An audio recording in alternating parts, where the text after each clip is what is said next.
of the Senate panel is Senator Camille Villar, Senator Bato de la Rosa, and yours truly.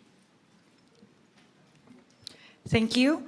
On the part of the House of Representatives, let me state for the record our members to the Bicameral Conference Committee. Representative Albert S. Garcia, Representative Christine Singson Mihan, Representative Jose C. Alvarez, Representative Maria Carmen S.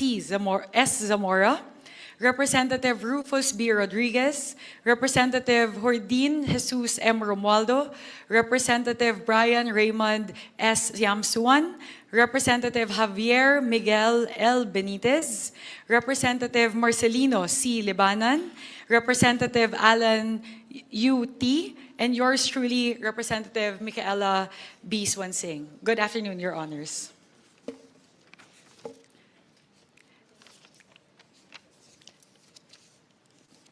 With the permission of the chairperson, allow me to give my brief opening statement. To the esteemed conferees of this Bicameral Conference Committee on the disagreeing votes on House Bill number 4058, my colleagues from the Senate Committee on Finance, and our counterparts from the House of Representatives Committee on Appropriations. It is my distinct honor to welcome you to this Bicameral Conference Committee meeting. Every year, Congress convenes as a single body to finalize at BICAM its most important legislation, discussing the varying perspectives of each member and reconciling their fiscal priorities to craft a national budget that is coherent, transparent, and responsive to the needs of the Filipino people. This year finds us in extraordinary times. The 2026 national budget is being deliberated upon as the nation grapples with the corruption revealed in the flood control scandal. Public trust in our government institution has been shaken. And so it is imperative that we do everything we can to repair our social contract with the people we have sworn to serve. In response to this call, each chamber has demonstrated its serious and consensuous commitment to meet the people's demand for transparency. The Senate, in fulfillment of Senate Concurrent Resolution Number 4, has made publicly accessible documents relating to the national budget all in digital format through a centralized Senate Budget Transparency Portal. And today, for the first time in history, the Bicameral Conference Committee meeting on the 2026 national budget is live streamed. This is a recognition that the Filipino people are the ultimate stakeholders of every peso contained within every national budget. And as such, they have the right to know exactly where their taxes go. As we go to the BICAM proper, this meeting will seek to operationalize a procedure governing the initiation and passage of all appropriations bills pursuant to Article 6, Section 24 of the 1987 Constitution. This provision mandates that all appropriation, revenue, or tariff bills authorizing increase of public debt, bills of local application, and private bills shall originate exclusively in the House of Representatives. The same provision expressly empowers the Senate to propose or concur with amendments. This BICAM will be a parallel execution of this procedure by presenting the 2026 General Appropriations Bill as passed by the House of Representatives on third reading and deliberating on the proposed amendments of the Senate as passed on third reading to decide on the disagreeing appropriations. It is my deepest hope and prayer that through us, your conferees, each chamber will be able to fulfill its constitutional role. Hindi lamang upang mapanatili ang integridad ng sistema ng legislatura, kundi upang matiyak na ang pambansang budget na ito ang kalooban at kapangyarihan ng sambayanang Pilipino ang mananaig. Sa ating pagpupulong sa araw na ito, pagtibayin pa natin ang prinsipyong nagbigay buhay sa ating republika at sa ligang batas. Ang paniniwala na lahat ng at lahat hindi pagkakaunawaan ay nabibigyan ng liwanag sa pamamagitan ng mahinahong diskusyon, bukas na pag-uusap at pagkakaisa.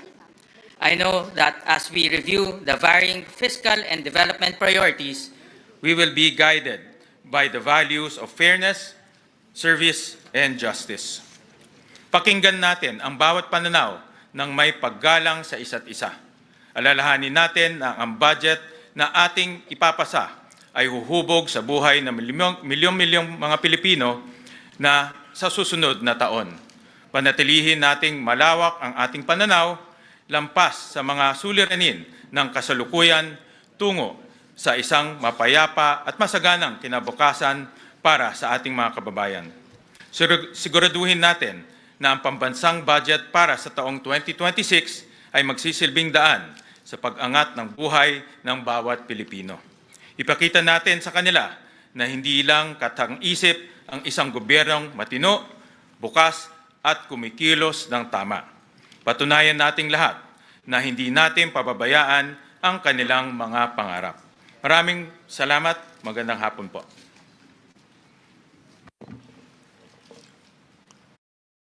With your permission, I will also deliver a brief opening remark on the part of the conferees of the House of Representatives.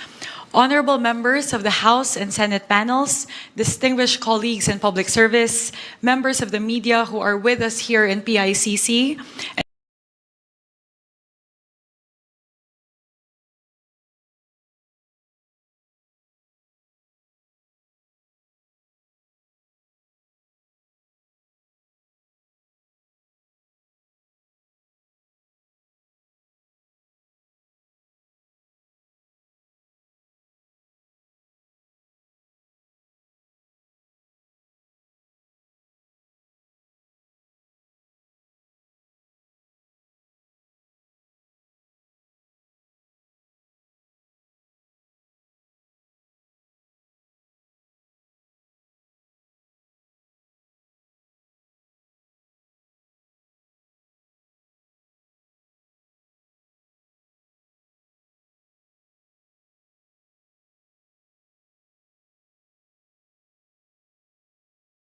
House was open to all members and all amendments were incorporated before the second reading approval.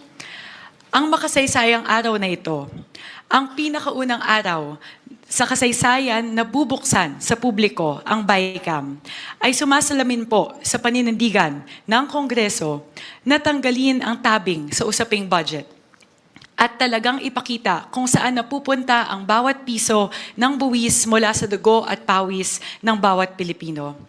This is the actualization of the House's commitment since August, even before the budget deliberation started, to open and live stream the Bicameral Conference Committee proceedings. And this is something the House and the Senate leadership have strongly advocated for jointly over the last few months. I would like to discuss key highlights of the House version of the GAB that the House panel puts forth to this Bicameral Conference Committee.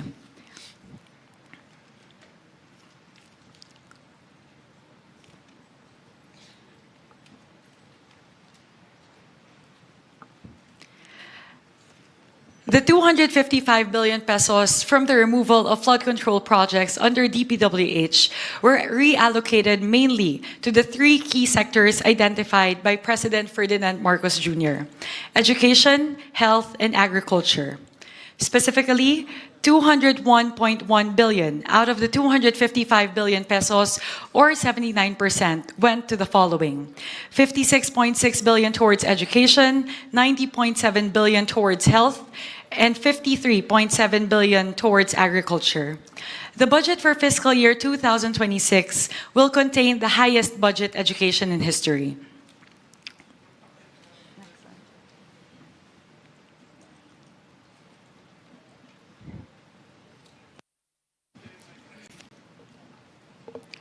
With the 56.6 billion pesos added by the House of Representatives, the total budget for the education sector will be 1.28 trillion pesos, which translates to 4.1% of GDP. This is the first time ever in history that we will breach the 4% international benchmark. Of this, 56.64 billion pesos, with the 35.1 billion added by the House, the budget for the Basic Education Facilities Program will increase to 63.2 billion pesos.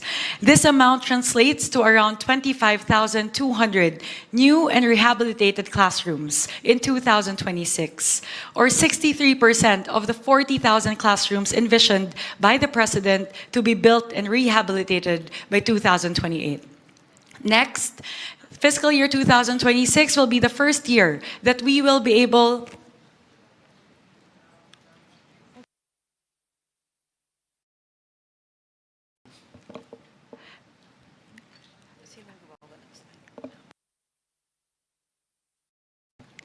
Next, this is the first ever year that we will be able to fully fund the implementation of UACTE since it was passed into law in 2017.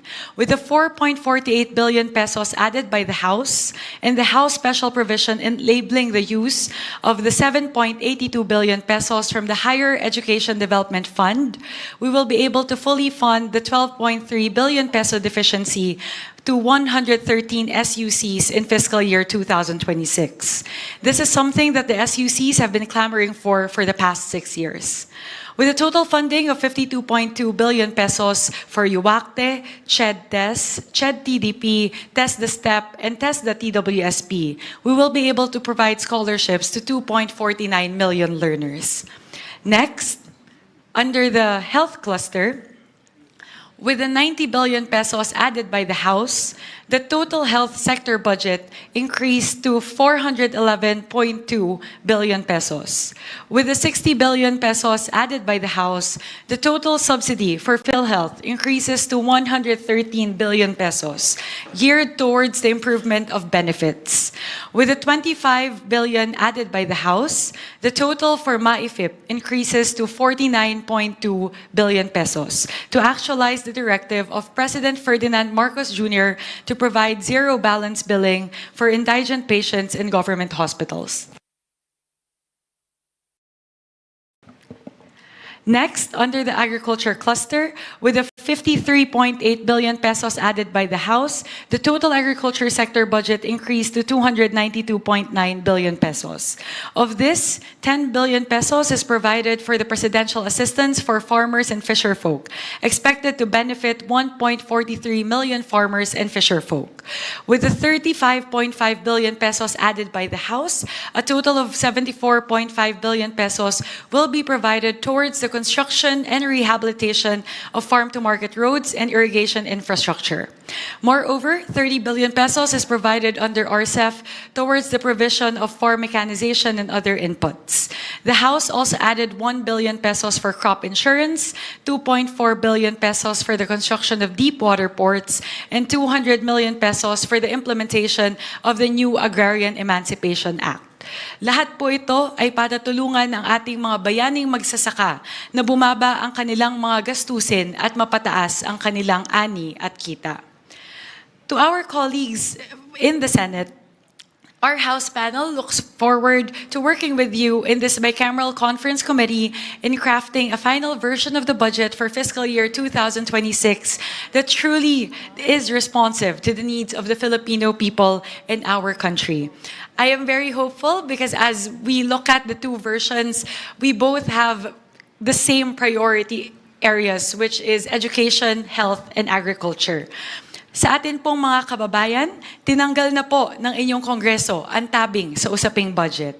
Ginawa po ng inyong Kongreso ang lahat para siguraduhin na ang budget ay transparent, malinis at may sapat na safeguards para siguraduhin hindi ito maaaring maabuso.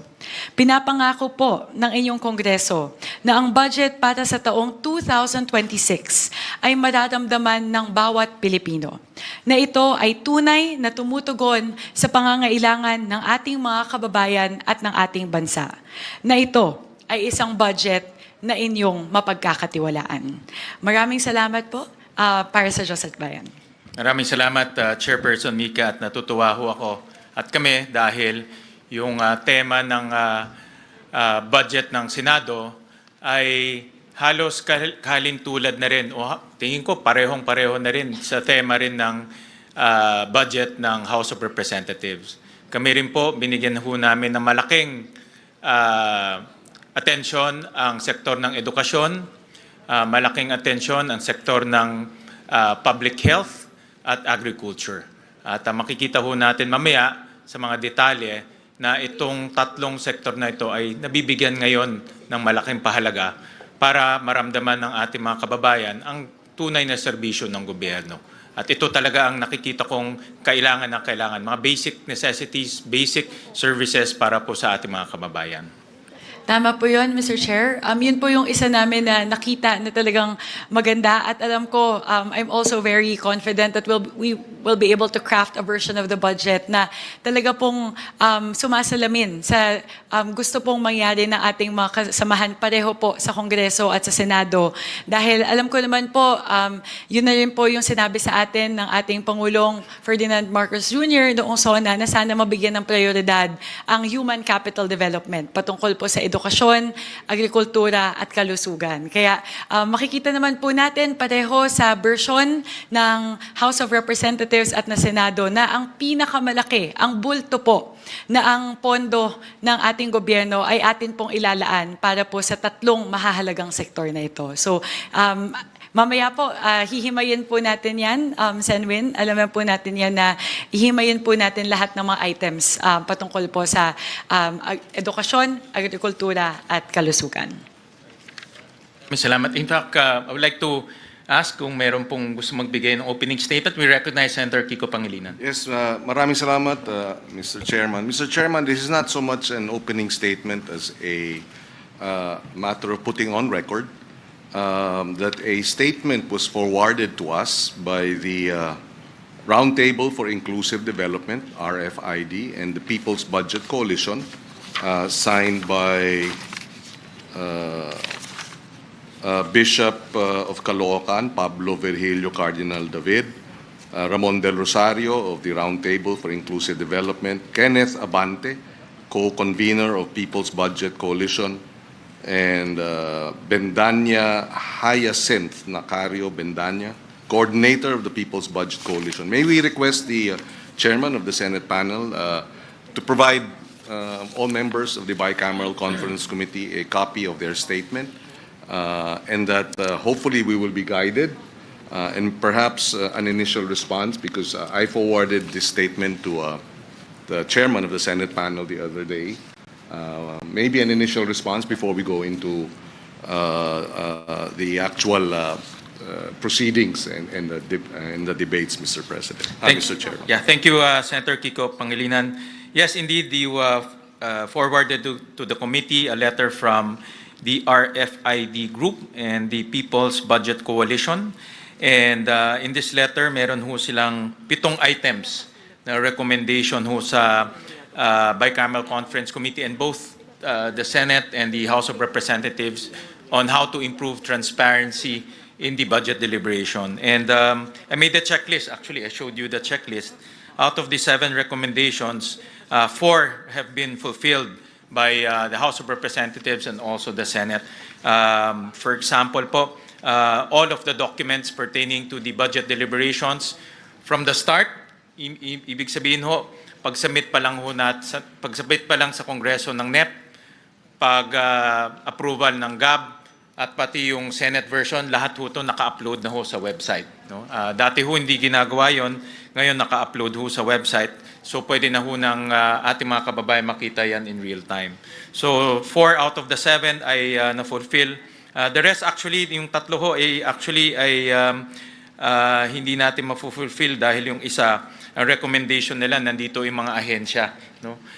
Sa Bicameral Conference Committee, alam naman ho natin na it's both the House and the Senate ang composition ng BICAM, hindi po yung mga ahensya. But we're happy to work with them to further improve the process. Like what Congresswoman Mika mentioned earlier, na first time to in history.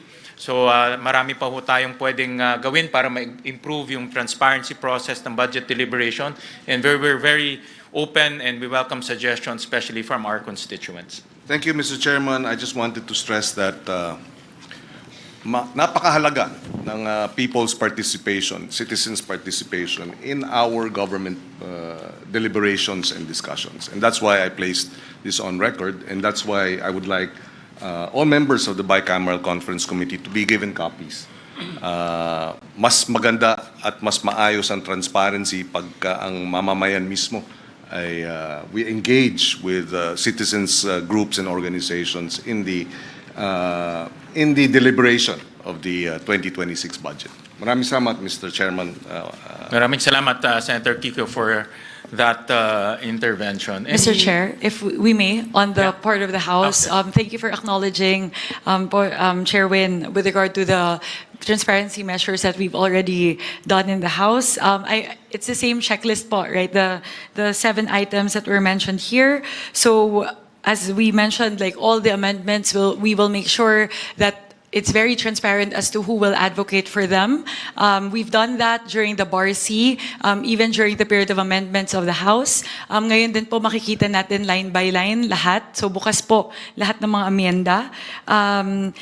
In terms of the live streaming, pareho naman po, ang Kongreso at ang Senado pareho po tayong nagpasa ng resolusyon patungkol po sa live streaming at yung pagpapublish po ng bicameral report, and minutes and yung matrix po ng disagreeing provisions. So lahat po ito, tulad po ng binanggit po ni Sen Win, ito po ang pinakaunang pagkakataon sa kasaysayan ng ating bansa na binuksan po ang BICAM.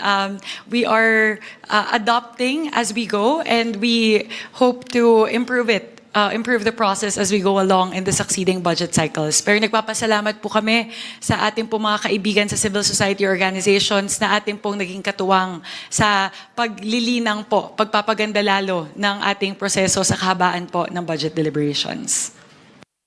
Maraming salamat. Senator Erwin Tulfo? So just be quick, Mr. Chair. This representation firmly believes that our collective focus must be education and health. And I believe this is the first time the twin foundations of long-term national development, these are not optional expenditures, Mr. Chair. They're strategic investments that determine whether our people merely survive or truly thrive.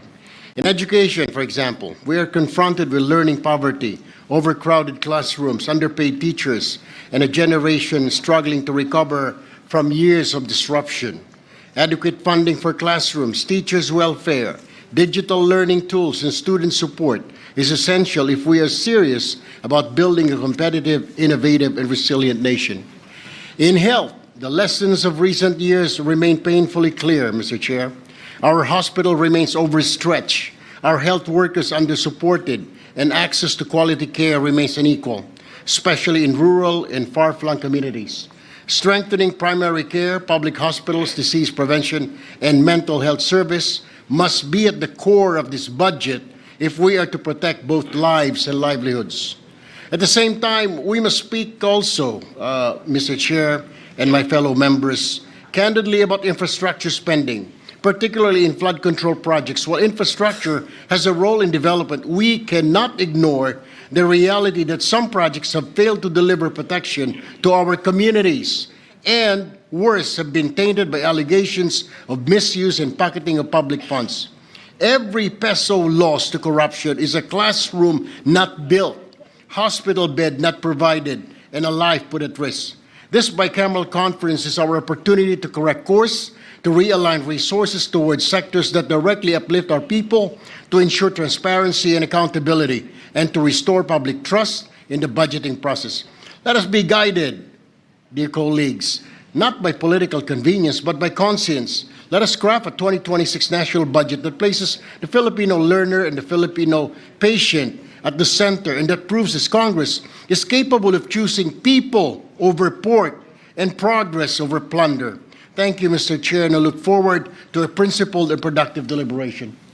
Maraming salamat, Senator Erwin, for those reminders. Any conferee who want to give Senator Amy Marcos? Yes, maraming salamat sa dalawang chair natin. At maliwanagan lang sana ang minorya.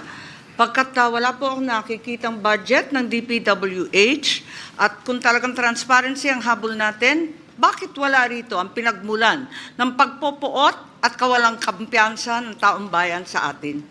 Dapat mag-umpisa ang usapin dito sa Public Works. Pero wala sa anumang papel sa 9-page summary o dito man sa binigay sa atin kahapon lamang na reconciliation of disagreeing provisions. Bakit po walang budget yung DPWH? Ang schedule po ng DPWH ay bukas po. Paano natin malalaman at maihahambing ang iba't ibang mga department kung may kulang? At bakit DPWH lang ang nawawala sa talakayan? Actually, may mga ibang mga items po ho na bukas po itatalakay katulad po ng mga special purpose funds, unprogrammed appropriations. So tomorrow po yung unprogram po nandito. tomorrow po ang tomorrow ho yung pag-uusapan. Pero narito na. Andito naman yung unprogrammed at hinanap ko talaga. Arito naman yung unprogrammed. Dito sa page 31 ng page 32 na kumpleto. Kaya pinagtatakangan ko bakit yung DPWH wala po. At kung tatalakayin bukas, maaari bang ibigay sa amin ng mas maaga pagkat yung committee report, kung maalala ko, mahigit kumulang 1,000 at 500 pahina. Noted po. We'll provide her honor the documents ahead of time. Kailan kaya matatapos yung DPWH budget? Kasi yun talaga ang inaasahan ng taong bayan. As assured po na ipro-provide po sa her honor at sa lahat po ng conferees, hindi lang po sa Senate but also sa House of Representatives po.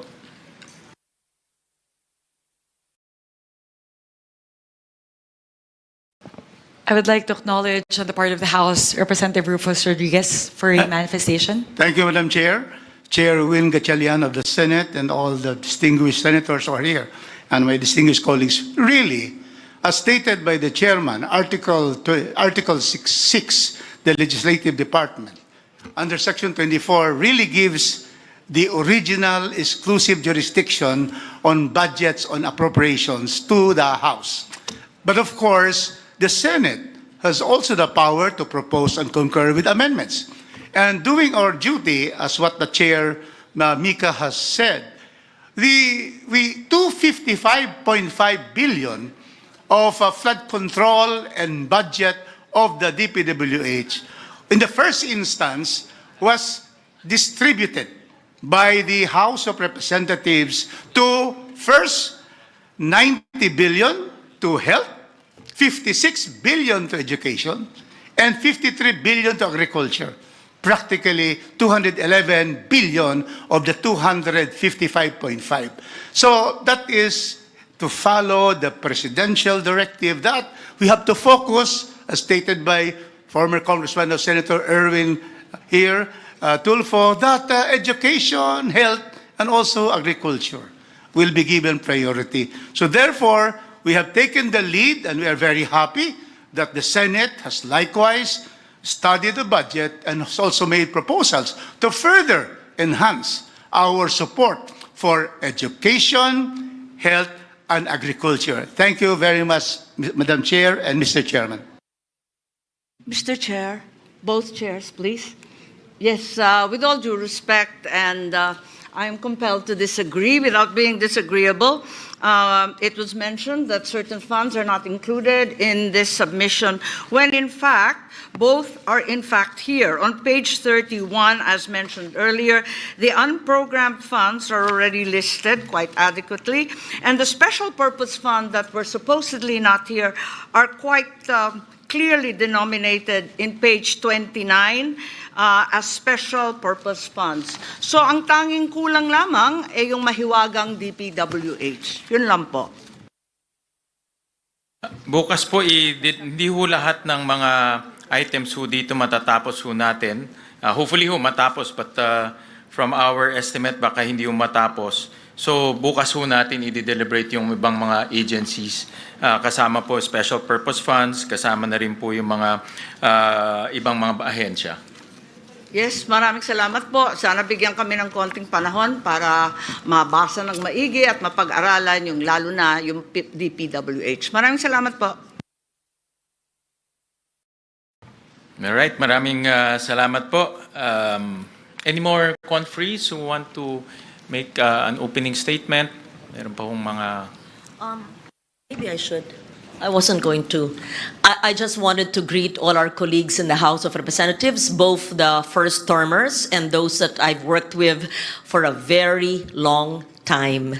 And I was once in your house. We understand and appreciate and recognize the concerns of the district representatives. We are one with you in serving our people in the grassroots. At the same time, we are grateful to the House of Representatives for allocating correctly the more than 250 billion from DPWH flood control to projects which will benefit the people much better, stressing on the importance of education and health. I take note that the House allocated at least 60 billion for education. You will be happy to note that the Senate, through our very hard-working and education-focused chair, even increased it to more than 85 billion. And this would be, I believe, in the history of our country. Even when I chaired the Finance Committee for 2 administrations for 5 years with 3 chairs of the House of Representatives, never happened before. For that, we're really grateful to the chair. Aside from that, we are grateful to the House as well for indicating in the HGAB the 60 billion bayad utang which rightfully belongs to PhilHealth. We also take note that in the NEP, there's a 53 billion from the syntax allocation for PhilHealth. However, let me please put it on record that the 53 billion is an incomplete NEP proposal. Kulang po ng 16 billion per the computation made by the Senate. I appeal to the BICAM to put what is rightfully belonging to health. Attorney Rufus Rodriguez, my lawyer from 20 plus years ago, would agree. Kung ano po ang batas ay dapat sundin. It is not a matter of unfunded law. That is for the universal health care to take care of. We are talking about the syntax allocation, which for several years were not funded according to the allocation. Magbibigay ng konti, hindi ipupuno. There is something terribly wrong here. Let me just put on record, Mr. Chair, that there is a 236.91 billion funds missing, which should go to public health, and that's to PhilHealth. And this would include the multi-year earmarking of the syntax, which were not funded, including the NEP of 53 billion.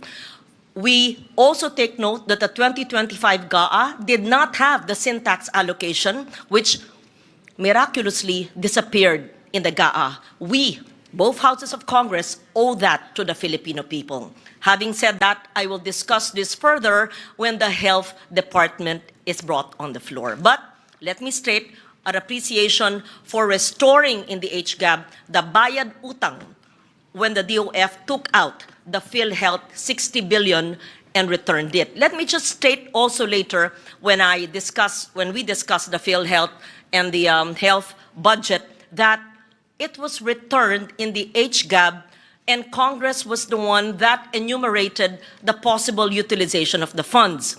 Let the legal luminaries and let my lawyer, Attorney Rufus Rodriguez, think about it, whether this is really in compliance with the Supreme Court decision, because the Supreme Court says, in my understanding, that it should be returned to the Treasury. It was taken from the excess funds of PhilHealth. It was not taken with enumeration of the utilization of the funds. I put that on the table. I will leave it to the body to decide. Thank you, Mr. Chair. Mr. Chair? Madam Chair? I Mr. would like to Chair. recognize our Senior Vice Chairperson, also the sponsor of the Department of Health, Representative Albert Garcia. Maraming salamat, Madam Chair, Mr. Chair, Senator Win, sa ating mga fellow conferees from the House and the Senate. Magandang hapon po sa ating lahat. Tama po yung sinabi ni Senator Loren na binalik na po o ibabalik na po ang 60 billion sa PhilHealth nung nawala nung 2025 budget. And this was discussed during the DOH defense, which I did in the House of Representatives. At isa po sa nagtanong nung defense ay walang iba kundi yung ating chair regarding the budget of PhilHealth and DOH na kung lalagyan po natin ng mas malaking budget, which they deserve at under the law, karapat-dapat po para sa ating beneficiaries, dapat lang in-emphasize ng ating chair na i-expand pa nila yung kanilang package. Kasi right now, alam po natin what's happening on the ground na very limited po or a small percentage of the hospital bill or yung coverage ng PhilHealth ang na-charge sa kanila. And our constituents, mga kababayan po natin, have to shoulder a huge part of their hospital bill or healthcare bill. So we are in agreement sa House and the Senate na talagang by law dapat madagdagan pa yung kanilang budget, pero dapat makita nila yung kanilang responsibilidad na bilisan pa nila ang pag-expand ng mga package para agarang maramdaman ng ating mga kababayan. Of course, for now, dahil hindi pa ho ayos yung sistema ng universal healthcare, malaking tulong po yung MyFIP. Dahil part of the hospital bill or healthcare expense ay na-charge natin doon.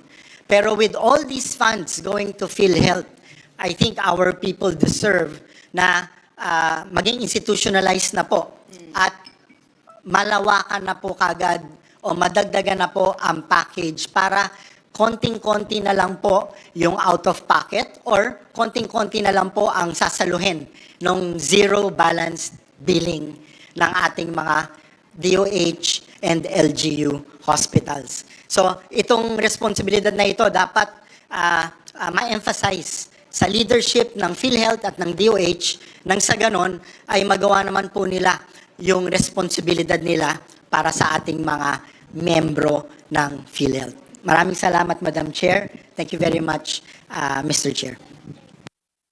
Maraming salamat po. Senator Go? Good afternoon. As you all know, I had my reservations on the BICAM report for the 2025 budget. In fact, I did not sign the BICAM report last year. Particularly, I am saddened by the zero budget given to PhilHealth. No?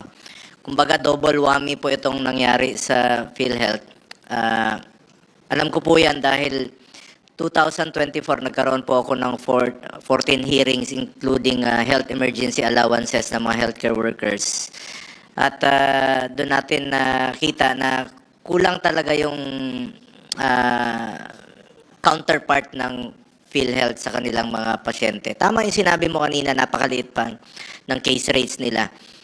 In fact, nung nagkagulo na, nung Disyembre, 2024, nagkaroon sila ng board meeting, tinaasan nila, sa ilang araw lang ng board meeting, tinaasan nila yung case rates.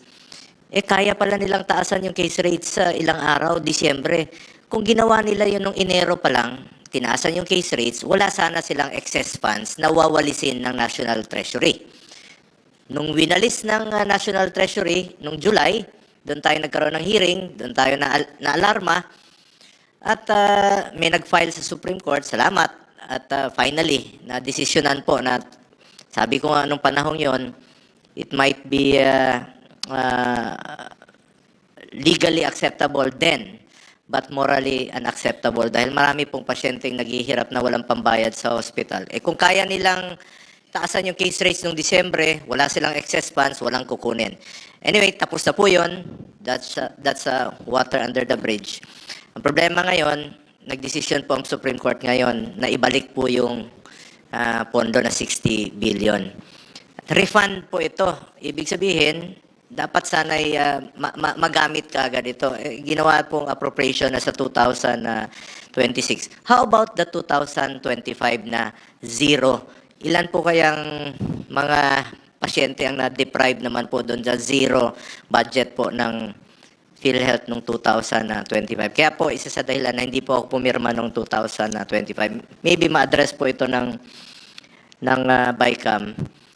Paano po yung double whammy na yon?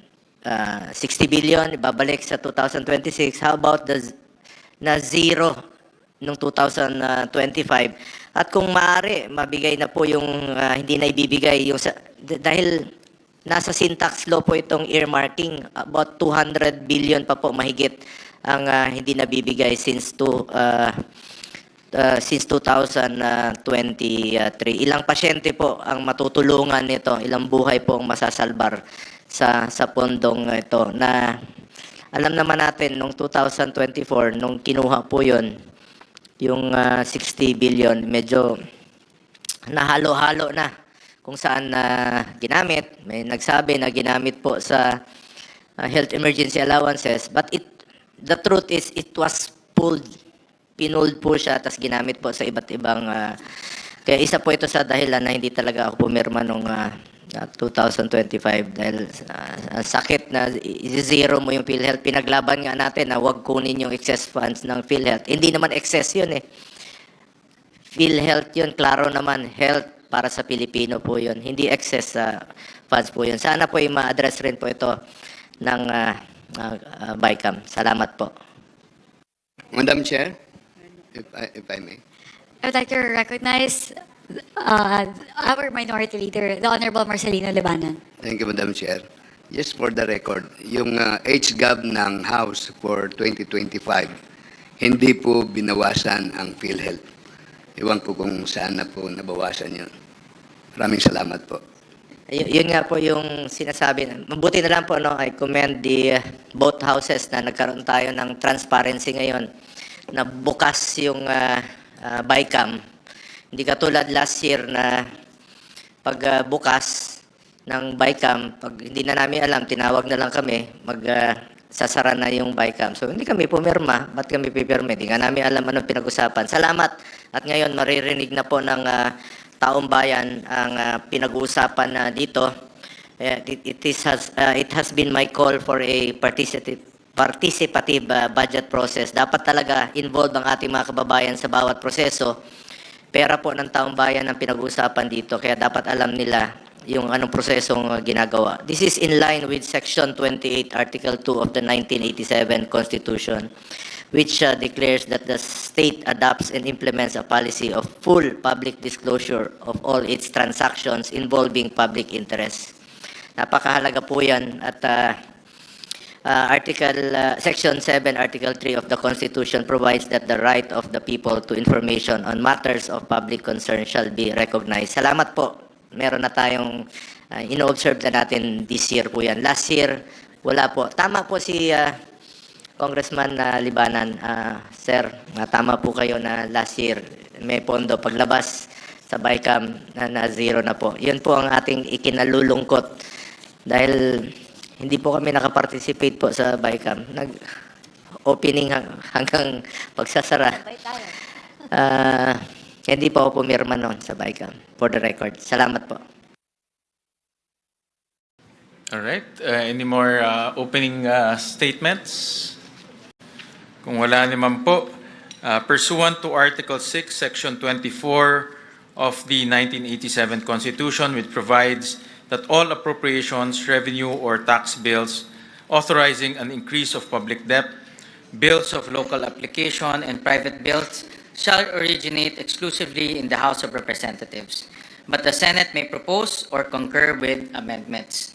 The House Bill number 4058, as approved by the House of Representatives, will be used and flashed on the screen as the base bill.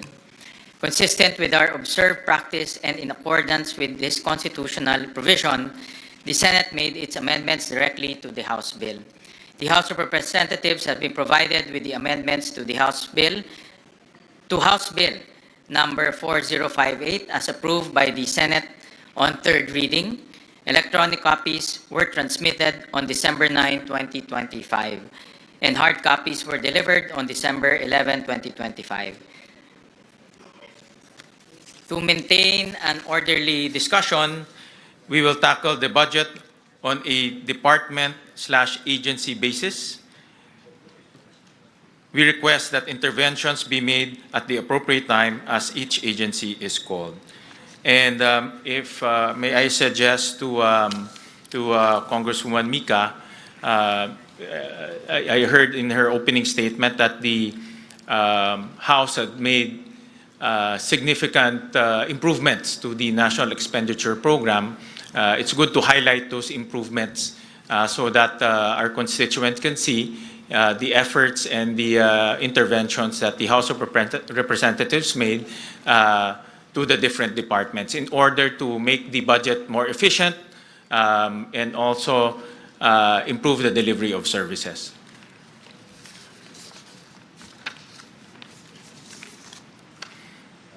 So,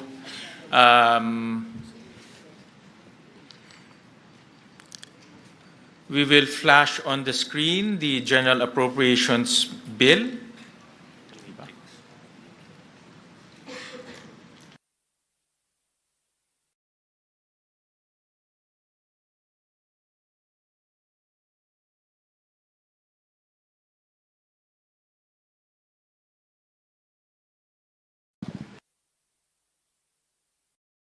This is the General Appropriations Bill, and if I may suggest, Kong Mika, suggestion po to na para po ma-discuss natin ng maayos itong line-by-line amendments. Ang suggestion ko po, umpisahan ho natin sa mga improvements na ginawa po ng House sa National Expenditure Program para makita naman po ng taong bayan yung kanina pong i-finlash ho ninyo na improvements in the different departments. And I suggest we start off with the education sector kasi yan po yung ating common direction, no, for the two chambers. I agree with that approach, Sanbin. So we can go through every single department and then we can start from, we'll start to discuss the changes that we've done from NEP to GAB, and then I'll turn over it to you, Mr. Chair. So to make it more efficient, I suggest that we finish, let's say, the Office of the Secretary first, and then we go to a different department, and then we can open the floor to discussions after that. No? So para po orderly po yung discussions, pwede pong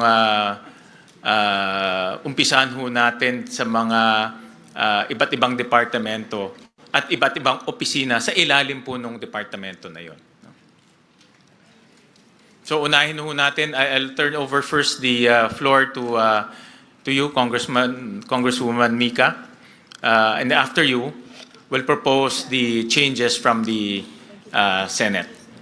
And if there are any questions, we can open the floor po.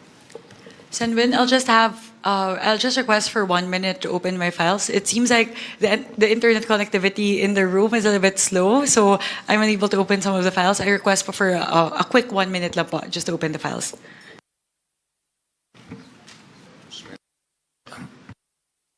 One minute suspension.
All right, let's take our respective seats while we partake of our merienda.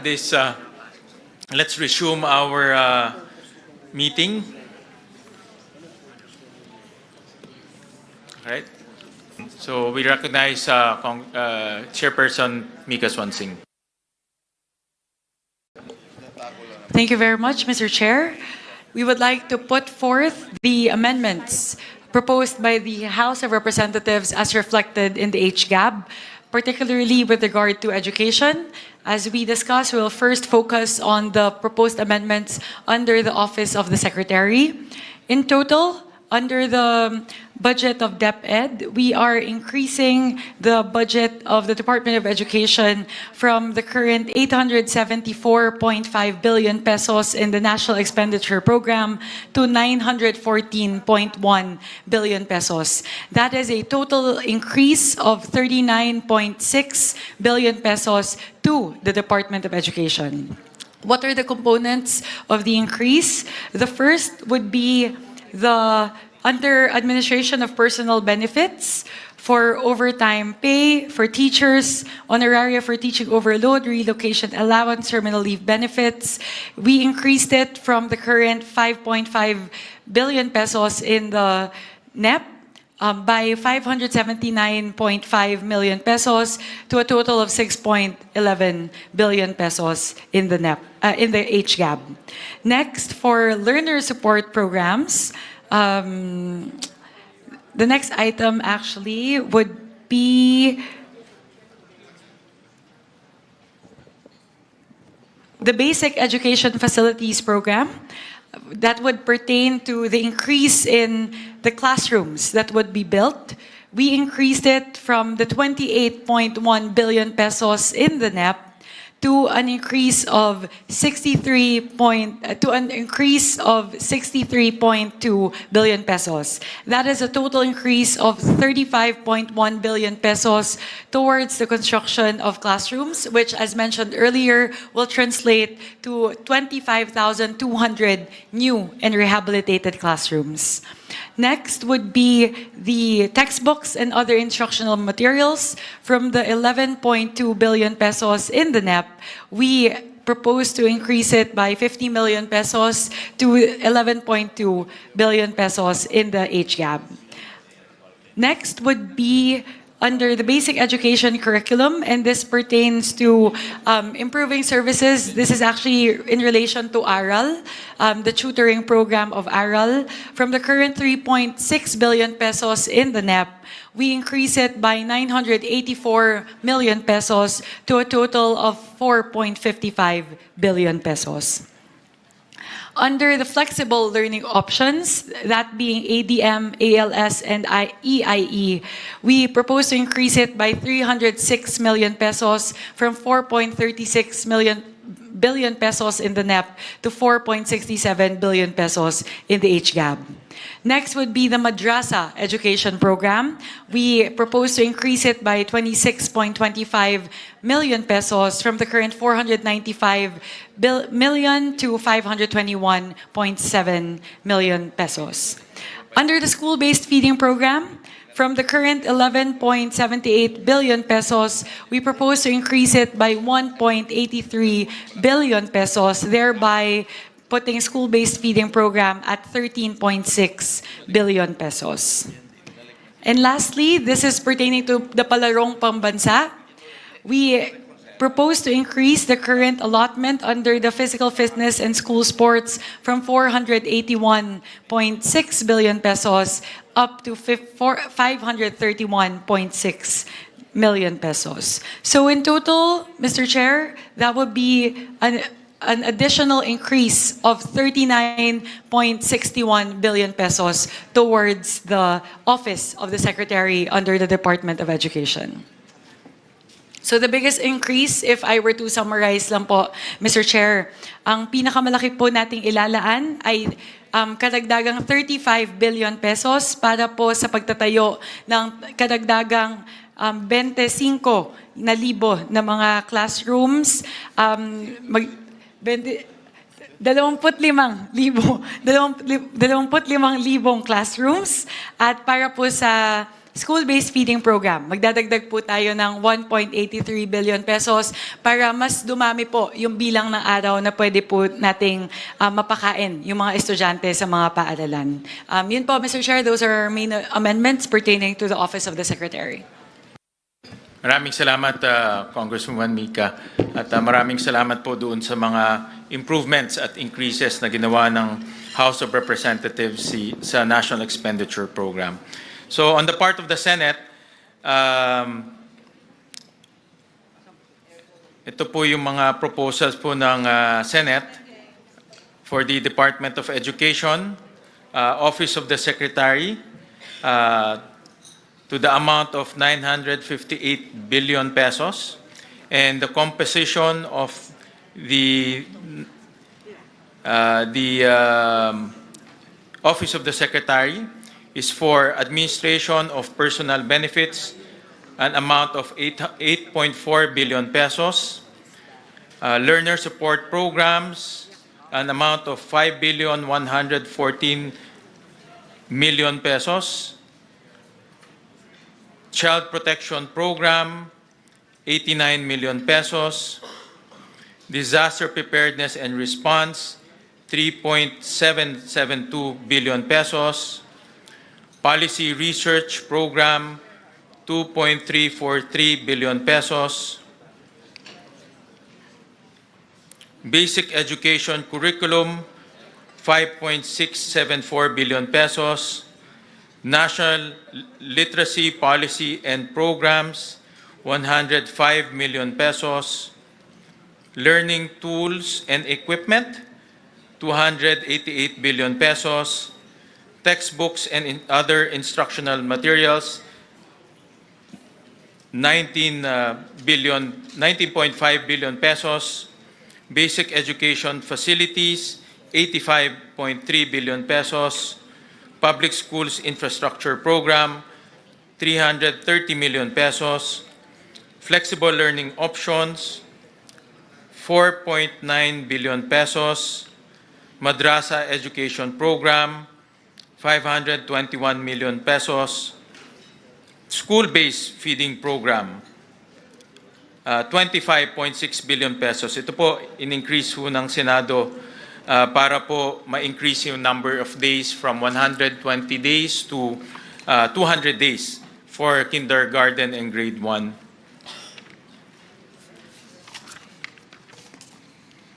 For government assistance and subsidies, 100,800,000 for School Innovation and Improvement Fund to all DepEd schools, 2.289 billion pesos. To Human Resource Development and Personnel in Schools and Learning Centers, this is 4.6 billion pesos. Projects for learning, upgrade, support, and decentralization,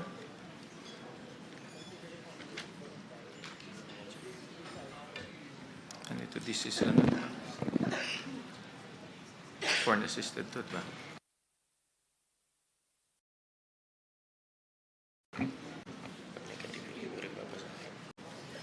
Ito no change ba ito? Thank you, sir.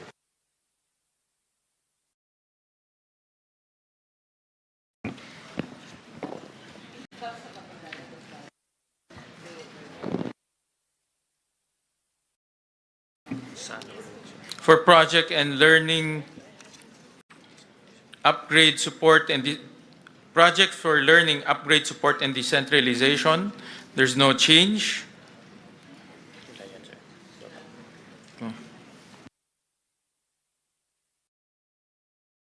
For physical fitness and school sports, ito po yung palarong pambansa, 739 million pesos.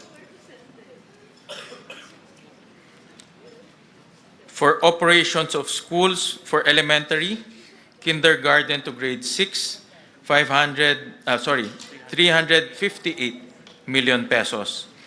For operations of schools, junior high school, grade 7 to 10, 197 97 million pesos, billion pesos for operations of school, senior high school, grades 11 to 12, 69 billion pesos.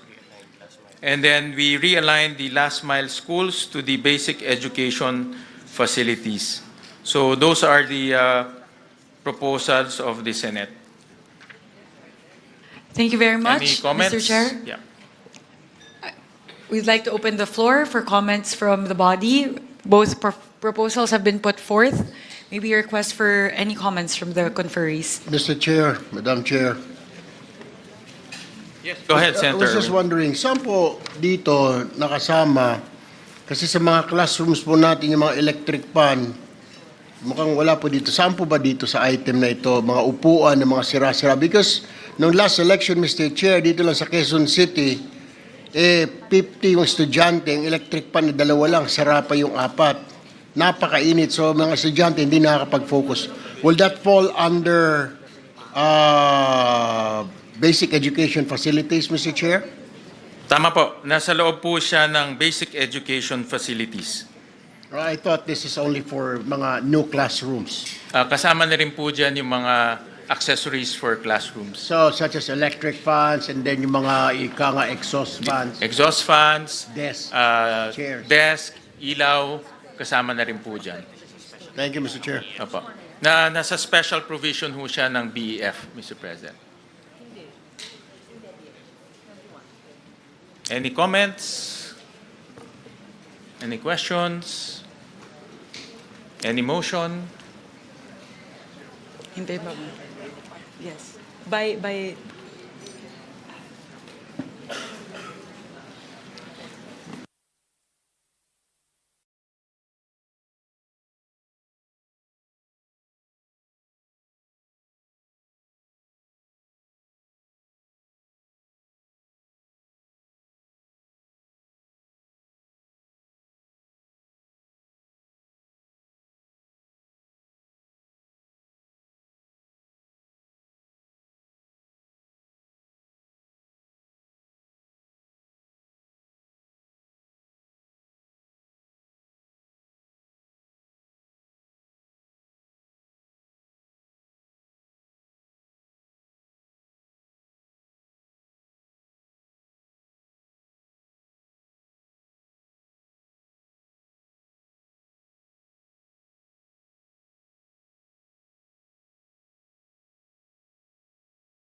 Madam Chair, kung pwede magtanong. yes, Representative Libanan. In line with the question of Senator Erwin, maraming schools po natin na nangangailangan ng TV sets at saka Wi-Fi na facility. Saan po dito? Dito rin po ba sa basic education facilities? That is a different line item po. Under DepEd, there is a different digitalization component in the budget. So meron po doon na ICT, specifically for the provision of Wi-Fi to the different schools all throughout the country. So meron din pong pondo para doon. Thank you po. Ang sinasabi po ninyo, sorry Mr. Chair, Madam Chair, yung digitalization project na nasa NEP, iba pa yung ITC na sinasabi mo? I'll pull out po, Kasi Senator, nahihirapan ako dito sa format po, Mr. Chair, Senator Gatchalian po. Kung maari, in the interest of true transparency, I think it's basic that we include the NEP or the budget of 2026. It's most confusing to merely see the Congress and the Senate versions. Also, we should be allowed to compare it to the GAA of 2025 para maliwanag ang kwenta. Kasi hindi maliwanag po ang kwenta rito. Ang pagkaalam ko, hindi nakasulat dito, pero dun sa NEC, 16.48 billion, tama po ba yung digitalization na tinatanong ni Congressman Libanan, ni Nonoy? Particularly po, doon sa internet subscription services, 5.8, tama po yun, at a total of 16 billion pesos. Info and communications technology or laptops amounting Yes. to 8.9. At yan ay hindi dinagdagan o binawasan ng Kongreso at ng Senado. As is lang, maintain lang yung NEP. Tama po ba? Tama po yun. Okay. Kung maari lang sa ating mga chair, hinihingi ko lang na sana ilagay yung GAA 2025 na maintindihan natin yung NEP 2026 dahil konting paggalang sa sinumite ng ating Pangulo.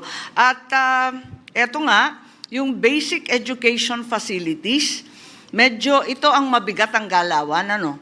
Kasi nakita natin dito sa GAA 2025, 28.1 billion noong 2025.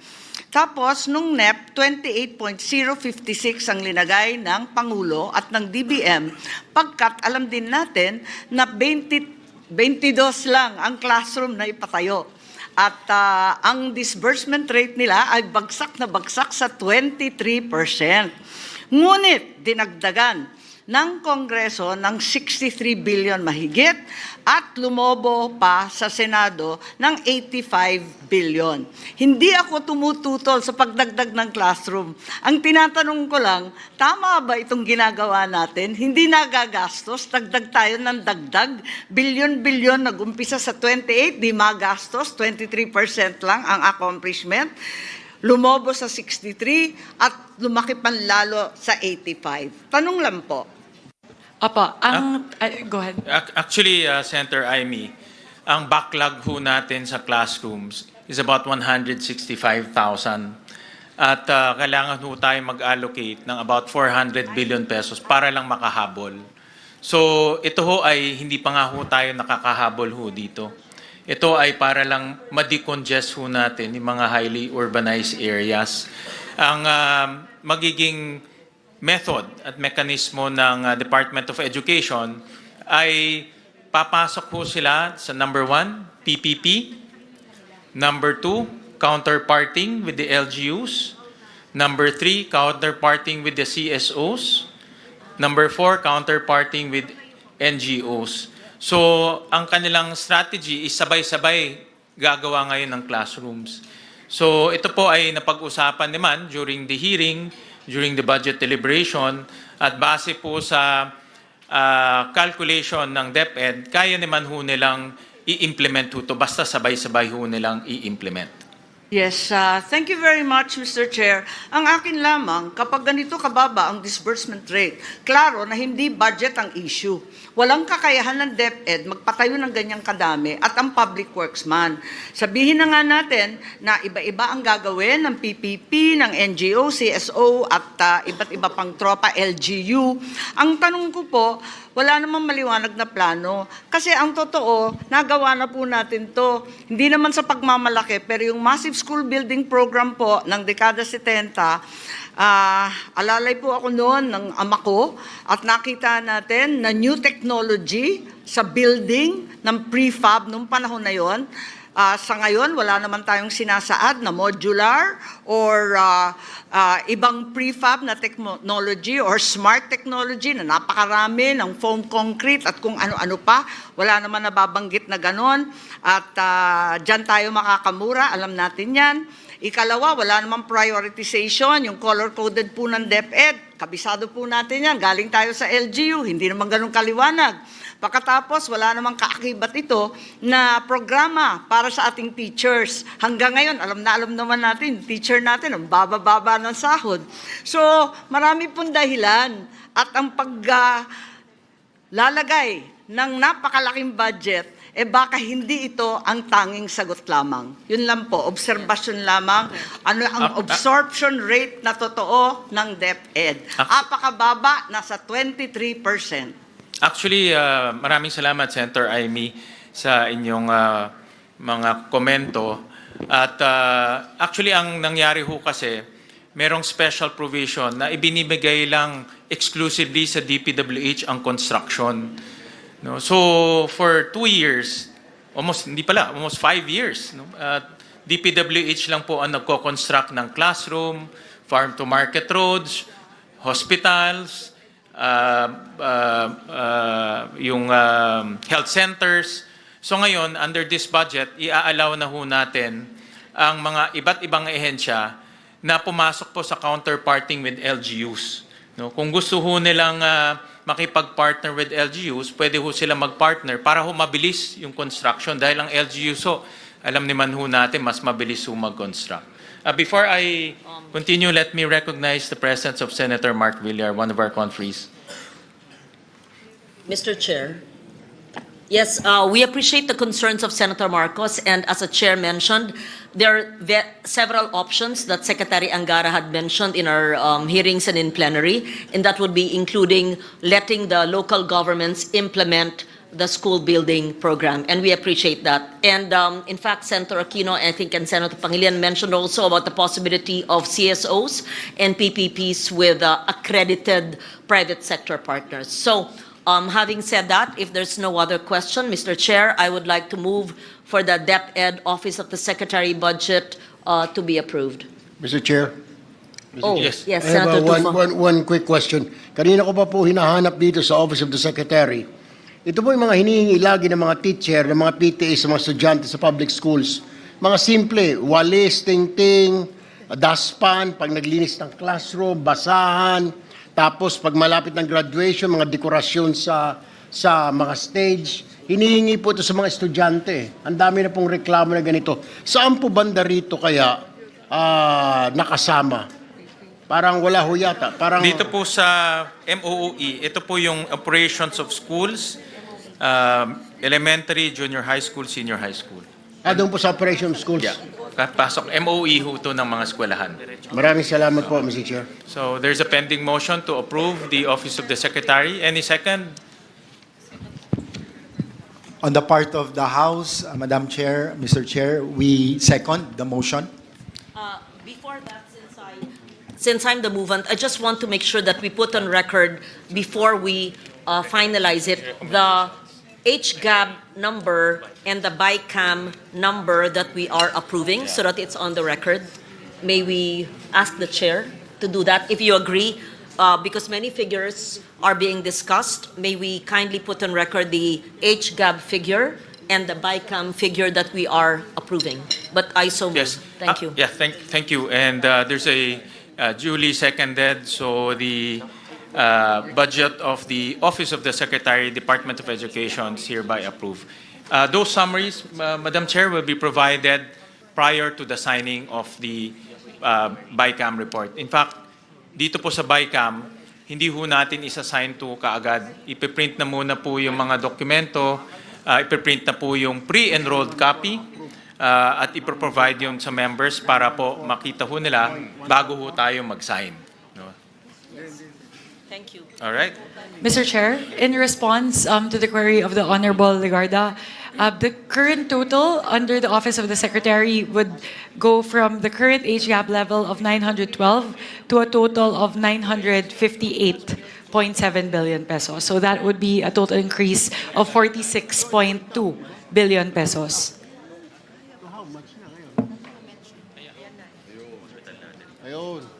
May I ask for 1 minute suspension, please? 1 minute suspension.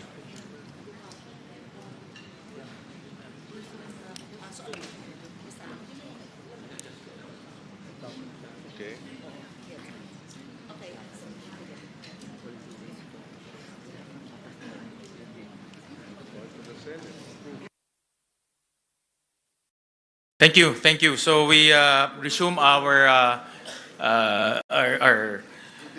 meeting. So we go to the National Academy of Sports.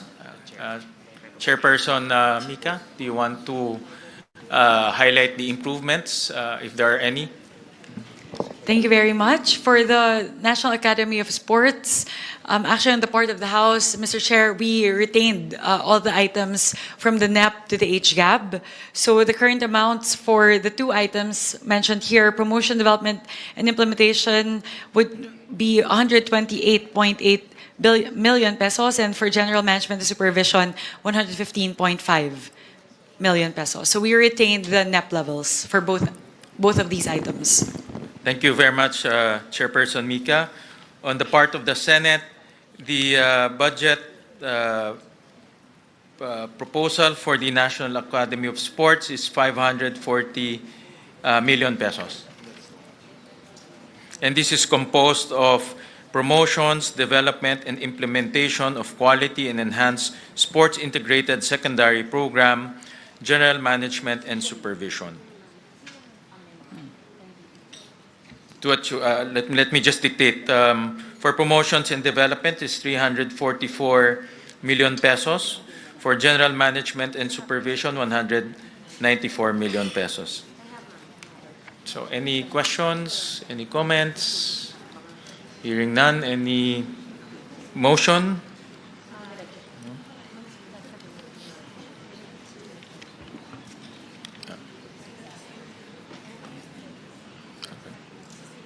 Yeah.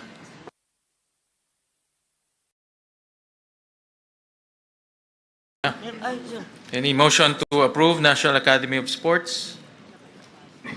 I move to approve, Mr. Chair, the National Academy of Sports. Any second? Second. Duly seconded. The National Academy of Sports is hereby approved. The National Book Development Board.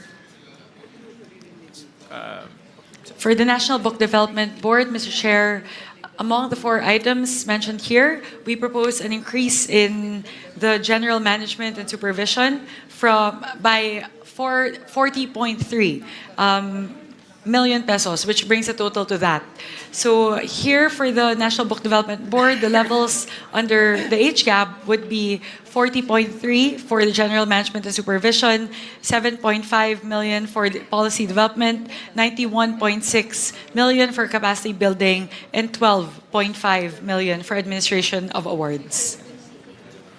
On the part of the Senate, we propose a 202 million pesos for the National Book Development Board, composed of general management and supervision, policy to a tune of 57 million, policy development, research information system and management, and information campaign, 10.5 million pesos, capacity building and trade promotions incentives, 118 million pesos, administrative of awards, grant and incentives, 15 million pesos.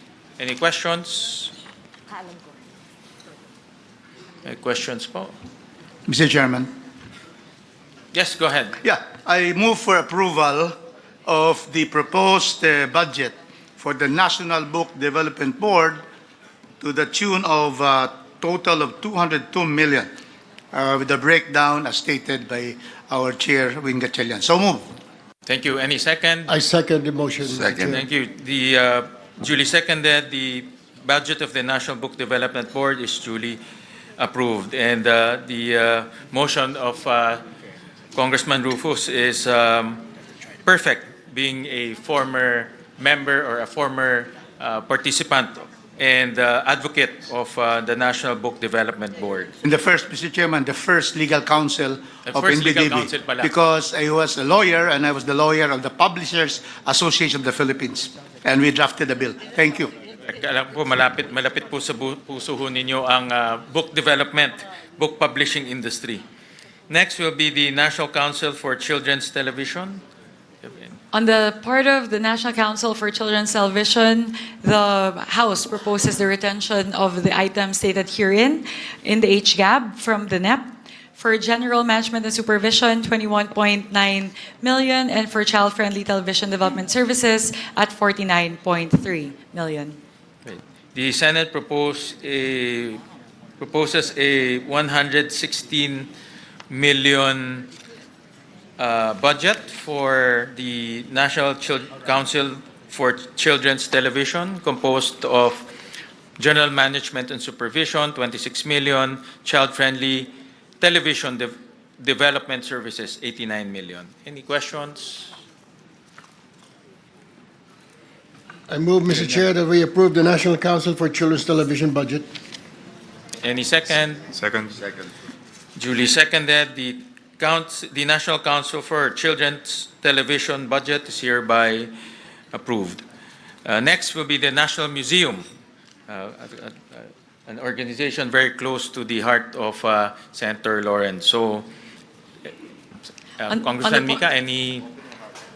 On the part of the House, under the National Museum of the Philippines, we propose the retention of the NEP levels from the current 811.9 million pesos. And in terms of the breakdown, we propose to retain the 423 million pesos lodged under General Management and Supervision. Thank you for that. The Senate proposed a 986 million peso budget composed of General Management and Supervision of 468 million, a locally funded project, development of National Museum of the Philippines, NMP, General Aniceto Lacson Ancestral House, Talisay City, Negros Occidental, of 50 million. Another LFP, development of Calibo, Aklan, 20 million pesos. Another locally funded project, development of NMP, Coronadal and Lake Cebu, Cotabato, South Cotabato, Phase 2, 40 million pesos. Another LFP, exhibition and fit out of various National Museum of the Philippines Central and Regional Sites, Northern Luzon National Museums, of 20 million pesos. Any questions? Hearing none, any motion? Second motion, Mr. Chair. Duly seconded by Senator Erwin. The National Museum of the Philippines budgets hereby approved. The Philippine High School for the Arts. For the Philippine High School of the Arts, on the part of the House, we propose the retention of the current level in the NEP, which is 157 million, 95 million under General Management and Supervision, and 53.9 under operation of the Philippine High School for the Arts. The Senate proposed a 218 million peso budget for the Philippine High School for the Arts. General Management and Supervision, 150 million. Operation of Philippine High School for the Arts, including outreach, screening, student exchange program with other countries, and production activities, 59 million pesos. Any questions? Or a motion to? Mr. Chairman? Yes. Mr. Chairman, I move to approve the 218 million appropriation for the Philippine High School for the Arts. Any second? Second motion, Mr. Chair. Duly seconded. The budget for the Philippine High School for the Arts, duly approved. The Teacher Education Council. On the part of the House, under Teacher Education Council, we propose the retention of the current NEP level at 207 million, 163 million under Quality Teacher Education Services, and 44.4 million under General Management and Supervision. The Senate proposed a 562 million peso budget composed of Quality Teacher Education Services, 516 million pesos. General Management and Supervision, 46 million pesos. Any questions or motion? Mr. Chair, quick question lang po. Itong Quality Teachers Education Service, ito po ba ay kasama dun sa training ng mga teachers natin, further education, yung mga masteral nila? Because ang dami tayong mga teachers last year na naloko po dito sa Region 4B at saka sa Mindanao, nagkuha ng masteral, pero fake pala yung eskwelahan. And they have to make loans, Mr. Chair. So kung ito ay, this will fall under this category, then magagamit ng mga teachers natin for advancement and for promotion, Mr. Chair. Tama ho kayo, ito po ay para po sa mga pre-service and in-service teacher training. First time po na magkakaroon ng ganitong budget ang TEC para po tuloy-tuloy po yung pag-training po ng ating mga teachers. So meron, kukuha ho sila ng 720 teacher scholars with this budget po. Thank you, Mr. Chair. All right, any motion? Therefore move, Mr. Chair, that we approve the Teachers Education Council budget. Any second? Second. Duly seconded, the budget of the Teacher Education Council is hereby approved. So we go to state universities and colleges. Before we move to that, Mr. Chair, if I may, I would just like to quickly summarize the increases siguro sa major items, just so the general public would be able to see how much we increased from the NEP levels po siguro, para mapakita po natin na talaga pong totoo yung ating commitment na itaas po yung budget natin sa education. Siguro po, for the sake of expediency po, I'll focus only on the big ticket items. So under the Department of Education, the total increase would be 86.8 billion pesos from the NEP level, from 874.5 billion pesos in the NEP to a final number of 961.3 million. Siguro po yung pinakamalaki na lang po siguro na increases under the Basic Education Facilities Program, that would be a total increase of 57.3 billion pesos. So halos siguro po mahina na po na 35,000 classrooms po yung ating maipapagawa para po sa taong 2026.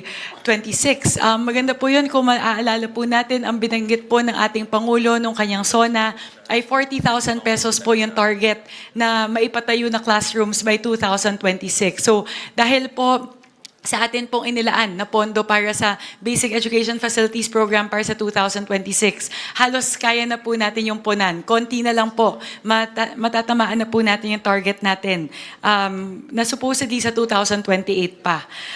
Sunod po, under the textbooks and other instructional materials, we are increasing it by 8.3 billion pesos from the NEP level of 11.1 to the final number of 19.5. So malaki po yung papel na gagampanan nito para po mapunan na yung kakulangan po sa mga libro at mga kagamitan sa ating po mga paaralan. Pagdating po sa school-based feeding program, mula po atin pong magdadagdag po tayo ng 13.9 billion pesos mula po sa 11.7 billion sa NEP, paakyat po sa 25.7 billion pesos. I think, Mr. Chair, correct me if I'm wrong, that represents an increase from 120 days to 180 days para po sa ating mga estudyante. So ano po, maganda po yun kasi halos lahat na po ng araw na pumapasok sila, meron na pong feeding program para po sa kanila. Siguro, Mr. Chair, there are a lot of other items, but I'd just like to highlight the biggest increase, and that would be in terms of classrooms, in terms of textbooks, at saka pagdating po sa school-based feeding program. Mahalaga din po na ating po ipaalam sa ating mga kababayan na kahit ano pong programa sa Department of Education, hindi po tayo bumaba mula po sa NEP. Lahat po ng mga programa, itinaas po natin mula po sa level ng NEP. Kaya yun po, Mr. Chair, I just wanted to manifest that para po maipakita po natin na talagang totoo po yung sinasabi ng parehong Kongreso at ng Senado na talaga pong binibigyan po natin ng napakalaking prioridad ang edukasyon para sa budget sa 2026. Thank you, Mr. Chair. Yes, Mr. Chairperson, just to add, kaya natin dinagdagan from 120 days, actually to 200 days, dahil yun ang concern, 200. 200, no? 200, di ba? 200. 200, oh. Dahil ang concern ng ating mga teachers ay bumabalik sa malnutrition at wasting pag hindi kompleto yung number of days na yung feeding program. Therefore, nasasayang lang yung ginagastos dahil hindi matapos yung 120 days, bumabalik yung wasting. That's why it's 200. And therefore, hopefully, from here, moving forward, sana sa susunod ng mga budget, maging universal na, hindi lamang doon sa mga malnourished, severely malnourished at wasting ng mga bata, kung hindi maging universal na itong free meals program para sa ating primary and up to junior high. But of course, that's a aspiration moving forward. But this is a welcome first step. Madam Chair, Yes, Representative Brian Ramsuan. I just would like to manifest na during the BARC hearing natin dun sa House, you suggested the increase of budget, especially dun sa mga kitchen facilities ng mga schools para dun sa feeding program. Mas maganda ho kasi na pag sila na yung nagluluto ng mga para una, hindi nasisira, hindi dinadala ng, kumbaga yung travel time pa lahat to, minsan nagkakaroon ng kumbaga nasisira yung pagkain. At siguraduhin natin, ito kasi yung mga low-hanging fruit na kailangan nating isipin na gawin nating mga ganitong pasilidad sa kanilang lugar kasi minsan wala silang area na paglulutuan talaga. At napakahalaga dahil willing naman po yung SPTA, very active dyan, yung mga parents, teachers, willing silang gumawa ng mga ganitong klaseng programa para sa atin. If we can encourage all the SPTAs all over the country to do the same and with an increased budget, I think, gaya na sinabi niyo, Senator Kiko, one step closer tayo dun sa dream na ma-achieve natin itong mga ganitong klaseng programa. Mr. Chairman, just to add very quickly, in the deliberations in the Senate with Secretary Sani Angara, he has also reassured us or assured us that he will cascade to the regions yung purchases ng feeding programs na ito. And we manifested during the debates that yung Sagip Saka Act, which is Republic Act 11321, wherein government can now buy directly sa farmers and fisherfolk organization na wala ng public bidding. So yung feeding program na madadagdagan ng 13 billion, no? Dapat yes, yung milk feeding program plus yung actual feeding program sa ating primary schools, dapat a significant portion of the budget should be allocated for purchases directly sa mga local farming and fishing communities para sariwa ang pagkain at nakakatulong pa sa ating mga local producers, ang ating mga magsasaka, mangingisda, and therefore the local economy will also benefit. Maraming salamat, Senator Kiko. So we go to SUCs and state universities and colleges. We start with the University of the Philippines, the University of the Philippines System. Mr. Chair, I just wanted to ask about this because there are 113 SUCs. If we go through each one line by line, that would be at least 1,000, like 500 line items that we have to go through. So my recommendation po, Mr. Chair, if I may, since there are substantial changes in the UP system, we can take that up separately. But as to the rest of the SUCs, perhaps we can tackle it by region. Kasi po medyo 113 SUCs po ito.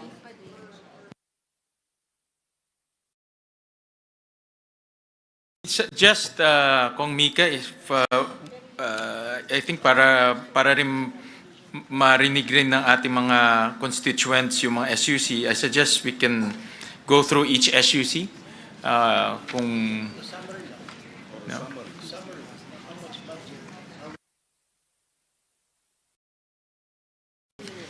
No, we're just, Mr. Chair, my suggestion is we'll just mention the total amount of budget for each SUC.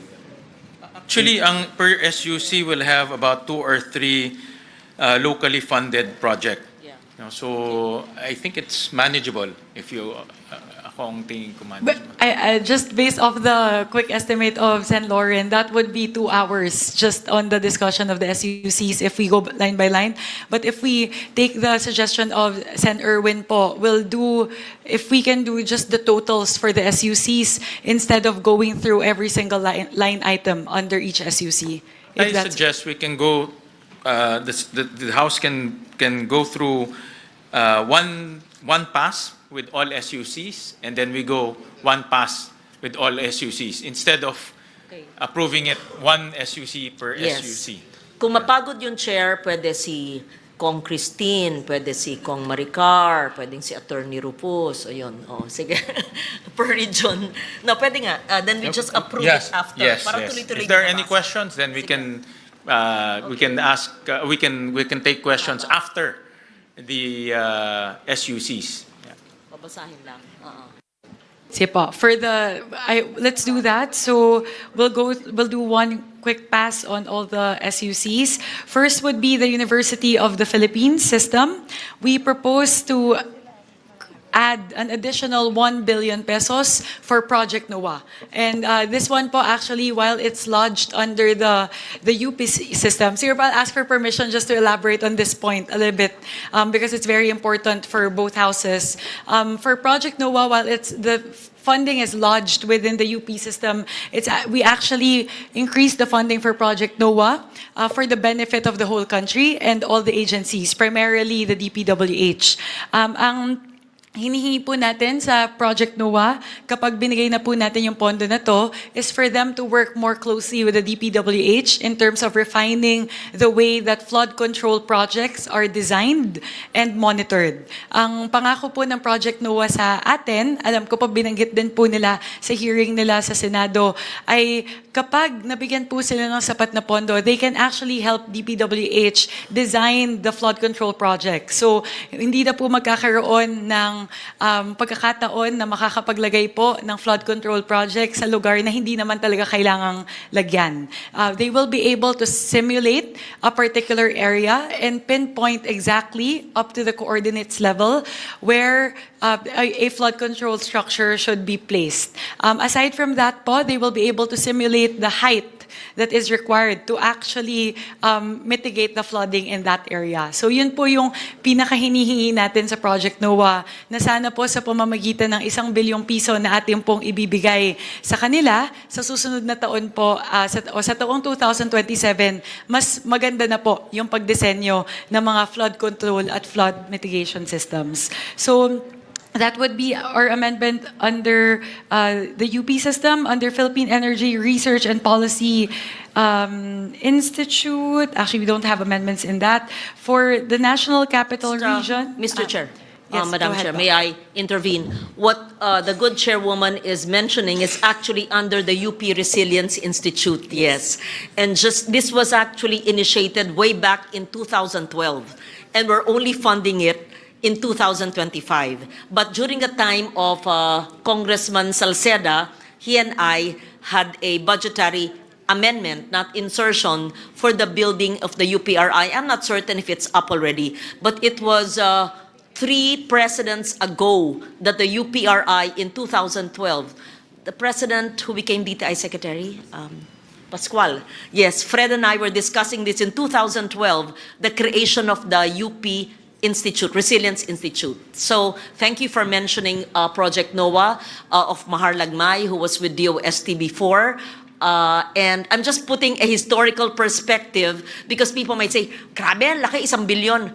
Ano po, 13 years po nag-antay. And when this was conceptualized in 2012, I think I was defending their budget then, it was a very small amount during the time of President Pascual. So we support that, Mr. Chair. We upheld it in the Senate. Thank you. Madam Chair. Thank you very much, Senator Lauren. Yes, Representative Happy Benitez. May I add to that manifestation? But before I begin with my manifestation, I'd like to say that as a first-timer bicameral committee member, I'm honored and grateful and the only neophyte on this contingent.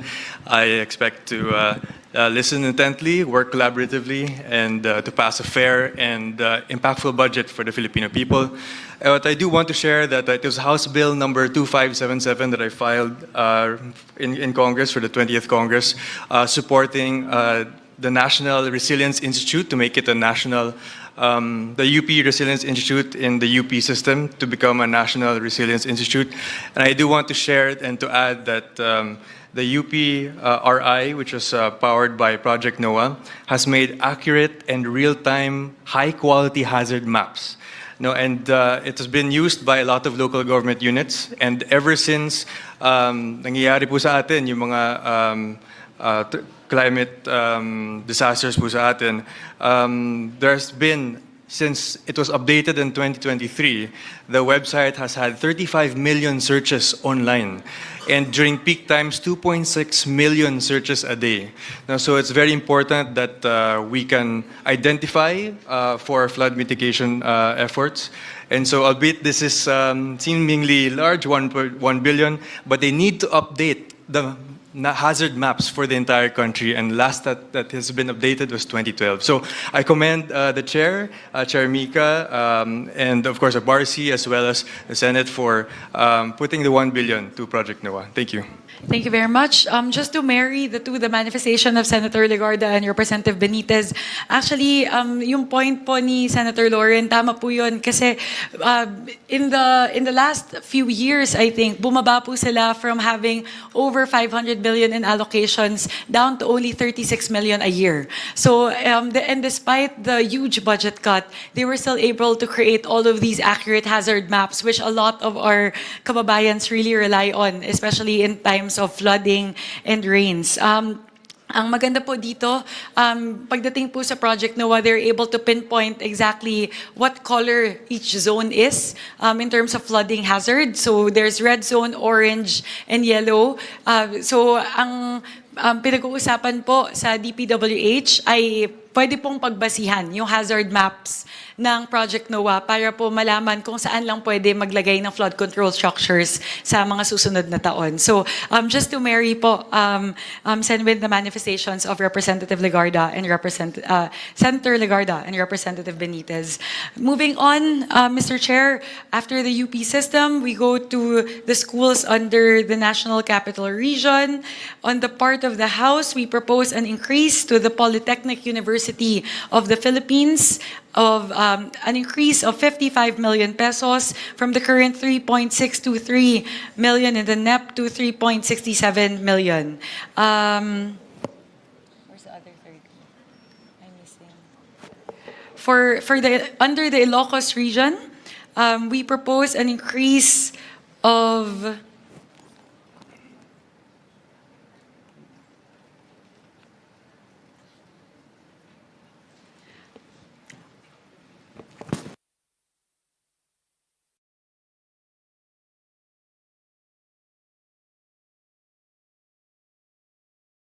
my apologies, Mr. Chair, let me go straight to the Cordillera Administrative Region.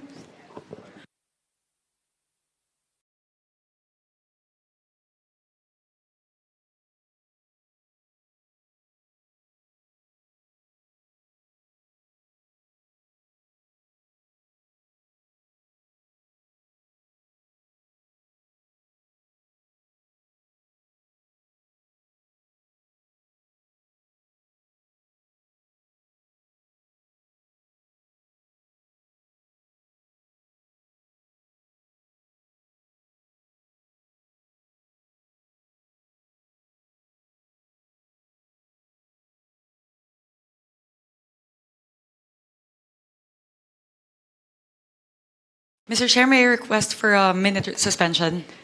Session suspended.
Meeting resumed. Thank you very much, and my apologies for the delay. Under the UP system, Mr. Chair, my apologies. Aside from the 1 billion that we're adding in Project NOAA, we're actually adding another 20 million under the UP system. So that's a total of 1 billion 20 million. And then for the National Capital Region, we are adding 55 million to the Polytechnic University of the Philippines and 30 million for the Rizal Technological University. In the Ilocos region, Region 1, we are proposing an increase of 429 million pesos for the Mariano Marcos State University.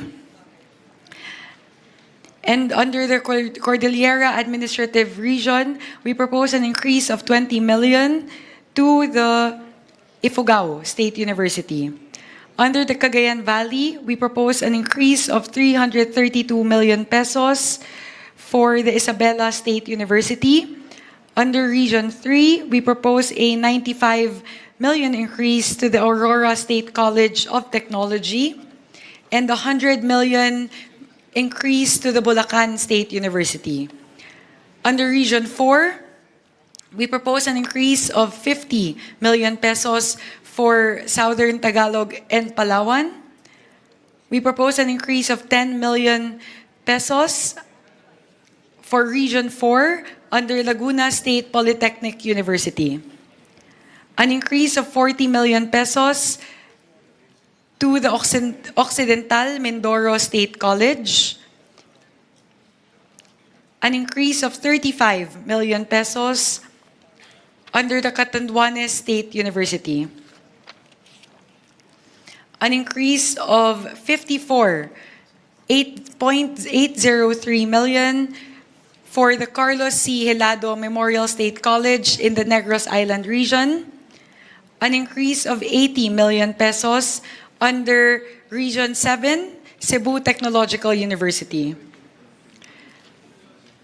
In the region of Eastern Visayas, we propose an increase of 70 million pesos for Eastern Samar State University, 125 million pesos for Biliran Province State University or the Naval State University, an increase of 40 million pesos for the Samar State University, 30 million pesos for the Southern Leyte State University, 100 million pesos for the University of Eastern Philippines, and 150 million pesos for the Visayas State University.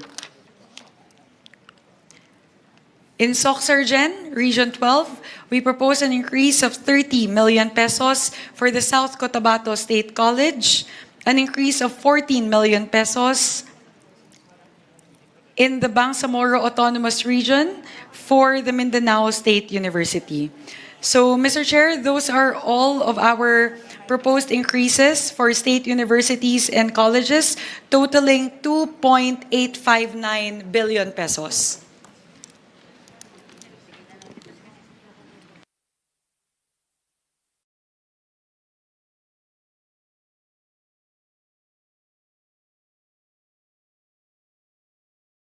On the part of the Senate, we'll start off with the University of the Philippines dahil maraming taga-UP ho dito. Itong Senator Kiko yata taga-UP. Senator Loren din. So we'll start off with UP. For the University of the Philippines system, locally funded projects, renovation of PAS, Mendoza Hall, UP Manila, 30 million pesos. A locally funded project, treatment of X-linked dystonia Parkinson's, also known as Lubag syndrome, UPPGH, 15 million. I think this is your intervention, the Parkinson's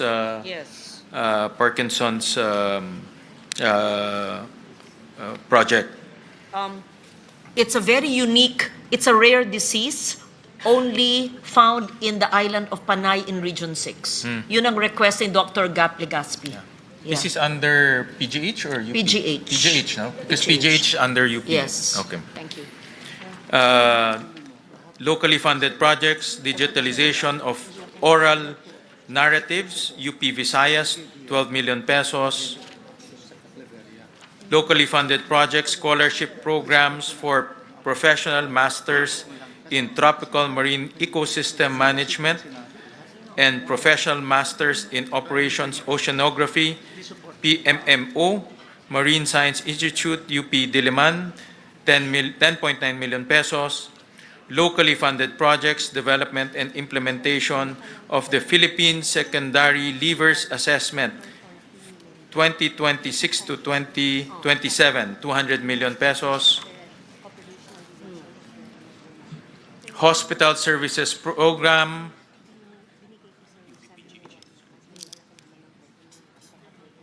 provision of medical services, 6.7 billion pesos. I believe this is for UPPGH. Hospital Services Program, Universal Care Fund for Zero Balance Billing, 800 million pesos.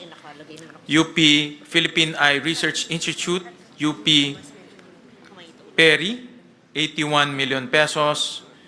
Increase in carrying capacity of UP Manila College of Medicine Simulation Laboratory, 20 million pesos. Futures Thinking Research Program, UP Los Baños, 2 million pesos. Upgrading and commissioning of the Structural Engineering Laboratory for Earthquake Engineering, Institute of Civil Engineering, UP Diliman. Ba't wala ito?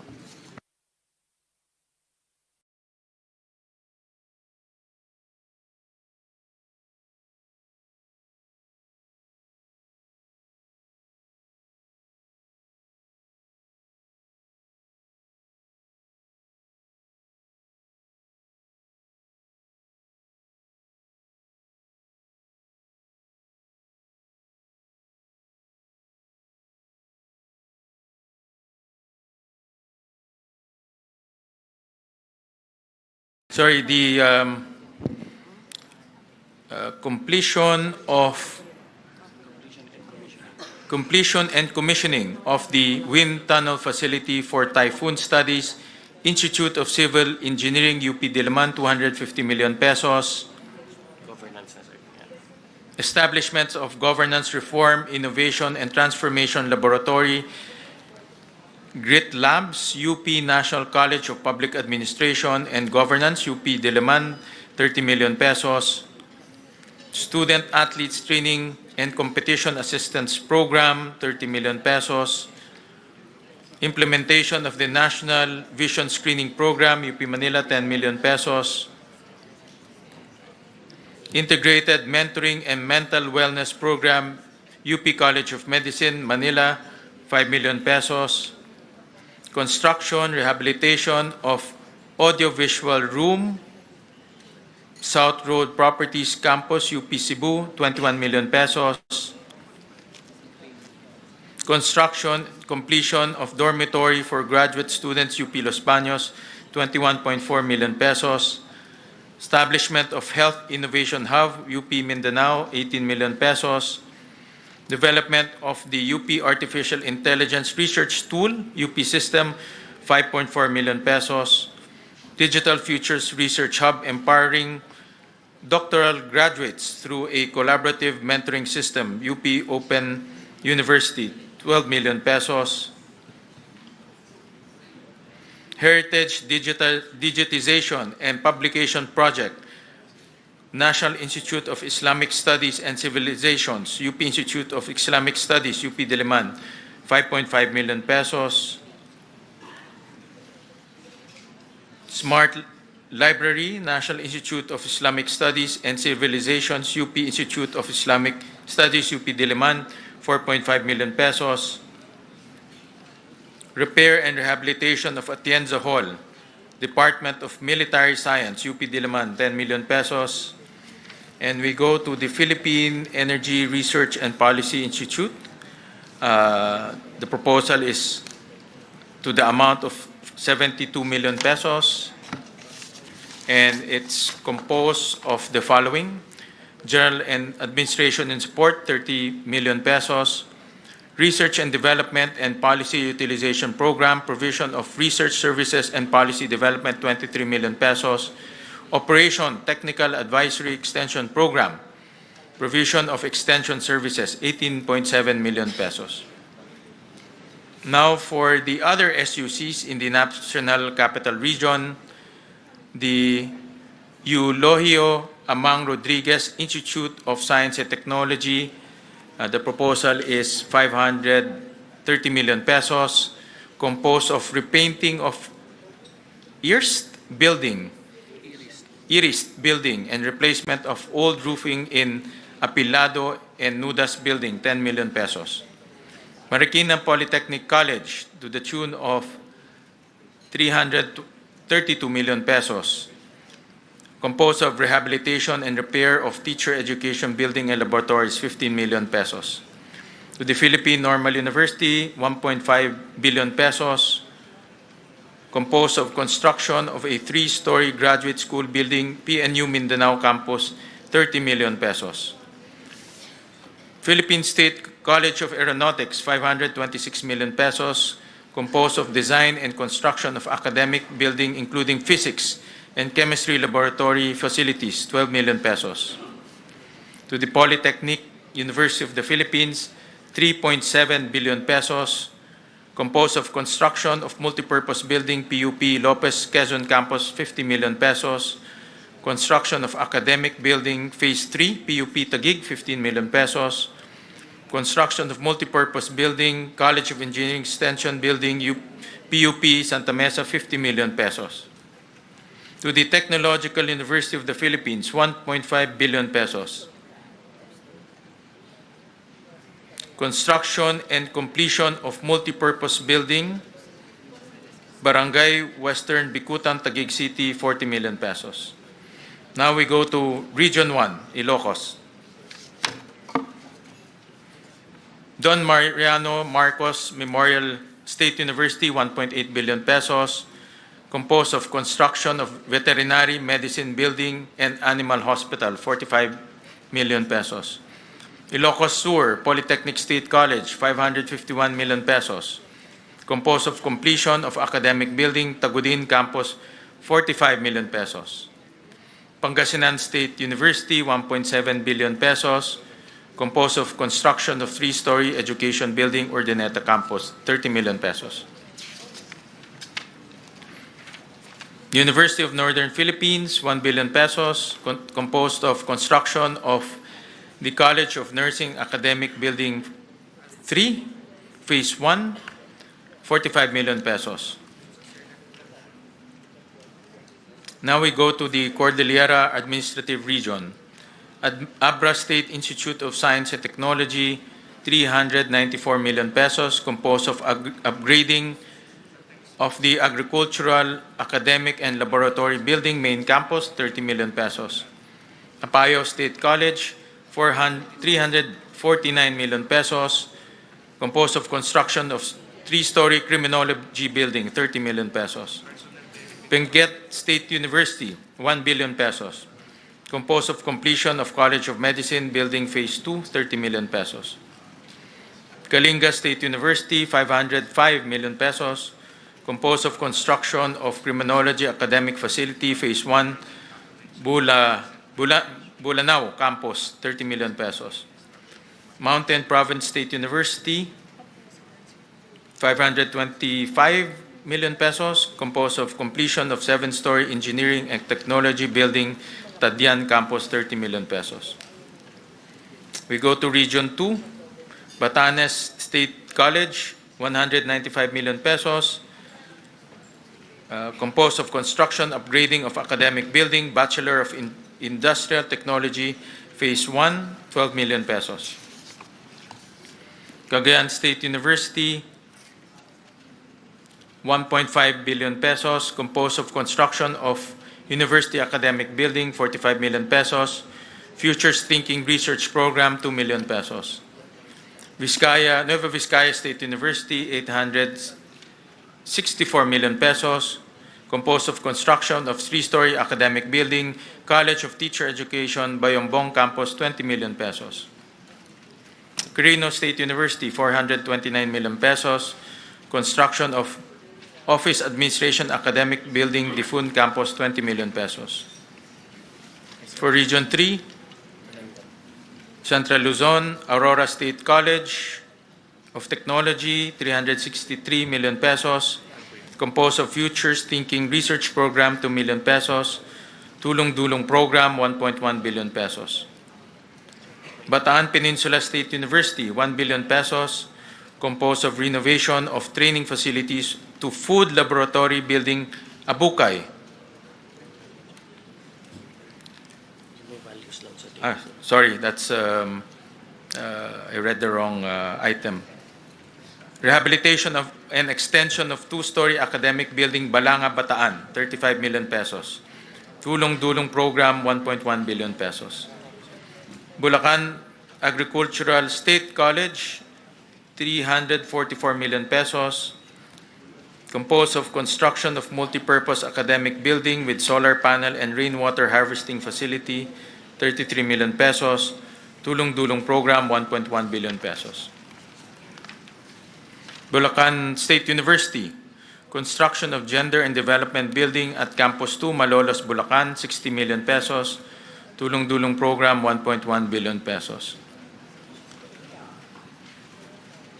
Central Luzon State University, 1.2 billion pesos, construction of composed of construction of climate resilient General Academic Building A, 40 million pesos, Tulong Dulong Program, 1.1 billion pesos.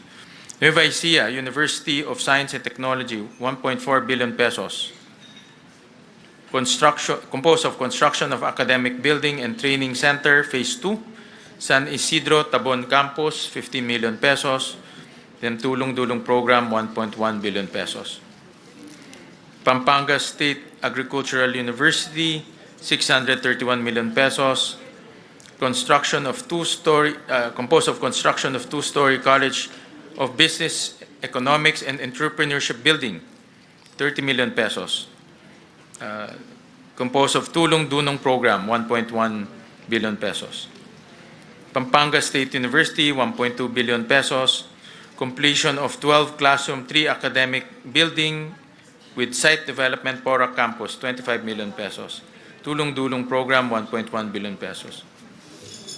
The Philippine Merchant Marine Academy, 351 million pesos, composed of construction of academic building, main campus, 30 million pesos, and Tulong Dulong Program, 1.1 billion pesos. President Ramon Magsaysay State University, 743 million pesos, construction 3-story College of Engineering Academic Building, Iba Campus, 40 million pesos, Tulong Dulong Program, 1.1 billion pesos. Tarlac Agricultural University, 522 million pesos, rehabilitation of old building, 30 million pesos. Futures Thinking, 2 million pesos, construction of College of Education Child Research and Development Laboratory Experiences, 20 million pesos, Tulong Dulong Program, 1.1 billion pesos. Tarlac State University, construction of academic building for College of Engineering, Tarlac State University, 1 billion pesos, construction of academic building for College of Engineering, 40 million pesos, Tulong Dulong Program, 1.1 billion pesos.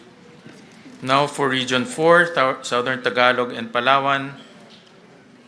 Region 4A, Calabarzon, Batangas State University, 2.4 billion pesos. Future Thinking Research Program, 2 million pesos. Construction of 10-story Engineering Hub, Academic Building, 200 million pesos. Tulong Dulong Program, 100 million pesos. Cavite State University, 2.1 billion pesos. Completion of 3-story of College of Engineering and Business Management Building, CCAT Campus, 42 million pesos. Futures Thinking Research Program, 2 million pesos. Tulong Dulong Program, 1.1 billion. Million, no? Million ba ito? Billion. Million pesos.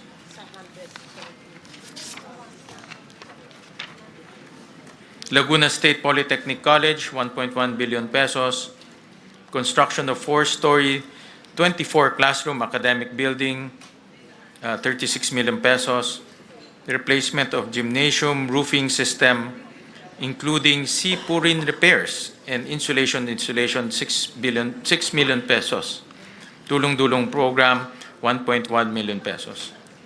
Southern Luzon State University, 761 million pesos.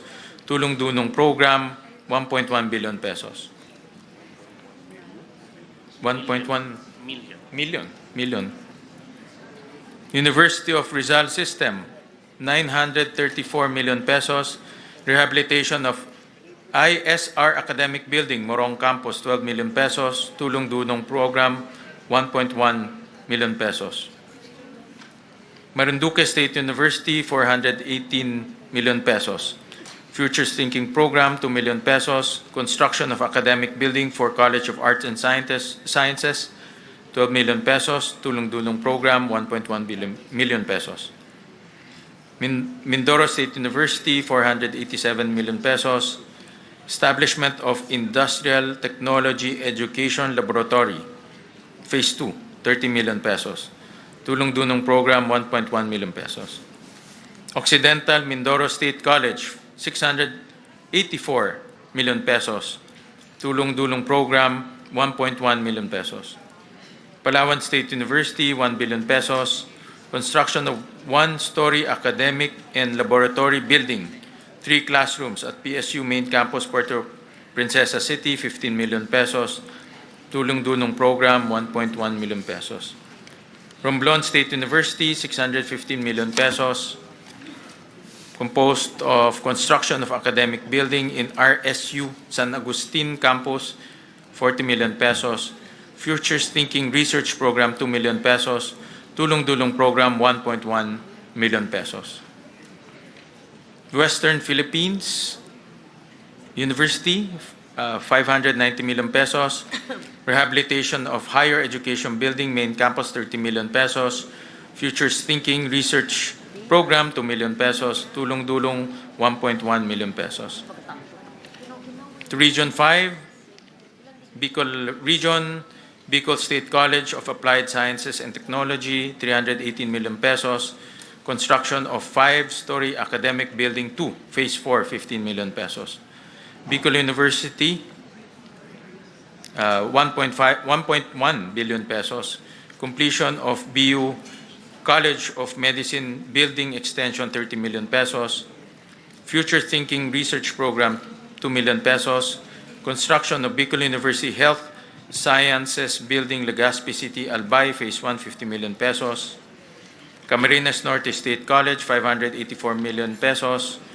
Construction of 3-story IFMS Academic Building, Mercedes Campus, 30 million pesos. Camarines Sur Polytechnic Colleges, 744 million pesos.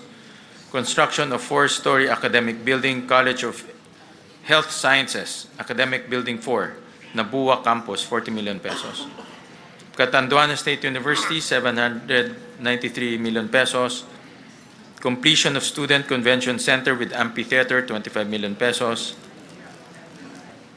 Central Bicol State University of Agriculture, 1.2 billion pesos. Futures Thinking Research Program, 2 million pesos. Repair Rehabilitation of Electronics and Electrical Classrooms Building, CBSUA, Calabanga Campus, 12 million pesos. Dr. Emilio Espinosa Senior Memorial State College of Agriculture Technology, 346 million pesos. Construction of 4-story smart academic and laboratory building for business management program, 30 million pesos. Futures Thinking Research Program, 2 million pesos. Partido State University, 727 million pesos. Construction of Criminology Academic Building, Lagonoy Campus, 24 million pesos. Futures Thinking Research Program, 2 million pesos. Sorsogon State University, 677 million pesos.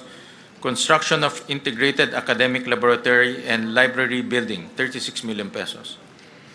Now we go to Region 6, Aklan State University, 760 million pesos. Composed of construction of academic building main campus, 30 million pesos. Capiz State University, 1.2 billion pesos, composed of construction of academic building and analytical laboratory for fisheries and marine researches, Pontevedra Campus, 40 million pesos. Guimaras State University, 380 million pesos. Completion of CBM building main campus, 30 million pesos. Iloilo Science and Technology University, 1.1 billion pesos. Rehabilitation of vertical expansion of academic building, K Building, Iloilo City Campus, 40 million pesos. Futures Thinking Research Program, 2 million pesos. Iloilo State University of Fisheries, Science and Technology, 601 million pesos. Futures Thinking Research Program, 2 million pesos. Completion of academic building main campus, 12 million pesos. Northern Iloilo State University, 827 million pesos. Construction of 3-story general academic building, 24 million pesos. University of Antique, 801 million pesos. This is in your hometown. Hindi ko amendment yan. Hindi. It's ano yan? Committee. Salamat. Construction and completion of classroom buildings, Sibalom Campus, 14 million pesos. Construction, completion of classroom buildings, Libertad Campus, 14 million pesos. Futures Thinking Research Program, 2 million pesos. West Visayas State University, 2.3 billion pesos. Composed of rehabilitation of Ramon Magsaysay Hall, Academic Building, College of Physical Education, Sports, Culture, and Recreation, 15 million pesos. Negros Island Region, Central Philippine State University, 632 million pesos. Construction of Agribusiness Program, Facility Phase 1, Main Campus, 30 million pesos. Negros Oriental State University, 1.1 billion pesos. Expansion of 60 classroom academic building, 45 million pesos. Siquijor State College, 203 million pesos. Composed of expansion of engineering learning spaces, construction of the engineering learning space, 50 million pesos. State University of Northern Negros, 365 million pesos. Construction, completion of nursing and allied health services academic building, phase 6 Sagay Campus, 30 million pesos. We go to Region 7, Central Visayas, Bohol Island State University, 1 billion pesos. Composed of construction of 6-story academic building, College of Technology, Main Campus, Dawis Extension, 45 million pesos. Cebu Normal University, 644 million pesos. Composed of construction of 8-story academic building, Phase 2, Balamban Campus, 30 million pesos. Biliran Province State University, we go to Region 8, Eastern Visayas. Biliran Province State University, 832 million pesos. Futures Thinking Research Program, 2 million pesos. Eastern Samar State University, 927 million pesos. Construction of 2-story College of Medicine dormitory building, 25 million pesos. Eastern Visayas State University, 996 million pesos. Construction of 4-story College of Arts and Sciences Extension, Main Campus, 40 million pesos. Leyte Normal University, 618 million pesos. Construction of academic building, LNU San Isidro Campus, 30 million pesos. Northwest Samar State University, 680 million pesos.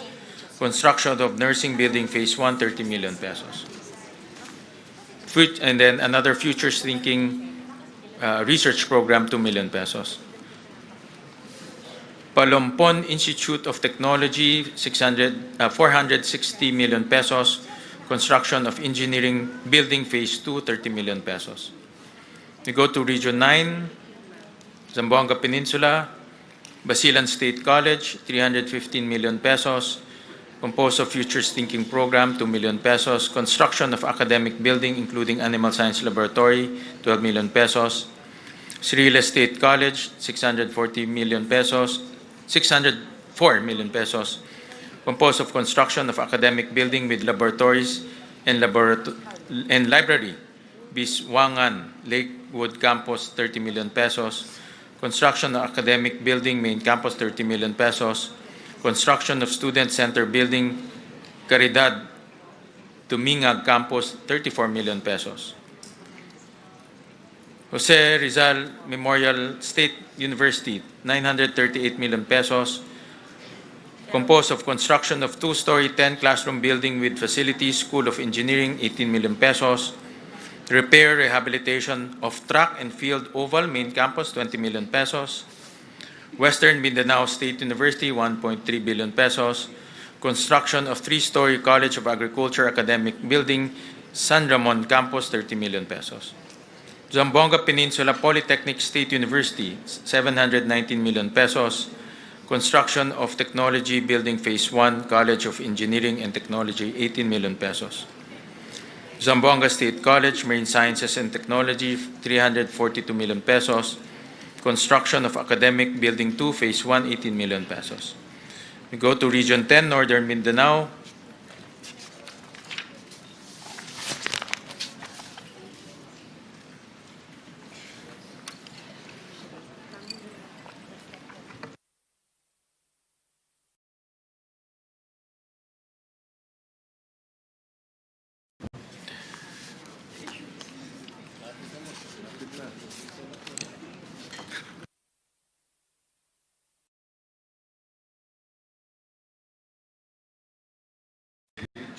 Ano ba ito?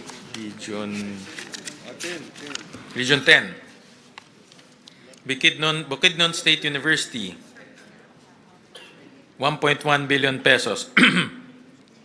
Completion of Buksu Hotel Training Laboratory for BSHM, 50 million pesos. Completion of 5-story academic building Phase 2, Quezon Campus, 25 million pesos. Completion of 5-story academic building Kalilangan Campus, 25 million pesos. Construction of 3-story smart Camiguin Polytechnic State College. Ito parang kila ano ito Kila Thank you, JJ Mr. ito. Chair.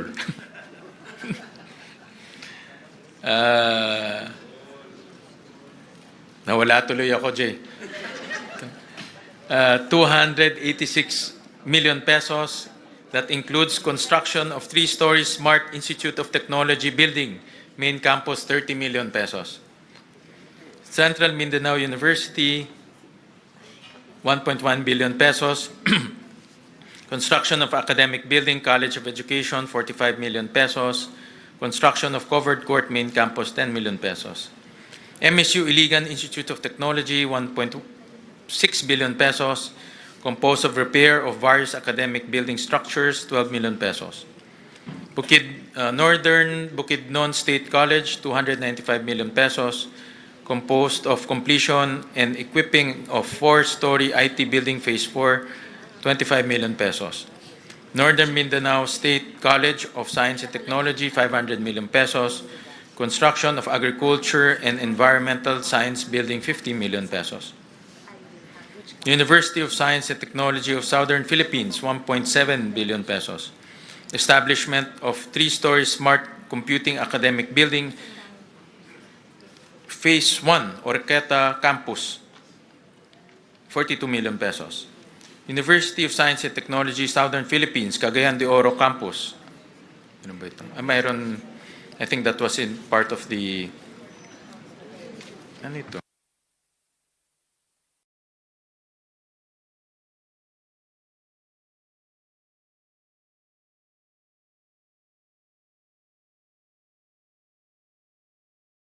Okay, all right. Okay, we go to Region 11. Mr. Chairman, Yeah. with your permission, Yes. before we leave Region 10, we'd like to appeal to the Senate, because if you will see Region 10, all the schools have capital outlay. But then my university in my city and my province, if you can see here, it's all blank. Zero. So almost all our university, state colleges and universities, you gave capital outlay. But in the case of Cagayan de Oro Campus, University of Science and Technology, zero. University of Science and Technology in Claveria Campus, zero. Can we appeal that we include the following, Mr. Chairman, to be able to be, to be fair to everyone? And we only are requesting, Mr. Chairman, because in the House, we have agreed now there will be no capital outlay. But since the Senate has been giving capital outlay to all, actually all. But here, if you can see here, for Cagayan de Oro Campus and also Claveria Campus, zero. So we just may request the following for inclusion. Is that possible, Mr. Chairman? Mr. President, we were advised by the DBM that the operating unit is the University of Science and Technology, Southern Philippines. Yes. So we were advised that the allocation will be in that university, Mr. President. But if you can I see think here, they have there is different no... campuses, if I'm not Yeah, mistaken. there are two campuses, and there is no capital outlay. That is why, if you can see here, all the other universities in northern Mindanao, Region 10, they have what you have given them, their buildings and their laboratories and academic buildings. But then, nasiro kami dito, Mr. Chairman. So I would just like, therefore, to move that we add what is just needed by the campuses, Mr. Chairman. Yes, wala dito zero Well, the PASOK, which suggested to us, PASOK actually compiled all the requests of the universities, especially to increase their capacity, and they submitted to us. So they submitted to us the projects per university, not for extension campuses. So that's why in this case, the University of Science and Technology of Southern Philippines, the request went to that university, not to the extension campuses. This is the main, the university is an amalgamation of the Cagayan de Oro campus and the Claveria campus. The main campus right now is the USTP Cagayan campus. And then the other amalgamated campus is Claveria campus. So we would just like to request. Can we just, yeah. Yes, may I just help out the chair? Of course, but you're the chair of this, right? Yeah. But I also spoke to Dr. Tirso Ronquillo, who's the president of the state universities. To be fair to the chair, he did not select which university will have this and that. We left it to the state universities. So it was Dr. Ronquillo who submitted it to the chair. So they selected. And we know, of course, and Attorney Kong Rufus knows this, that while funding has been given to selected mother campuses, not all extension or satellite campuses were funded. For example, University of Antique, the Hamtic campus and my other campuses had zero funding. I see in your university, you have the main funding under the Oroquieta campus, which is of course not in your district. Like yung sa amin, Sibalom and Libertad. But there are 3 others in Kaluya, in Hamtic, which were zero funded also. The chair request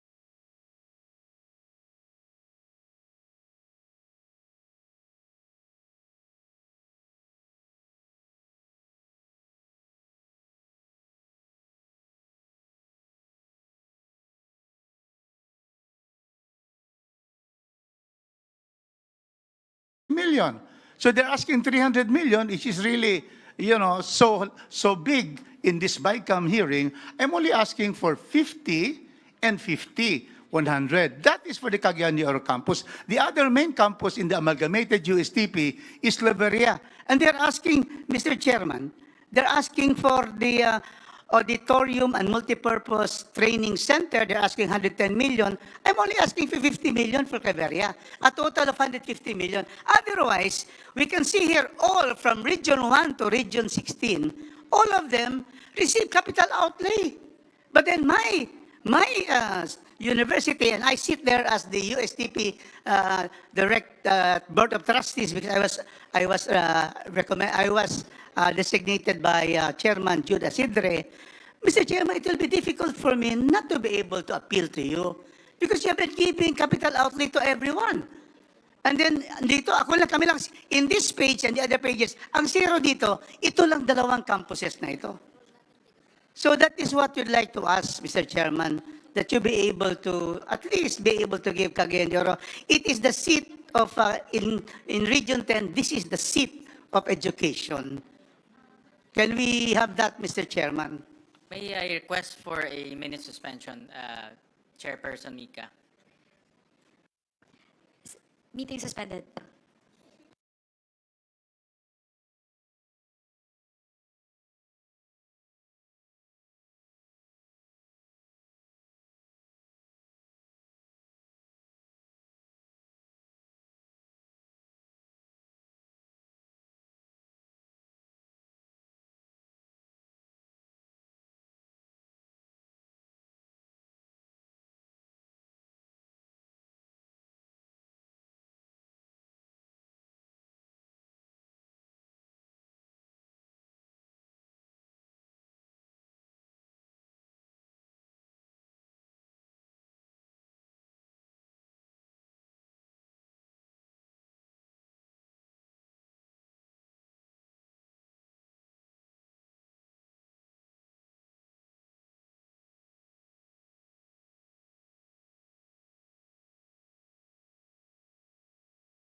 Bicam. So we are at the, and I thank Congressman Rufus for really taking care of his district, especially the universities there. Kailangan ho talagang matutukan yung mga pangangailangan po ng ating university. And you have our support, Congressman Rufus. Thank you, Mr. Chairman. Thank you. Thank you.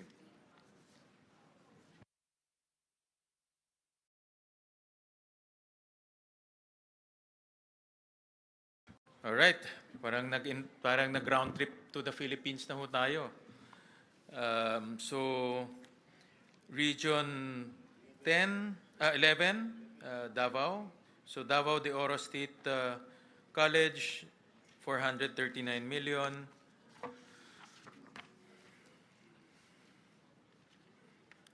That includes construction of 5-story, 30 classroom administrative academic building. Phase 1, Maragusan Branch, 37.5 million pesos. Futures Thinking Research Program, 2 million pesos. Davao del Norte State College, 537 million pesos. Composed of construction of 4-story academic building, Phase 1 main campus, 30 million pesos. Future Thinking Research Program, 2 million pesos. Davao del Sur State College, 390 million pesos. Locally funded project retrofitting of damaged general education academic building, 30 million pesos. Davao Oriental State University, 669 million pesos. Futures Thinking Program, 2 million pesos. Construction of 3-story green technology building, Phase 4 main campus, 22.5 million pesos. Construction of 2-story modernized academic building, 18.5 million pesos. Southern Philippines Agribusiness and Marine Aquatic School of Technology, 266 million pesos. Completion of Program Learning Center, replacement of classroom damaged by earthquake, Phase 3, Malita Campus, 30 million pesos. University of Southern Philippines, 1 billion pesos. Composed of completion of 5-story academic building, Tagum Unit, Tagum Mabini Campus, 30 million pesos. Futures Thinking Research Program, 2 million pesos. Region 12, Soccergen, 2.3 million pesos. Cotabato Foundation College of Science and Technology, 240 million pesos. Construction of Criminology Building, 28.8 million pesos. Sultan Kudarat State University, 692 million pesos. Composed of construction of College of Medicine Building, Phase 2, 18 million pesos. University Southern Mindanao, 1.1 billion pesos. Establishment of Cacao Center of Excellence in Research, Development, Innovations, and Capacity Enhancement, 45 million pesos. Region 13, Caraga. Agusan del Sur State College of Agriculture and Technology, 544 million pesos. Locally funded projects, completion of academic building, College of Teacher Education, 30 million pesos. Caraga State University, 1.1 billion pesos. Construction of College of Forestry and Environmental Science Building Complex, 45 million pesos. Northeastern Mindanao State University, 1.4 million pesos. Construction of academic classroom, advanced DBMG building, 45 million pesos. Surigao del Norte University, 722 million pesos. Construction of academic building, College of Engineering, 30 million pesos. The Bangsamoro Autonomous Region in Muslim Mindanao. Adyong Memorial State College, 165 million pesos. Construction of academic and administrative building, 18.5 million pesos. Cotabato State University, 407 million pesos. Construction of 5-story college and art science building, 30 million pesos.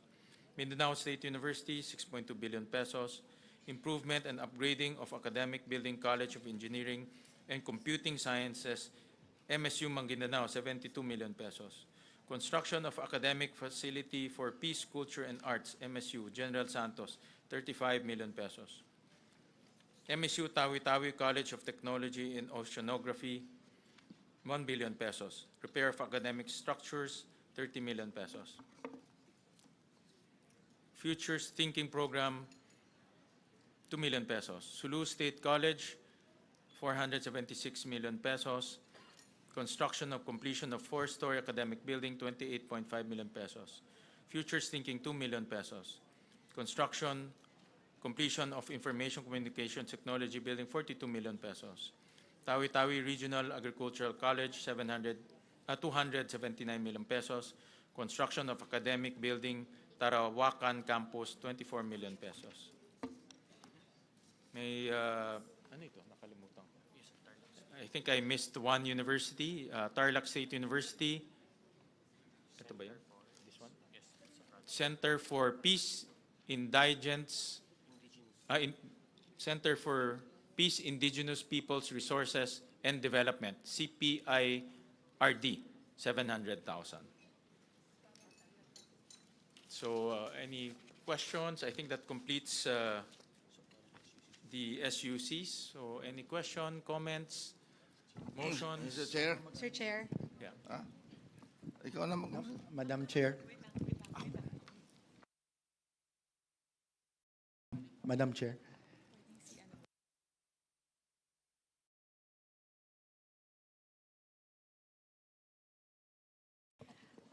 I would like to recognize the Honorable Maricar Zamora. Thank you, Madam Chair, Mr. Chair. Just manifestation, seeing that there are proposal from the Senate for the additional tulong-dunong programs for several universities, particularly for universities in regions 3 and 4. Just for a manifestation, Mr. Chair, Madam Chair, we wish also to see Senate intervention for tulong-dunong program for other regions, especially for Visayas and Mindanao, because here in the proposal, we only see proposal for tulong-dunong for 3 regions and not for all state universities. While we understand that there could be some priorities, but as a representative from Mindanao, I also wish to see Senate intervention for universities and colleges in Mindanao and Visayas. Thank you, Mr. Chair. We'll take note of that, Congresswoman Maricar Zamora. Thank you for that comment. I would now like to recognize Senior Vice Chairperson Abet Garcia. Thank you very much, Madam Chair, Mr. Chair. May tanong lang po ako, Madam Chair. If you remember, during the budget hearing ng mga state universities sa House, and it was chaired by 3 vice chairs ng Luzon, Visayas, Mindanao, ng mga state universities, ang pinakamalaking hiniling nila or concern nila ay yung utang na for many, many years ay hindi nababayaran sila sa kanila with regards to free college education na by law, kailangan nababayaran sila at nare-replenish sa pondo nila. And this concern was brought to the attention of our leadership. Kasama rin po yung ating minority. And they requested the chair to look for additional sources. So this was presented earlier na nakahanap po kayo ng fiscal space sa NEP to the tune of 4 billion pesos at nakahanap po kayo ng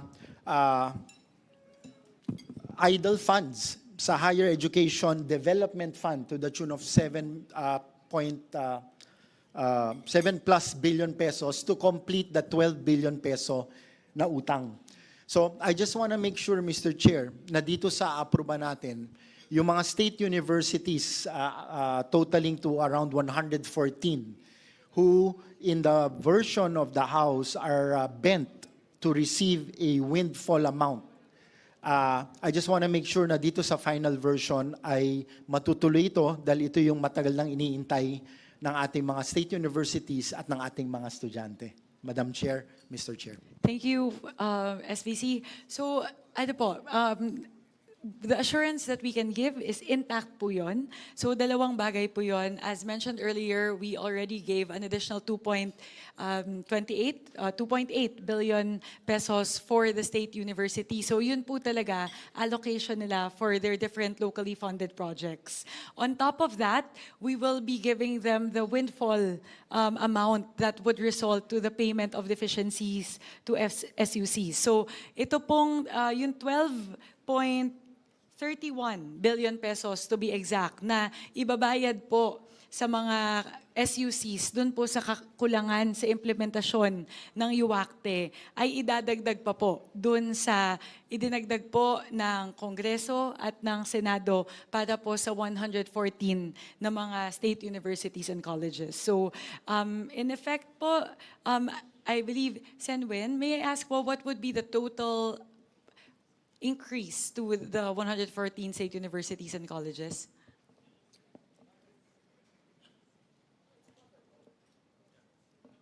Mr. Chair, may I? Yes, go ahead. Because this, Go ahead po. remember, it was Yeah. a non-working, May bagyo. stormy day when we met with all the state universities and colleges presidents in Manila Polo Club, the chair and myself, and the hearing was canceled in the Senate, and we still met with them with Dr. Tirso Ronquillo.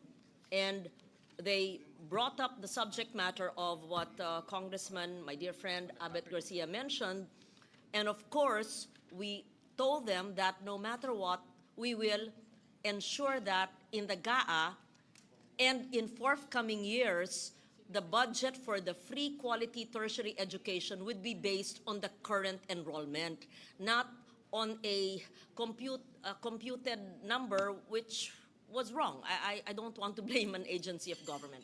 Having said that, we assure the House that whatever amendment you did, and the source would be the Higher Education Fund, Chair Shirley Agrupis had confirmed that in the hearing, because whatever was discussed in that privately held meeting was replayed, if I may use that word, in the Senate hearing and in plenary as well. And we will ensure that that is carried until the BICAM, until it is signed by the President. Let us also kindly put it on record that when the DBM puts the amount, it must follow the current year's enrollment and the possibility of the increasing enrollment. The reason for the backlog or the lack of funds in the past years was a wrong computation used allegedly, I don't want to blame, by the DBM. But I believe it's resolved, Mr. Chair. Is that accurate? Yes. And the funds are provided for, as of now, in the Senate version. Yes. Yes. Thank you for raising that, Congressman Garcia. I recall in your hearing in the House, yes, that was discussed as well. Yes, thank you. Yes, Senator Loren. Thank you, Mr. Chair. Actually, Thank that's you, a Madam Chair. long-time problem. I think that problem has been plaguing the SUCs for many years. And finally, both the House and the Senate has finally resolved this by allocating 4 billion from the GAA or from the budget and another 8 billion from the Higher Education Development Fund. So tapos na ho yung problema na yun. Yes. But Kailangan ma-resolve yung formula or else babalik ulit yung problema Yes, next year. Correct. Thank you, Chair, for raising that. Let it be said that every year, hindi dapat ginagamot ng BICAM o ng Kongreso o ng Senado ang kakulangan. Kaya nga dapat tama na yung komputasyon para sa NEP pa lang tama na. Kasi batas ito. This is similar to the PhilHealth issue. Bakit tinimbang ngunit kulang? Bakit 53 ba bilang sa NEP ng 2026, dapat plus 16B kung tama yung computation. So, ganun din sa free college education. Dapat tama ang computation ayon sa mga enrollees sa susunod na taon para hindi gagamutin na naman, hahabulin sa GAB o sa GAA. Yeah, so I'm glad we are of the same mind and we share that advocacy, all of us in this hall today, so we make sure that the NEP next 2027 will be correctly computed. Thank you for raising that. I'll just add to that. So we actually put in two special provisions pertaining to this. The first would be to ensure that the HEDF will be committed by CHED towards this purpose. Because in the previous years, we found out that apparently the HEDF has been accumulating for the last 27 years, untouched. Nakita po namin na meron pong laman na 12 billion pesos sa HEDF na higit 2 dekada na natutulog. So when we were able to see that, we created a special provision as reflected in the HGAB to make sure, essentially to force CHED to commit and DBM also to commit to releasing the 7.82 billion pesos for the purpose of paying the deficiency to SUC. So talaga pong we made sure that the special provision is so specific that DBM and CHED will really have to comply. We even put in the amount so they would no longer be able to flex out of the situation. The second one po, to the point of Senator Lauren, in terms of the computation, essentially the shortfall every single year emanated from the fact that there's a discrepancy in terms of the estimated number of enrollees as reflected in the NEP and the actual number of enrollees. Lumaki po ng lumaki yung gap every year. So we put in another special provision in the HGAB, and this is something that we would have to reconcile as well, wherein we essentially mandated PASOK, CHED, and the DBM that during the budget call, they already need to do that alignment. And there would be a deadline for SUCs to submit their projected enrollees for the following year. So just to say, we're doing this, we're doing a two-pronged approach. First is that we will pay the current deficiency to SUCs amounting to 12.31 billion. Para po yung kakulangan for the last 5 years, okay na yon, done na po, settled na. But the second approach, and I would think the more important facet of this solution, is to make sure this deficiency no longer happens again in the future. So that's why, aside from making sure that the 12.31 billion pesos is funded, we have these two special provisions as well to safeguard against any shortcomings in terms of actualizing this provision. Pero yun po, rest assured that the payment of deficiency to SUCs is secured despite all of the additions to the different SUCs. Okay, maraming salamat, Madam Chair, Mr. Chair, and Senator Loren. Just a last note on that. Thank you for that, Chair Mika and Kong Abet. Alam niyo, sinabi ng mga SUCs, dahil sila nag-aabono para punuin yung batas na ginawa natin, nawawalan sila ng pondo sa mga regular programs sa kabataan. So ang nawala talaga yung mga benepisyo ng mga bata. Ang dami nilang kinancel na ongoing programs nila just to fill in the billions that were missing for the past year. So this is really a very good step that both houses are doing, that we're filling it up. And again, dapat tama na sa NEP 2027. So thank you for bringing it up. Mr. Chair, Madam Chair. Yes, Representative Pepito Alvarez. Kung wala na ibang issue, I move for the omnibus approval of all budget of the issues in all regions. So move, Mr. Chair. Thank you. Duly seconded by our colleagues. The budget, yes. Just very quickly for the information of not just our colleagues, but those who are viewing us live stream through live streaming. May we just place on record the Tulong Dunong program, because it was repeated over and over for, I think, 28 or 18 SUCs would have it. What is the program? How do we ensure that that it is availed of? Who do they go to? Because there is a Tulong Dunong in the state universities, and then a Tulong Dunong with the CHED.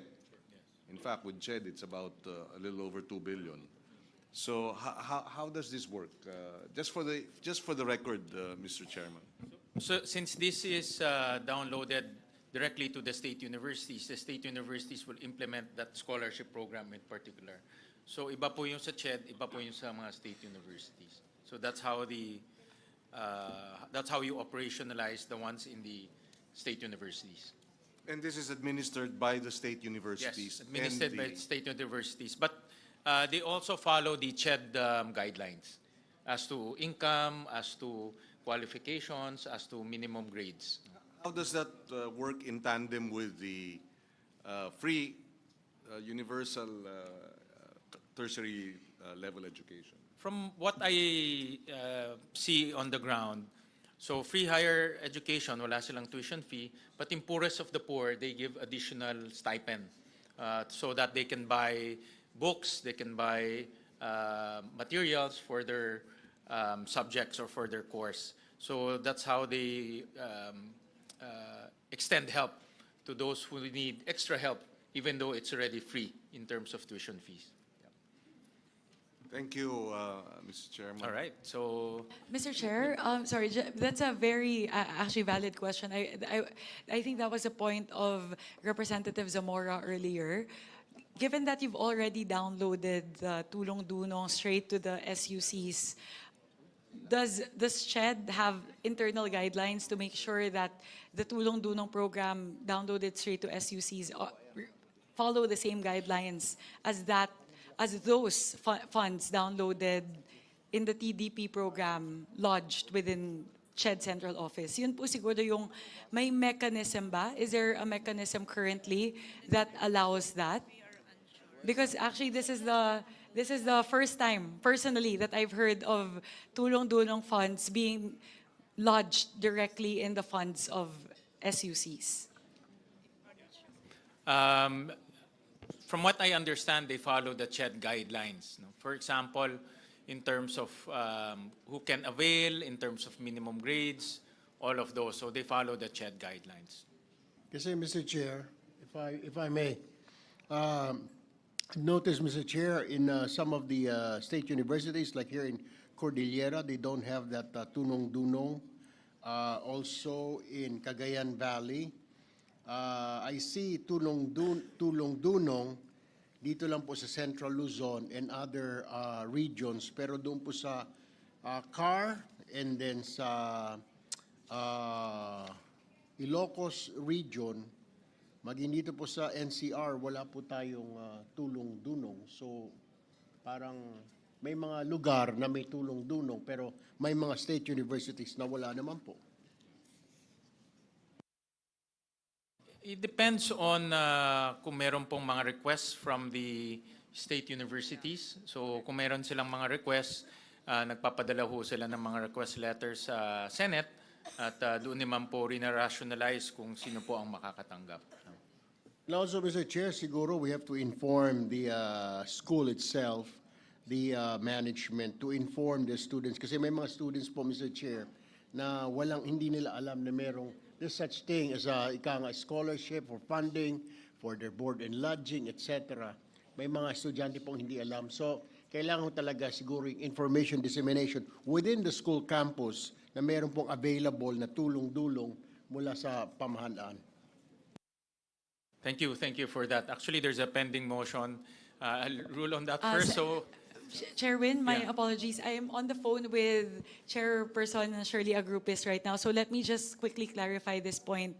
Perhaps because it's stated as a different line item. So if we approve it as such, then perhaps if the decision of CHED is that it has to be lodged under CHED Central Office, we may be approving something that's not implementable. So if I may po, Chairman Shirley Agrupis po is on the phone with me. May I request for a minute suspension?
I'm glad on the line.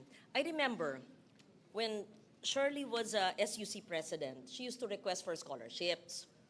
And she said, she told me at the time, pag diretso ro ang pondo sa SUC, mas mabilis mag-facilitate sa estudyante. At that time, with all due respect, whoever was the chair of CHED. But of course, now she's in CHED. And she prefers all the funds there. So it's really up to us. We leave it to you, to us. Anong mas maganda? Kasi the SUC presidents, they want the funds diretso so that they should not ask CHED, that's a processing din sa kanila.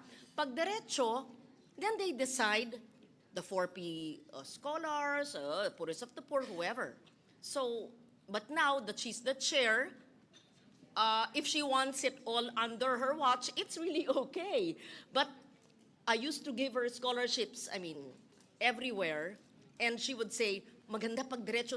SUC presidents will say, diretso na sa amin. Okay, but it's up to them, whatever they wish. That's why, so chair, so.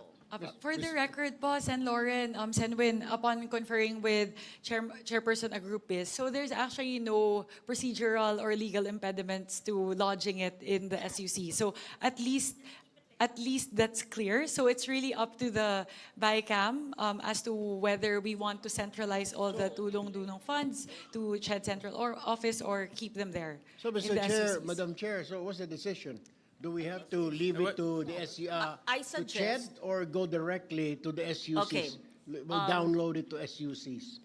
It can be both because a scholar, whatever it's called, a scholarship assistance can go through CHED, that's the tertiary education subsidy, the TES, and there's Tulong Dunong.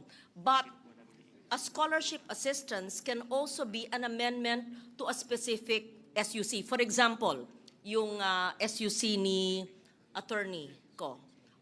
University of Science and Yun. Technology of Southern Kung Philippines. gusto mo mag-amend, pwede ka maglagay ng scholarship assistance, let's say 1 million to that SUC, and the students, you will not touch the funds, it doesn't go through the lawmaker, but the SUC will implement it, depende kung. And all the SUC presidents I talk to always say, sana diretso na, kasi ang bagal noon pagaling kay CHED, and Shirley would do the same before. So I suggest, since it's there already, and the SUCs already know that it's lodged under them, and there's no legal impediment. And the LBRMO did that. So we And, Madam Chair, Yes. Mr. Chairman, the thing is, there are Region 3 and Region 4 has tulong-dulong directly to the state colleges. Mindanao, which has the 6 poorest provinces in the country, of the 10 poorest, walang tulong-dulong. So yan ang problema natin. So whether it is handled by CHED or by the school, it's clear that Mindanao is shut out of tulong-dulong, all the 6 regions, and that is a shutout. And, Mindanao, under the PSA report, 6 of the poorest provinces are in Mindanao, and therefore, most of the students in our state university colleges are very, very poor that would need tulong-dulong. Just a manifestation, Mr. Chairman. That is what happened. Meron ng Region 3 and 4, wala ang Regions 9, 10, 11, 12, Caraga, and BARM. Alam mo, Mr. Chair, Madam Chair, I agree with Congressman Rufus. Wala naman po siguro state college universities na walang mahirap na estudyante. Kaya po sila nandyan because they don't have money. Magandang sinabi nyo. So we can move to put tulong-dunong directly to all SUCs, assuming there's fiscal space. I would like that. I hope we can do that, as long as there's fiscal space. Yes, there's none in Mindanao. If the 2 chairs would agree, but where do you find the funds that you will take it from? So the options would be to put the tulong-dunong, which is on the record, back to CHED, right? Back to CHED, and nothing would stay in any SUC, or we give all SUCs as manifested by Congressman Rodriguez. So I leave it to the body.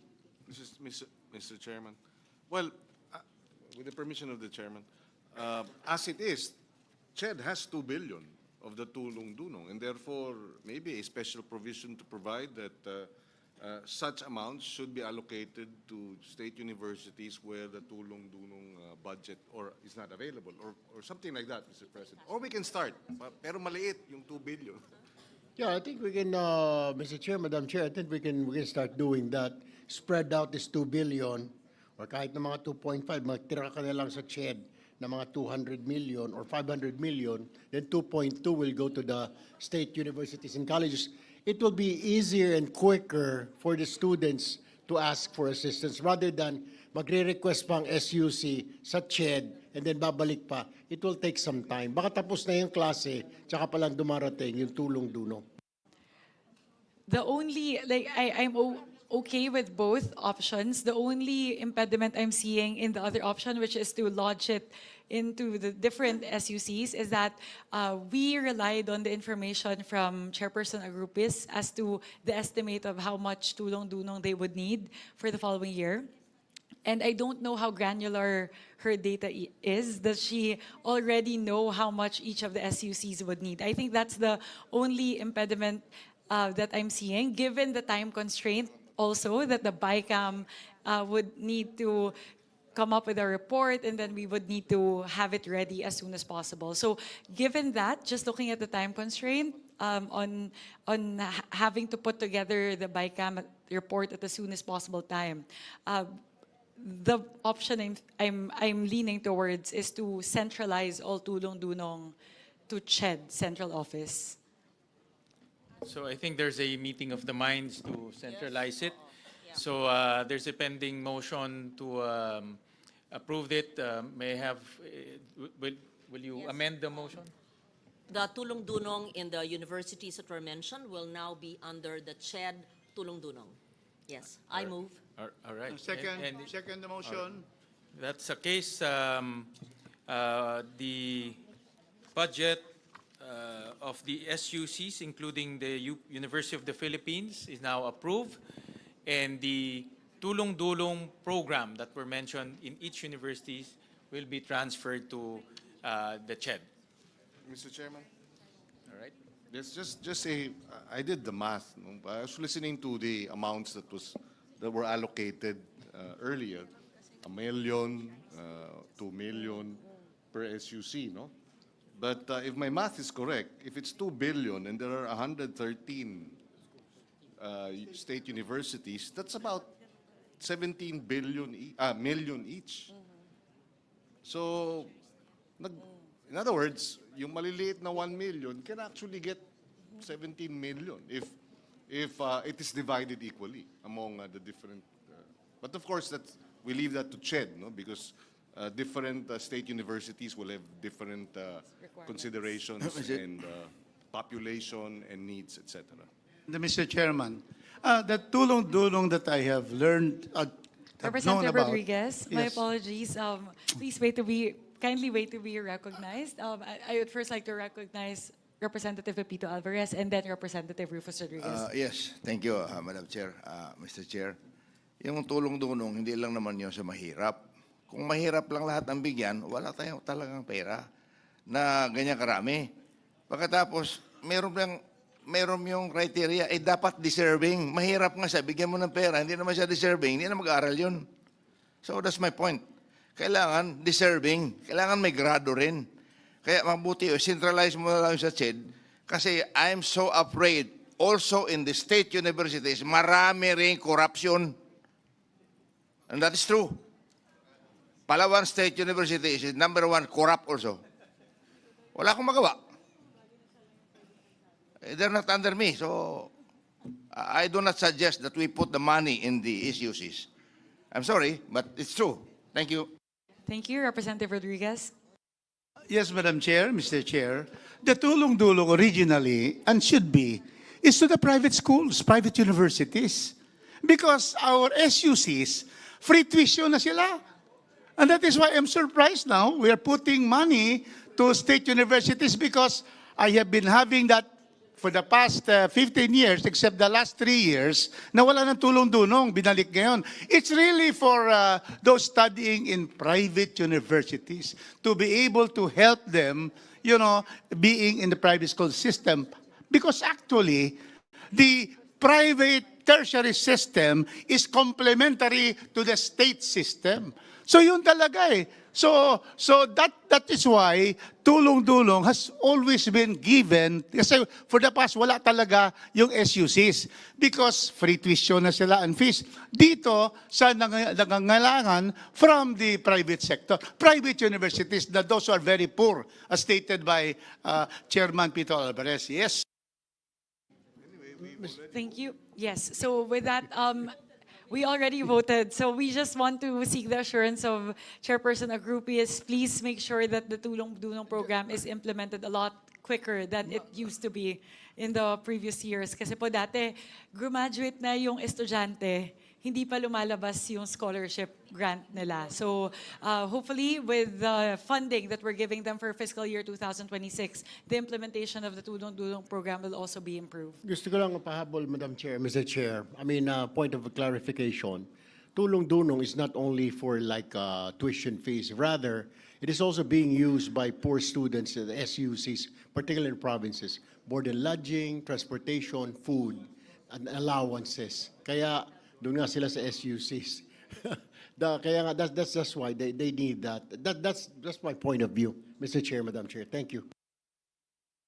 Hindi dumating yung tulong, kaya hindi nadagdagan yung dunong. Graduate. All right, thank you. Thank you for With those that, Mr. comments. Chair, let's move to the next agency. I believe CHED, we're moving to CHED. Yes, to Commission on Higher Education. Mr. Chair, on the part of CHED, we'll just wait for the screen to catch up.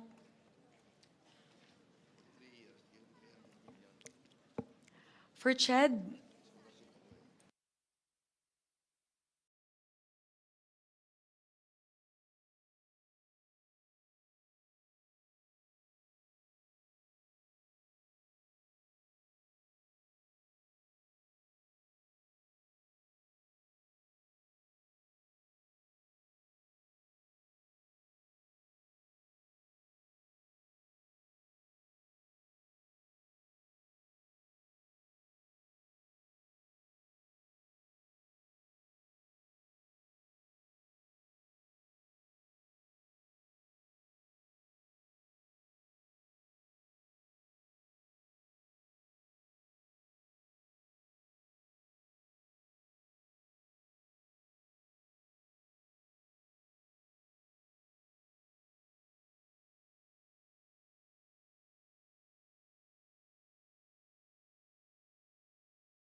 on the part of the House, for the Commission on Higher Education, we propose several amendments from the NEP as adopted in the HGAB. So as an increase to the UACTE, or the Universal Access to Quality Tertiary Education Act, we added 2.98 billion pesos. On top of that, we are also, as mentioned earlier, proposing for 4.5 billion pesos to be allocated also under UACTE for the payment of deficiency to SUCs. Third would be for Tulong Dunong program. We are proposing to add 2.7 billion pesos. And for increased subsidy for training and research for SUCs, we are proposing an increase of 228 million. So from the NEP levels for UACTE, the increase in tests and UACTE payment of deficiency to SUCs combined, that would be a total increase of 7.5 billion pesos for UACTE, from 27.4 billion pesos in the NEP to 34.9 billion pesos in the HGAB. And again, for Tulong Dunong program, that would be an increase of 2.7 billion pesos. That's it for the part of the House. Thank you, Chairperson Mika. On the part of the Senate, for for Commission on Higher Education, 74.3 billion pesos. For universal access to quality tertiary education, 40 billion pesos. For Tulong Dunong program, the Senate subsumed this under the universal access to quality tertiary education. For locally funded project, improvement, enhancement of ICT infrastructure for digitally empowered CHED, central and regional offices through strengthened office productivity and higher education information system, 100 million pesos. For repair and refurbishment works for the CHED 5 offices, 150 million pesos. For seed fund for development of medical schools in SUCs, 440 million pesos. Implementation of English Laboratory Phase 1, 50 million pesos. For financial support for related learning experience requirements in Allied Health Sciences Program, 500 million pesos. For medical scholarships and return service program, 1 billion pesos. 74 na banggit mo kanina. Sorry, I misread the budget of the CHED. It's 47 billion pesos. So any comments, any motions? Senwin, I was just hoping to clarify the Tulong Dunong program, as indicated here, does that already include the transferred amounts from the SUCs? Not yet, not yet. So we will effect that later on. That's why we need to balance the records later on. So any comments? So, Mr. Chair, before we solicit a motion, For the record, we were able to increase the budget of the Commission on Higher Education from 33.1 billion in the NEP to 43.6 billion pesos in the HGAB. And finally, in the proposal, that would be 47.4 billion pesos. So that is a 14 billion increase for the Commission on Higher Education.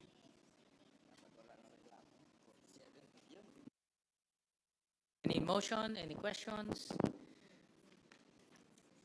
I move that the budget for the Commission on Higher Education be approved, Mr. Chair. Any second? Duly seconded. The budget for the Commission on Higher Education is hereby approved. We go to TESDA, Technical Education and Skills Development Authority.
We'll suspend the proceedings.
proceedings.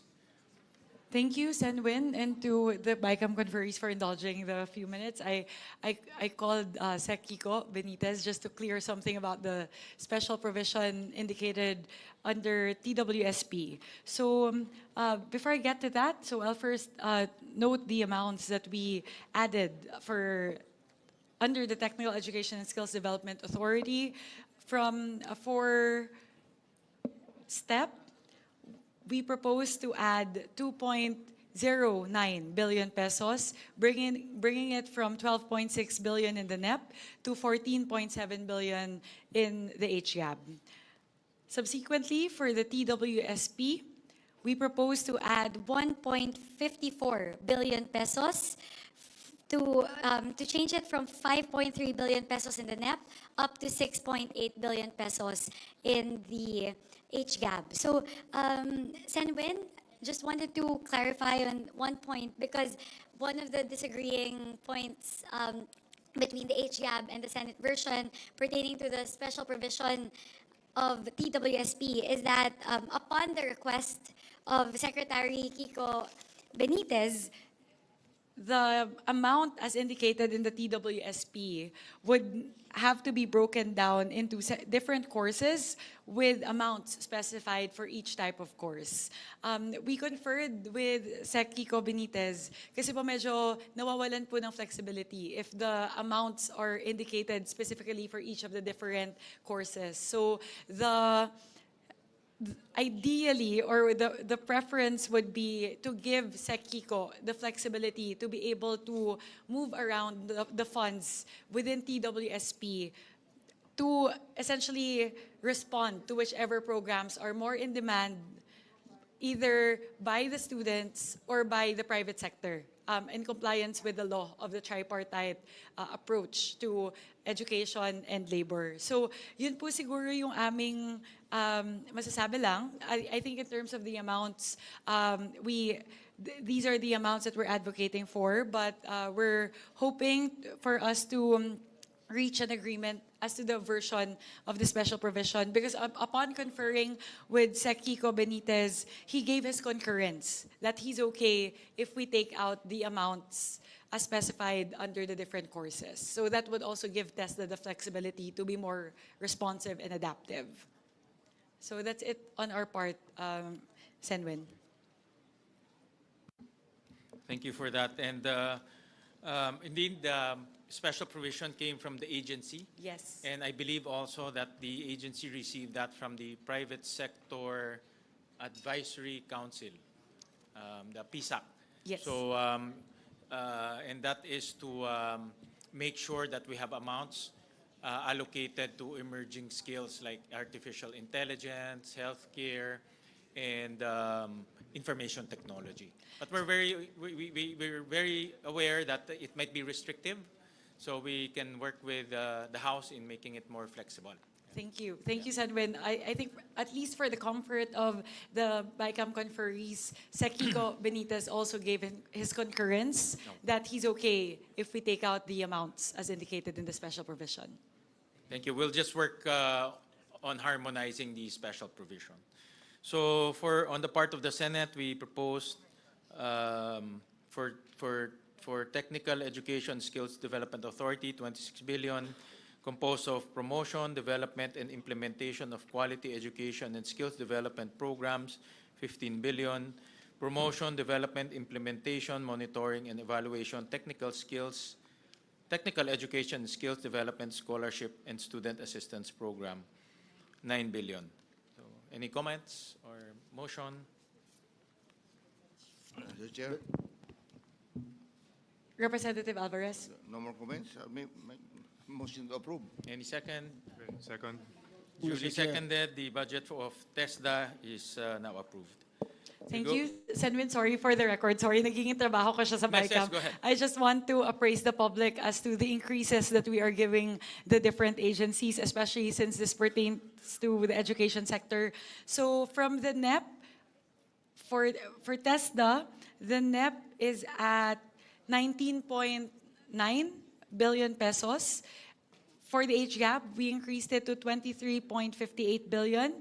And finally, with our version of 26 billion pesos, the total increase would be, I need to compute.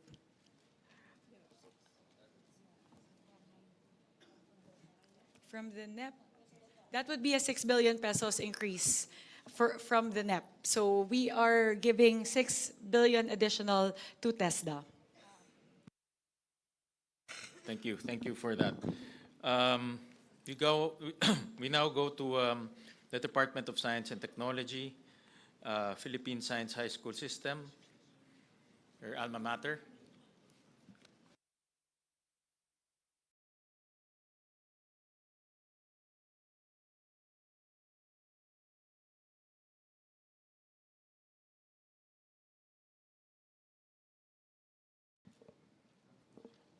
Thank you very much, Mr. Chair.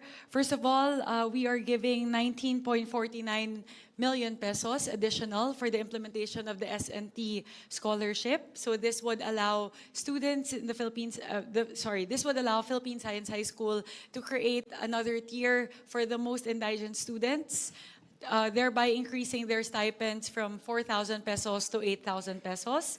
We are also providing an additional 4.7 million pesos to Philippine Science High School for the purchase of laptops. They have a loan program for the most indigent students wherein they could lend laptops to them. Sira na daw po kasi yung maraming laptops, so we're giving them funding to replenish their laptops. And finally, we are adding 97 million pesos to Pisay for the construction of the Advanced Science and Technology building and the expansion of dormitory buildings in several of the campuses. So, Ms. Senwin, thank you for, medyo biased lang ako with regard to Pisay, given that it's my alma mater, but these amounts are very much needed by the students, especially the most indigent students of the Philippine Science High School system.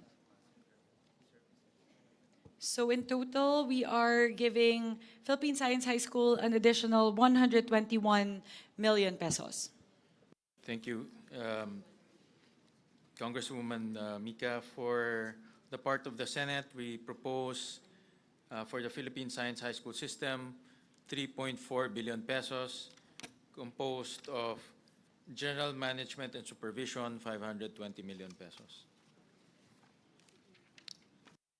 Motion to approve, Mr. Chair. Senwin, just wanted to clarify on something.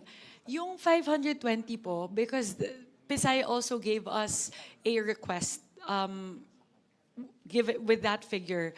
Would this be for the scholarship or would this be for something different? This is for the scholarship.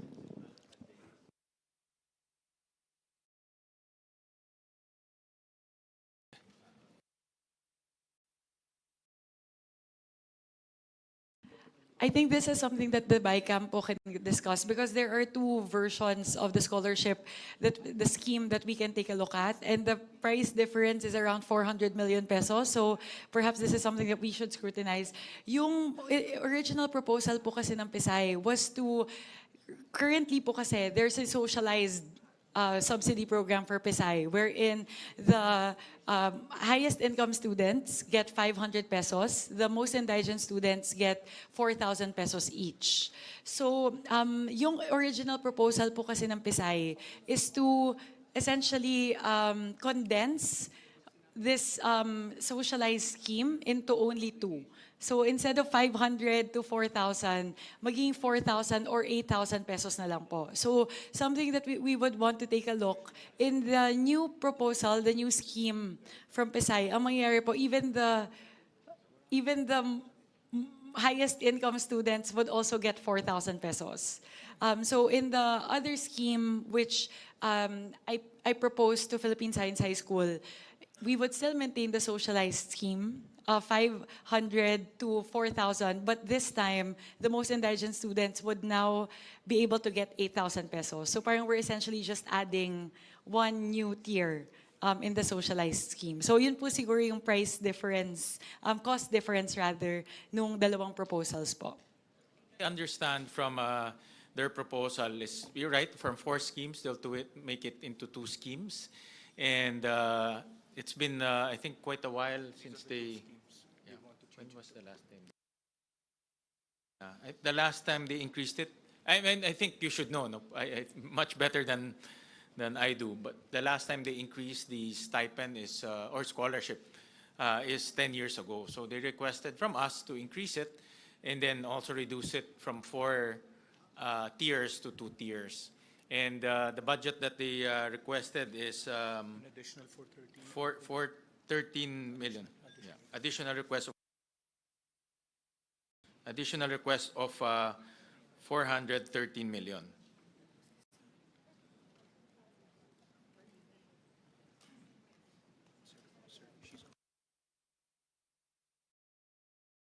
Yes, session suspended.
Thank you, Senwin.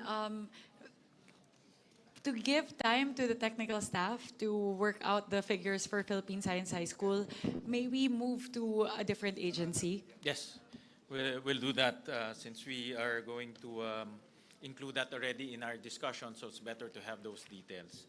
So we'll move to another agency, which is the health sector. We'll start off with the Department of Health.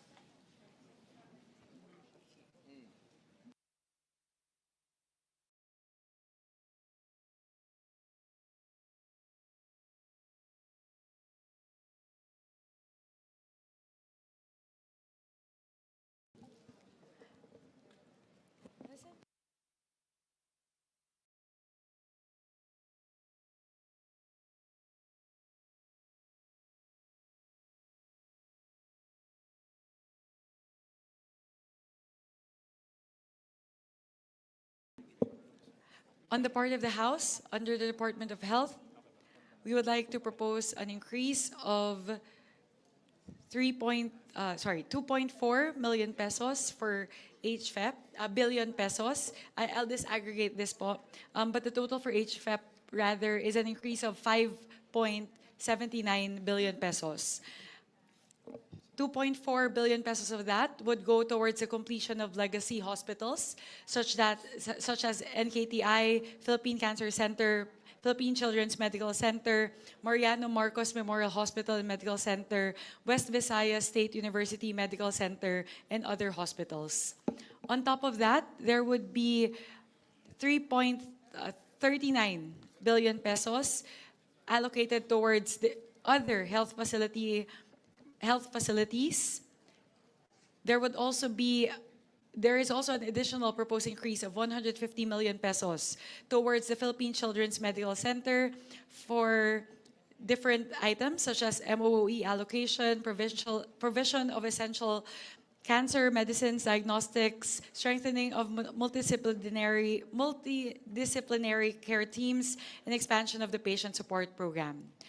And finally, we propose an increase of 24.8 billion pesos for the medical assistance to indigent and financially incapacitated patients or MAIFIP program. The increase in MAIFIP is due to the need to fund the government's, the directive of President Ferdinand Marcos Jr. to enable zero balance billing for indigent patients in all government hospitals throughout the country. So those are the proposals, Senwin, of the House. The additional 5.79 billion pesos for HFEP, the additional 150 million pesos for the Philippine Children's Medical Center, and the additional 24.8 billion pesos for MAIFIP. Thank you, Congresswoman Mika. I'll start off with the Office of the Secretary first. For the Senate, we propose for the Office of the Secretary 269 billion pesos. 297 billion.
surgeries, medicines, and emergency care para po sa indigent and vulnerable patients.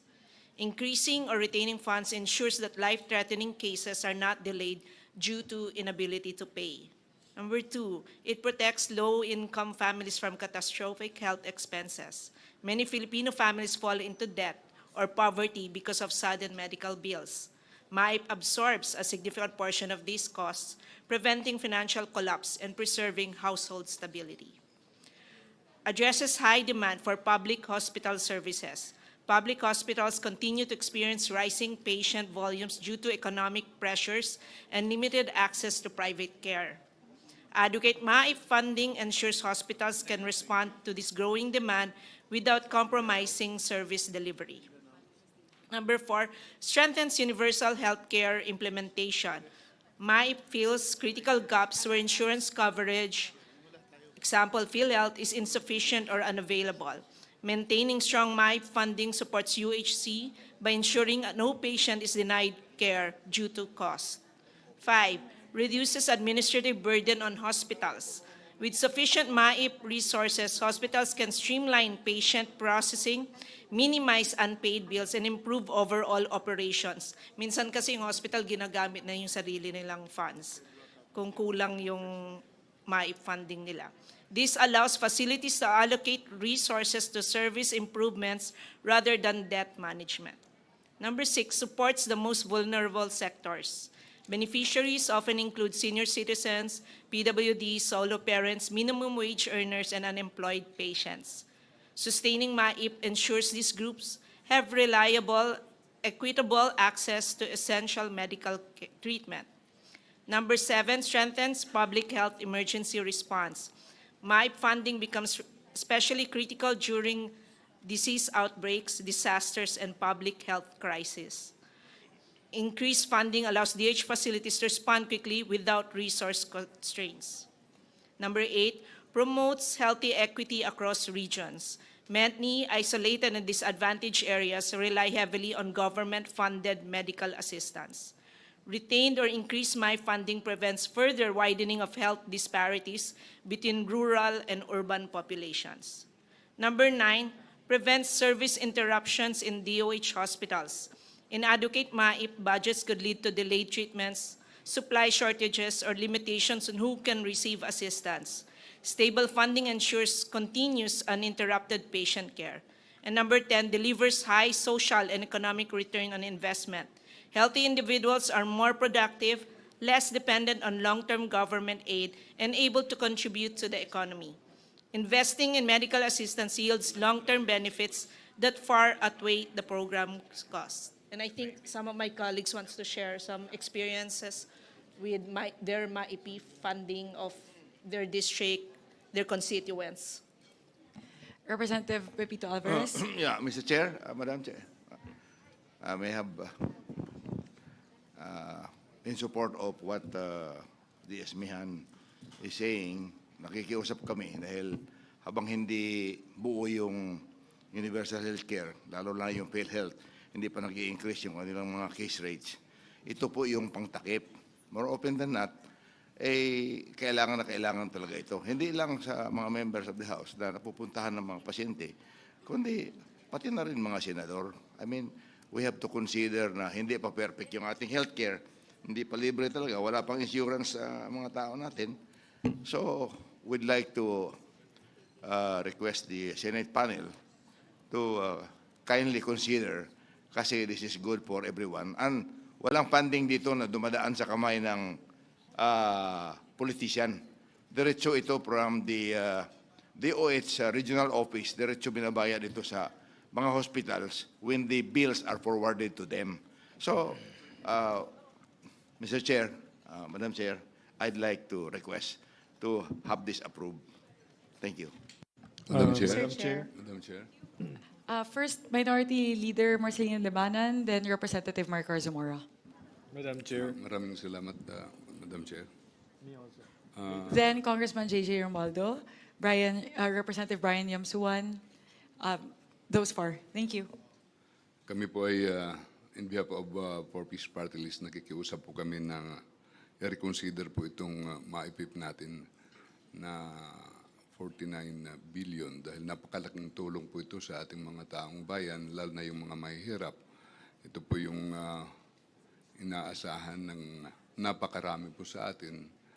At sa amin pong experience ay na-mention na ni Deputy Speaker Singson yung mga reasons, kaya nakikiusap po kami sa House panel na matulungan ng ating mga kababayan sa pamamaraan ng maipip na pag sila'y nagkakasakit. Maraming salamat po, Madam Chair. Thank you. Next, Representative Marcos Zamora. Thank you, Madam Chair. I just would like to share one best practice that we observe in the province, where RHUs that are already categorized as primary healthcare facilities are already qualified RHUs to receive MAIP. And once these RHUs are being downloaded with MAIP, it actually helps local government unit earn from MAIP. So parang kung ano yung kulang ng RHU in terms of personnel, doon nila nakukuha sa income nila sa MAIP. So it's actually not limited to hospitals alone, but it actually supports the rural health units. So parang ito yung nagiging tulong din ng national government for RHUs, LGUs to earn and provide whatever the LGU can complement. So I'm with the group in appealing from the Senate our Senate counterpart to retain this proposed budget for MAIP. Ang laki po talaga ng tulong, hindi lang sa pasyente, pati na sa local government units na kulang ng panggastos sa RHUs. Thank you. Next, Representative JJ Romualdo. Thank you, Madam Chair. Your Honors, good evening. This representation would like to appeal to the honorable members of the BICAM, especially on the Senate, considering that we are staying in an island province, Your Honors. It's really hard, bringing all the patients to the mainland, especially on serious special cases.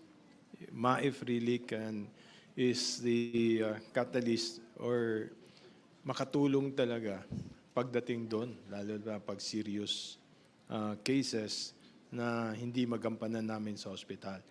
All our requests, our appeals are very valid, but on our part, being staying in island provinces, just like any other island provinces, bringing into the mainland to the regional hospitals or private hospitals, ang hirap po kung mababawasan po yung MAIF. So therefore, we appeal, Your Honors, for our MAIFs.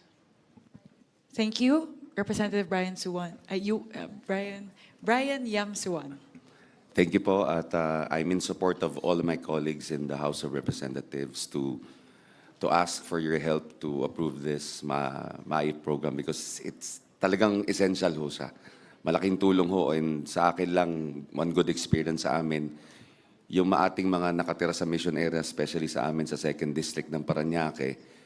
Napakiusapan ko yung 3 ospital na malalaki doon, yung Parañaque Doctors, yung Medical Center Parañaque and UniHealth, na pumapayag na sila na gamitin yung MAIP namin para yung mga kababayan natin hindi lang nakasentro dun sa mga district hospitals.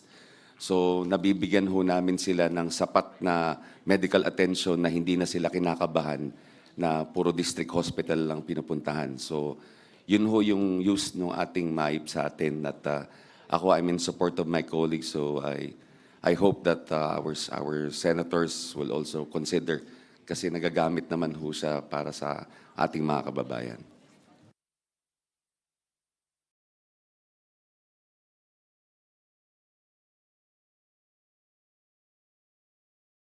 If I may po, I believe this was something that stood out to me during the interpellations in the Senate. This was Senator Risa actually who raised this point. I think we can look at it also in terms of the number of beneficiaries that would be reduced or cut out from the program if we do not restore the amount.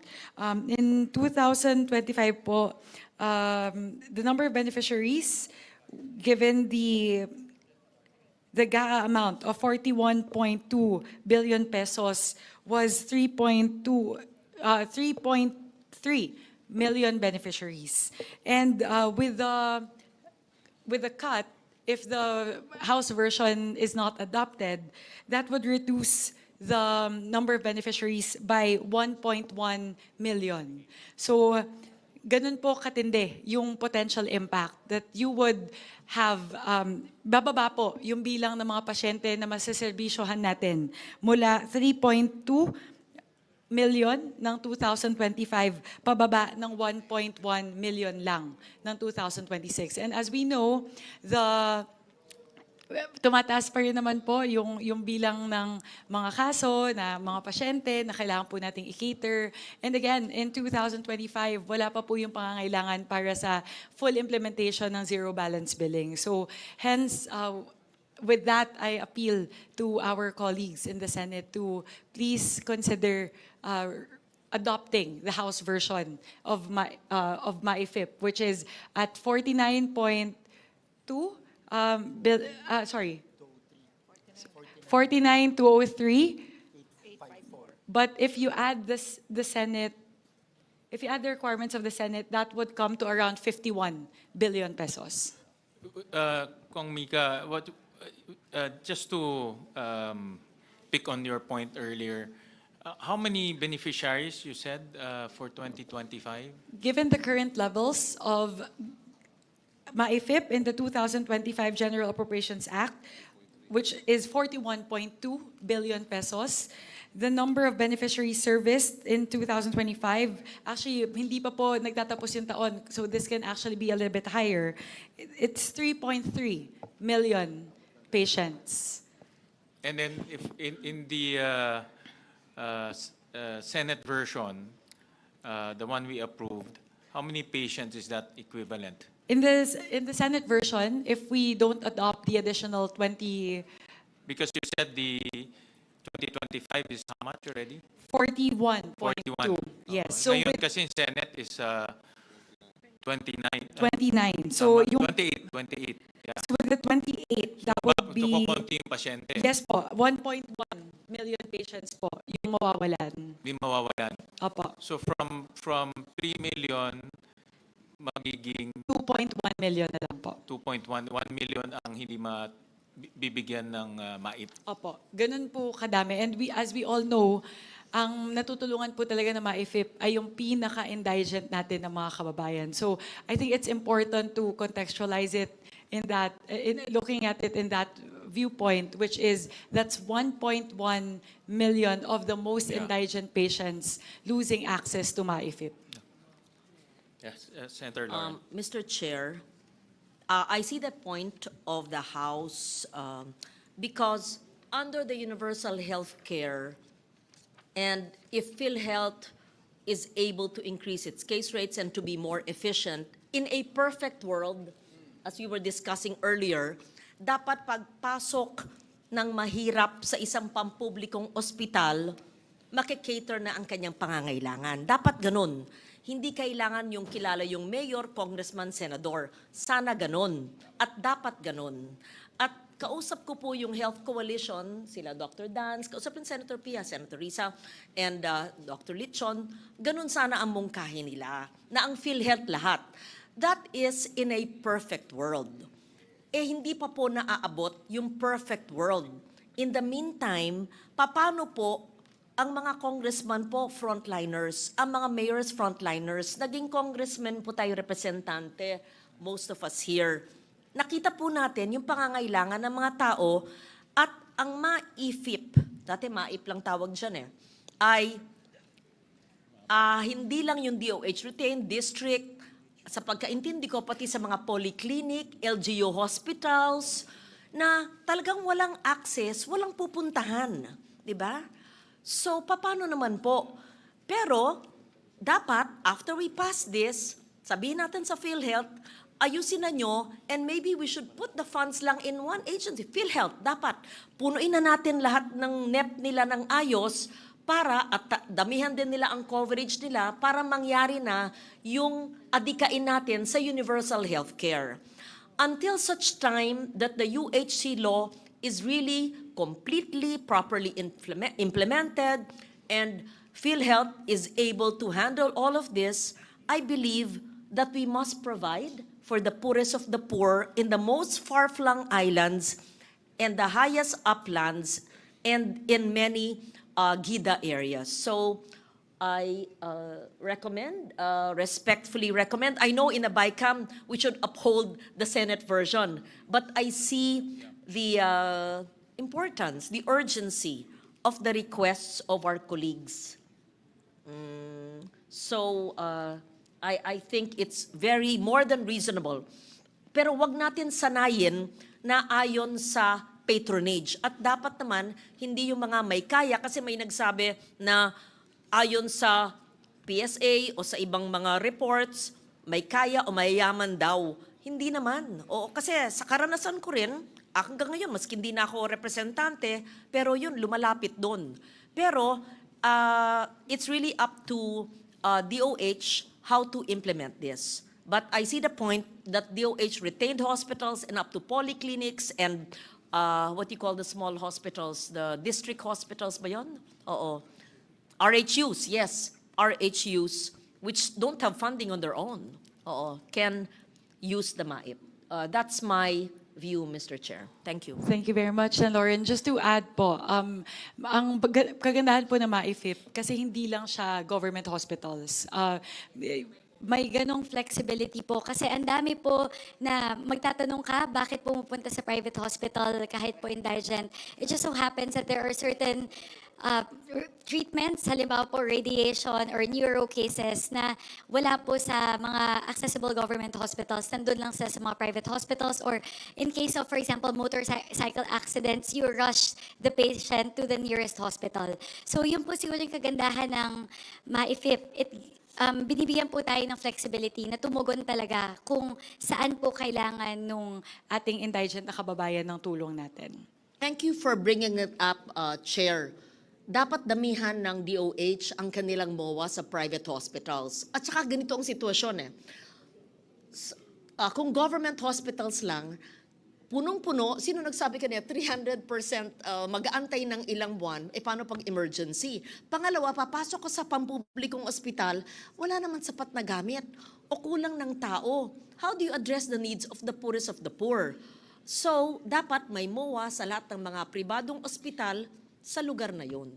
And I'll repeat, this is not going to be the norm because the UHC should really be implemented and PhilHealth should actually fund all of this. But for the next year's budget, habang hindi pa sapat ang in-offer ng PhilHealth or hindi pa kompleto yung universal healthcare, I think it is our responsibility, Mr. Chair, if you see fit, to fund the MAIFIP. Thank you. Thank you, Senator Lauren. We recognize Senator Erwin first, I think. Just on the point. Okay. Yes, Yeah, just, go ahead. It was I who mentioned that because of the zero balance billing announcement, there are many government hospitals. In fact, I was in a conversation with Dr. Gap Legaspi of PGH. They're experiencing 300% occupancy. And therefore, the challenge is how do you, because precisely of zero balance billing. So, and therefore, this may be one way of addressing the increase in occupancy in our public hospitals. I concur, Senator Kiko. In fact, I was looking at the data. On the average here in Metro Manila, the occupancy rate is about 200% to 300%, but in some cases 300%. Kasi libre sa government hospitals. Ang nagiging issue lang, you have to wait 4 months before you can get a surgery. So, ang choice mo, pupunta ka ng private hospital. Pero mahal ang private hospital. Dito naman papasok yung MAIFIP or PhilHealth. But PhilHealth cannot pay for all. No, mababa rin yung kanyang case rate, may limit rin siya. No, so, dito talaga pumapasok yung itong MAIP. Mr. Chair, I would just like to add, totoo po yung mga sinasabi ng mga kasama natin. Yung PhilHealth po, may mga hospitals sa provinces, they don't accept PhilHealth kasi may mga utang pa ang PhilHealth. Pangalawa, yung meron din po yung tinatawag na AIX na ginagamit para sa hospital. May mga hospital na hindi po tumatanggap ng AIX. Ang pinakakilala lang po ng mga hospitals, halos lahat ng hospitals ay MAIFIP. Even St. Luke's, Cardinal Santos, mga malalaking private hospitals, they do accept MAIFIP now. Why? Kasi alam po nila na madaling mapuno yung mga government hospitals. Pag emergency, ang ginagawa po ng mga kababayan natin, bahala na. Tsaka na lang kami hihingi ng tulong. Alam nila walang pambayad. Kaya lalapit sila sa mga politiko para humingi ng pambayad. Ito po yung yung mga guarantee letters na binibigay naman para through yung MAIFIP ng Department of Health. So, ito po yung MAIFIP ang pinaka-widely accepted ng halos lahat ng hospital sa city, sa provinces, far-flung areas. Ito po yung naintindihan. Kasi yung PhilHealth, may mga hospital po hindi tumatanggap ng PhilHealth ID card. Kahit na po yung AIX ng DSWD, minsan may mga hospital na hindi po kilala yan. Ang kilala lang po ng karamihan ng hospitals, I think 90 to 95% of the hospitals ay yung sa DOH na MAIFIP, Mr. Chair. Sir Kiko? If I may just go back to the point also raised earlier by Senator Legarda. Ang malaking batikos dito sa ganitong sistema ay yung patronage na ginagamit ng mga politiko as an opportunity para matulungan yung mga sumusuporta sa kanila.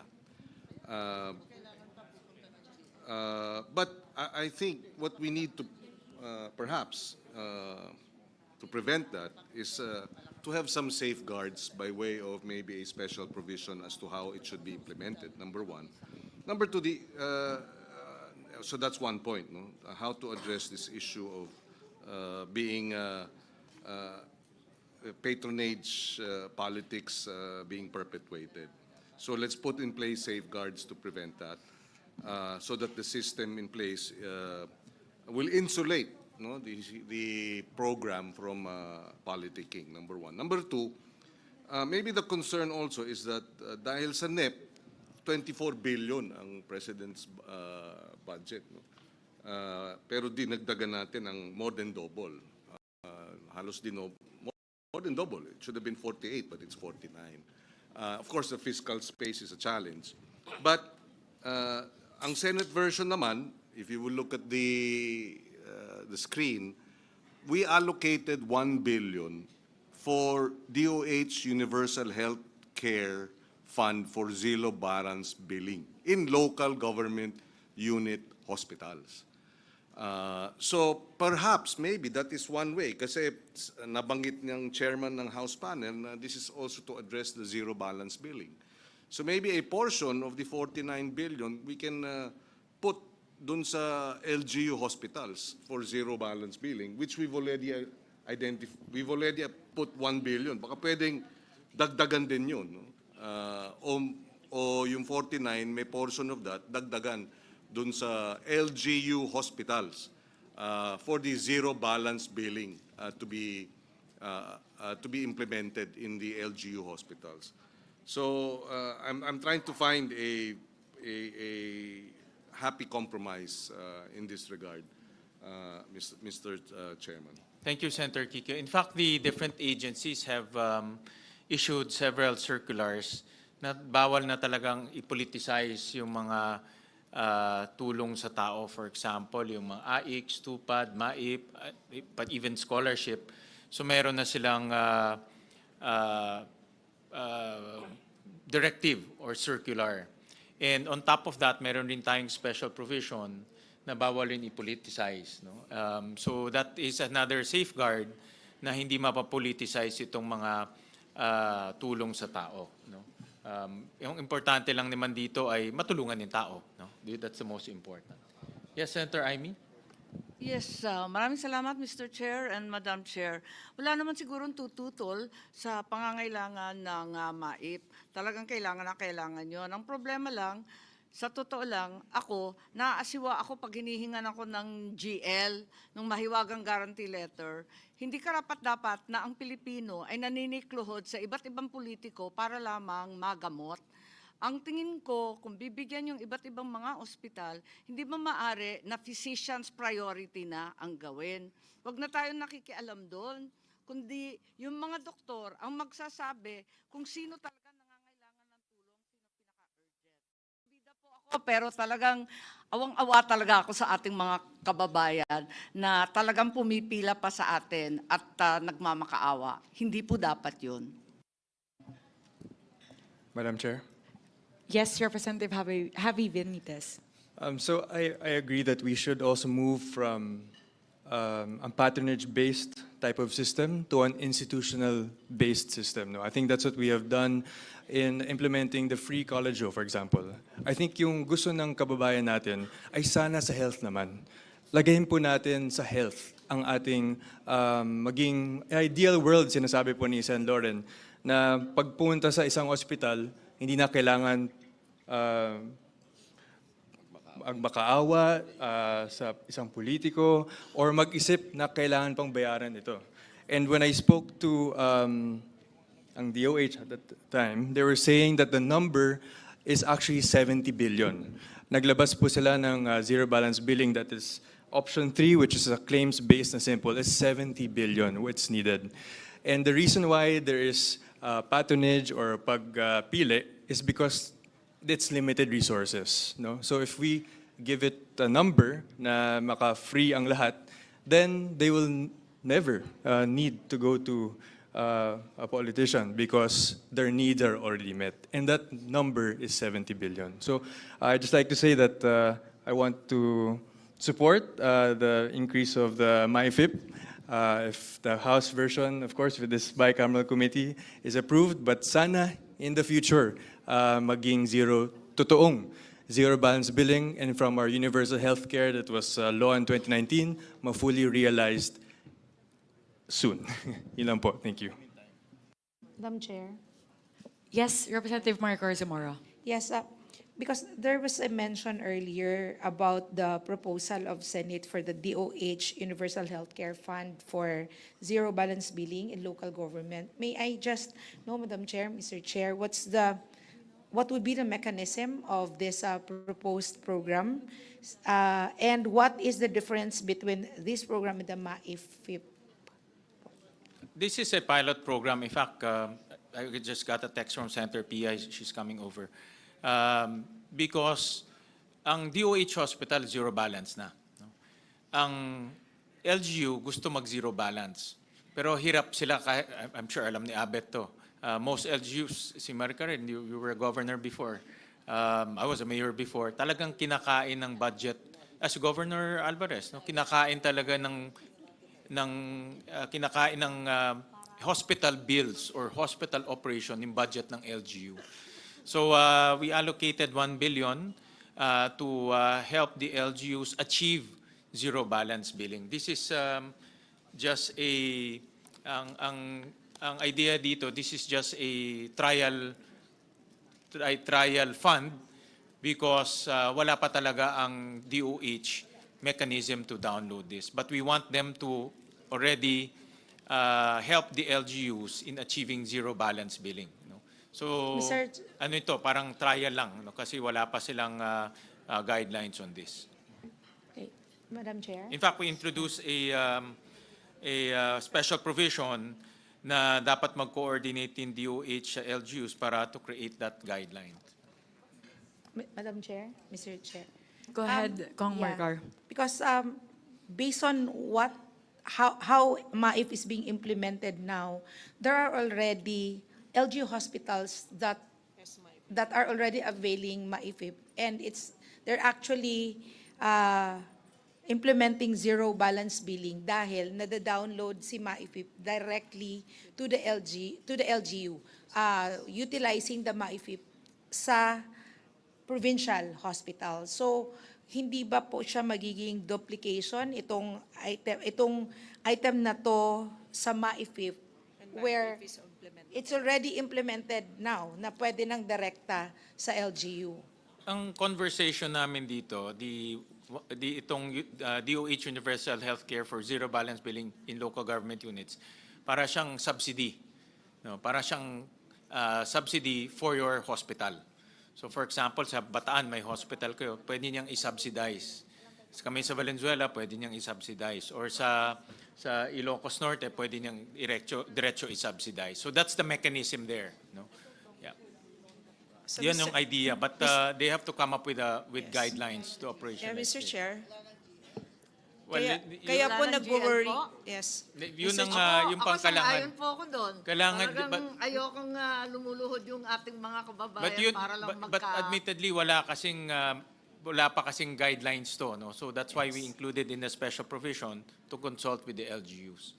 Yes, Mr. Chair. Kasi yung MyPIF, it's already in the LGU hospitals and it's implementable already. Kaya yung another one na hindi kami sure kasi gagawa pa ng guidelines. While the MyPIF, we know na kaya nang magamit kaagad ng patients. So doon kami nagwo-worry na tatanggalin niyo yung MyPIF, dadalhin sa something na hindi pa klaro. Well, we know na mabilis magamit yung MyPIF. Importante ngayon, mabilis matulungan ng tao. Diba? Kasi any delay, ang sakit hindi mo madidelay eh. No? Ang opera hindi mo madidelay. No? So we need to have a mechanism na mabilis ang tulong sa tao. No? Alright. So, Mr. Chair? Hindi, ako magsalita ng konti pa. Oh. Go ahead po. Hindi, ayaw ko lang din marinig kay Senator Aimee, with her indulgence, na pumipila sa politiko. 4 na taon na po ako, wala pa akong pasyente na pupunta sa akin. Meron lang akong team of social services sa bawat munisipyo, sila nag-aasikaso. Even without mentioning na nagaling sa congressman, in fact, yung mga ibang distrito, doon pa pumupunta sa akin. So, walang pili. Ganon din eh. So, dahil sa awa natin doon sa mga walang-wala. In the meantime lang naman ito, na wala pa yung universal healthcare, yung zero balance billing. In the meantime that all of these are not in place, payagan na muna natin ito. Yan lang ang pakiusap. But kung nandiyan na lahat yan, wala nang pumipila sa politiko. Dahil hindi ko sila nakikita eh. I just established in every municipality my team of social workers. Ako gumagawa ng rekomendasyon. Yan po, Madam. Yes, Mr. Chair. Pasensya, Manong Pipito. Pasensya, pero talagang haba-haba po ng pila dyan sa Senado. Kaawa-awa talaga. Kaya ang sinasabi ko, kung maaari, wala nang guarantee letter, basta ibagsak na sa mga kinakailangan o nangangailangan ng mga ospital at yung doktor ang magsasabi kung sino talaga ang pinaka-priority medically, hindi politically po. Salamat, yun lang po.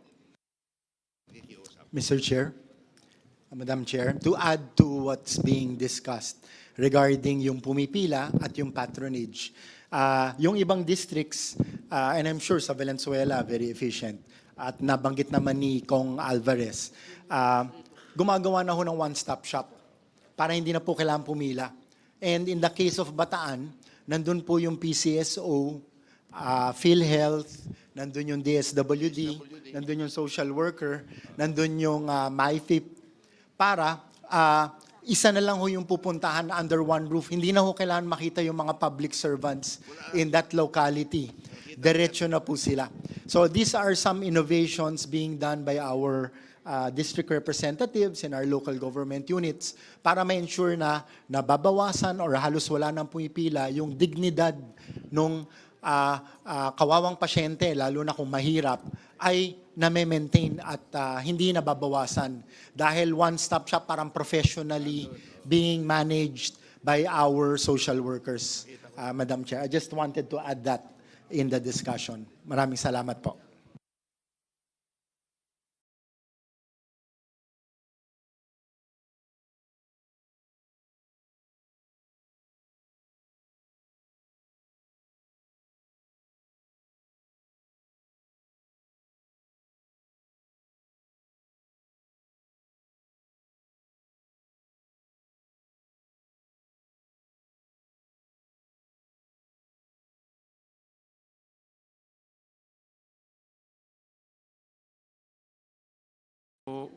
Minute suspension.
So let's resume. So may we restate the motion again? Mr. Chair, I move to retain the amount, sorry, my apologies po. I move to adopt as the final amount for MAIFIP 51,648,816,000. Any motion? Second. Duly seconded. The budget is the motion of the chairperson Swan Singh is hereby adopted. Thank you very much to our Maraming colleagues in the salamat, Senate. Mr. Maraming Chair. salamat po. Mr. Chair. Dear Senators. Thank you, Yes, Your Honors. Mr. Chair, just with Yes. the understanding that the safeguards by way of special provisions on ensuring that it's insulated from politics and is put in place. Thank you, Mr. President. Senator Lacson introduced a special provision. Actually, it's a general provision kasi cuts all across all the different services of government na bawal ang politiko. And in fairness to the agencies, meron na rin silang mga directive, all of them. No? So that's already in place. But of course, we need to be vigilant and also active to implement that. Mr. Chair, if I may add, hindi naman po kasi itong MAIFIP, hindi po kagaya ito ng AX at saka tupad na binibigay mo cash, di ba? This is like just a referral letter na binibigay ng sa tao na bibit-bitin doon sa ospital or yung ospital already informed kasi may mga politicians na sabihin, pumunta ka na lang sa ospital doon. Tsaka doon na nababayaran. Wala siyang nahawakan na cash like AX, I like tupad, yung kinakatakot natin. So that's a fact. So hindi talaga mahawakan ng politiko yun. None. Because hindi naman cash po ang MAIP eh. Baka akala po ng mga kababayan natin watching us, MAIP is not cash po. So it is a guarantee letter. It's the DOH that pays or that foot the bill of the individual person. So walang binibigay na cash ang politiko, Mr. Chair. Thank you, Senator Erwin, for mentioning that, because not everybody who is probably watching now has ever witnessed a bicameral conference committee. And when they see numbers by the hundreds of millions, if not billions, they might think that the additional 20 billion, which the Senate is agreeing with the House, will be money that will be lodged in congressmen's offices or in senators' offices. Ang MAIFIP, yes, gumagano si Governor Alvarez. O syempre, kaya nga pinapaliwanag ko po, para lang po, we're on the same team. Okay, anyway, I'm just trying to explain. This is diretso sa mga polyclinic, district hospitals, rural health units, na minsan nga kulang nga ng equipment. Ang ideal, sana wala ng guarantee letter. In fact, pag sapat, ang tanong ko rin, pag sapat na ang binibigay ng MAIFIP, ng DOH ang MAIFIP, hindi naman kailangan ng guarantee letter mula sa senador na minention ni Senator Marcos o sa inyo. Pagpasok nila, pag sapat ang pondo ng rural health unit or polyclinic, umiikot na yon sa pondo nila libre, hindi kailangan mag-antay ng pirma ng congressman o ng staff ng congressman, di ba? basta sapat ang pondo. Siguro sa linigay natin ngayon, in short, hindi pumipili ang politiko ng kanyang may sakit. Hindi pumipili dapat ang politiko, pag may sakit yung leader ng kalaban niya, walang GL. Hindi po dapat ganon. That's what the chair means. Let us not politicize it. Yeah. Walang nameless, faceless, no political color. Tama ba ho? Ang intindi ko na pag nandun na sa rural health unit, whatever health facility, letter or not, pagpasok doon, dapat i-entertain. So yun yung zero balance billing. The MAIFIP should complement and supplement what the President himself has said on the ZBB. Tama? Okay. Thank you. So Madam that Chair. is clear. Thank you. Yes, Representative Alvarez. Mr. Chair, with your respects, gusto ko lang maipropose na karamihan kasing doktor sa private hospitals, alam nila na JL ang ibabayad ng regional office ng DOH. Nagte-take advantage. Imbis na 50,000, dinodoble nila yung kanilang professional fee. Kitang-kita eh. So, more often than not, sa lahat ng may mga hospital na mga lugar sa distrito ko, mini-meeting ko si kanila na huwag sila mag-overprice. Kung tama lang, kasi ito sana, na-approve na natin yung MAEPEP, kung maaari sana yung professional fee ng mga doktor. Isama na po natin dahil kasama pero 50% lang. Kung sana maaari, magawa na natin 100% yung professional fee para talagang hindi na maantala yung paglabas. Kung minsan, naghihintay pa yung pasyente sa akin, nagtitik sa akin sa Manila.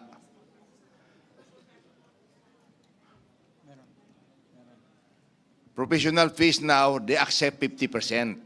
So I suggest, Madam Chair, Mr. Chair, na kung maaari, gawin na natin 100%. With the provision na kausapin natin ang mga doktor na huwag mag-overcharge. Ginagawa ko po yun sa lugar ko, especially in Brooks Point, 3 private hospital doon. Miniting ko sila, nakiusap ako dahil nagbayad na nagdala na ng GL galing sa social service office ko. Siyempre, ayaw pang palabasin. Dito ako sa Manila, nagte-text, tatawag pa ako sa Puerto Princesa para mag-deliver ng pera doon sa isang bayan. That's 3 hours away from Puerto. Mahirap po na lalong-lalo na magaling na yung bata, nandoon ang nanay, wala nang makain doon dahil uuwi pa sa kanila. Pati nga pamasahe noon, marami po kayo may mga indigent sa Southern Palawan, especially mga indigenous people. Kaya hindi naman, wala akong indigenous people nakita na nagluluko doon sa MAIPEP at saka sa mga pribilehiyo. So, more often than not, talagang naaantala yung kanilang pag-uwi. Lalo na kung masama ang weather. Hindi bali kung 1 oras lang yung biyahe na magandang weather, simentado yung kwarsada. Aakyat pa sa bundok yan.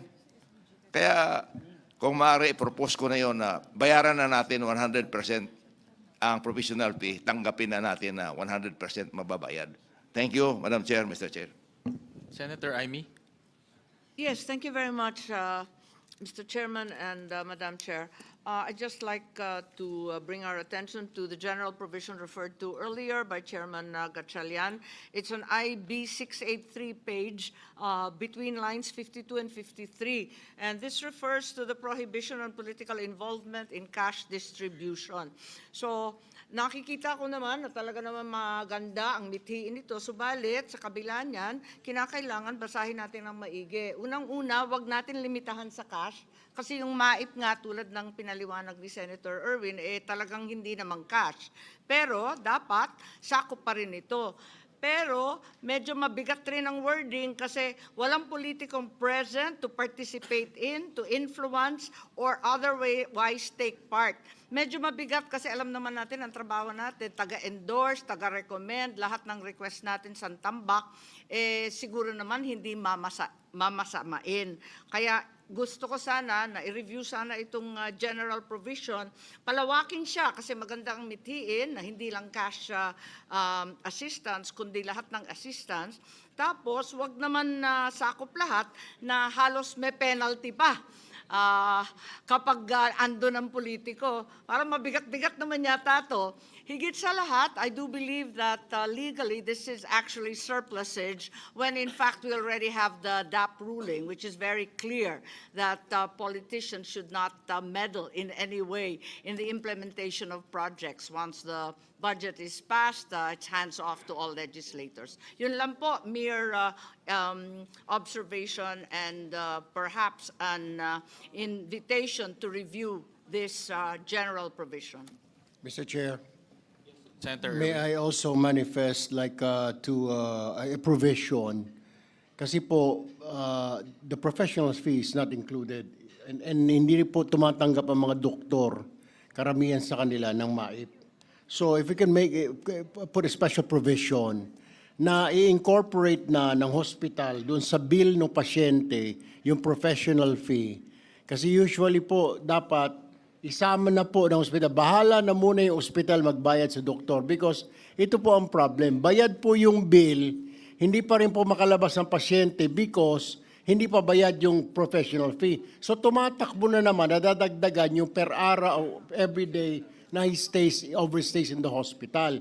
Kaya nga ko, if we can make a special provision, Mr. Chair, na isama na doon sa hospital bill ang professional fee para pagbayad ng MAIP, makalabas na yung tao. Kasi the problem right now, Mr. Chair, bayad nga yung hospital bill. Sasabihin naman ng hospital, yung professional fee. So hindi pa rin makalabas po yung pasyente. So siguro isang provision, Mr. Chair, na incorporate natin dito, na isama na ng hospital, ang hospital na ang maglagay ng professional fee sa total bill para yung hospital na muna magbabayad sa doktor, Mr. Chair. Two notes po, if I may, Senwin. First po, with regard to the manifestation of Senator Amy Marcos, we would like for the record state that the House contingent supports the manifestation of Senator Amy Marcos to review the wording as currently proposed by the Senate with regard to the general provision prohibiting the the political involvement in these activities. I totally agree 100% with the manifestation of Senator Amy that this actually impinges on like a previous ruling already made by the Supreme Court pertaining to DAP. So I agree, it's the penal provision, it's a penal clause that's actually a little bit, that's the reason why the House is a little bit hesitant with regard to adopting it. With regard to the manifestation of Senator Erwin Tulfo, we actually do have in the HGAB a proposal pertaining to the professional fees. So in the HGAB, as you would see po, the special provision says that 100% of the professional fees should be inclusible in the MAIFIP disbursement. So we thank Senator Amy Marcos and Senator Erwin Tulfo because those are both positions of the House, very much consistent with the positions of the House contingent. Thank you very much, Pa. Thank you. And I also concur that the suggestions of Senator Amy will definitely study that and tighten it. Senator Pia also suggested language on the inclusion of professional fees, subject to the formulation of guidelines to govern the coverage of professional fees. So, kasi nga ang tricky dyan, Gov, yung presyo ng professional fee. No? Kasi mayroong mahal na professional fee, mas mura, depending saan siya nag-graduate, depending saan siya nag-practice. So we'll leave that to the DOH. Pero insofar as MAIF can be used, it can be used. Mr. Chair, point of clarification, the professional fee, yung charges is depending on the room that you get. Kung ba VIP din yung charge sa'yo. Kung yung mga like semi-private din yung i-charge sa'yo. Yan po yung kalakaran sa mga hospitals these days, Mr. Chair. Salamat. So, So we Mr. can, Chair? yes. Again, another point of clarification for Chairwoman. If you could indicate to us, alin sa HGAB, anong bahagi doon na may professional fees at magkano ang nakalaan? In the HGAP po, we have a special provision under MAIFIP, which says the amount appropriated herein under medical assistance to indigent and financially incapacitated patients shall be used for hospitalization and medical assistance to indigent or financially incapacitated patients, including but not limited to inpatient services, outpatient services, comprehensive checkups, emergency services, dental services, ambulatory care services, ophthalmology services, drugs, and medicines as approved by the FDA. And 100% professional fees, subject to the guidelines issued by the DOH. In no case shall more than 1% of said amount be used for administrative expenses. So in the version po of the HCAB, it clearly states, it expressly states that 100% of the professional fees should be covered by MAIFIP. All right, so I think we can move on to the next item. Madam Before we Chair? proceed, just on the earlier manifestation of the chairperson of the House panel, perhaps we can include another phrase after 100% fees, professional fees. I'm thinking of the language, but that the fees should be commensurate or should be commensurate to the indigent patient's ability to pay or something to that effect. No? But precisely, it's for indigents. And then you're going to charge, you will overprice your fees because ang alam ng doktor, gobyerno magbabayad. It defeats the whole purpose of us providing precisely the medical care that an indigent is entitled to. So maybe we can, Mr. Chairman, we can probably include an additional phrase to qualify, to put a qualification on the fees precisely that the doctors can charge, given that this is a program that's meant for indigents. Thank you, Senator Kiko. That is actually something that we've discussed earlier when we did our huddle.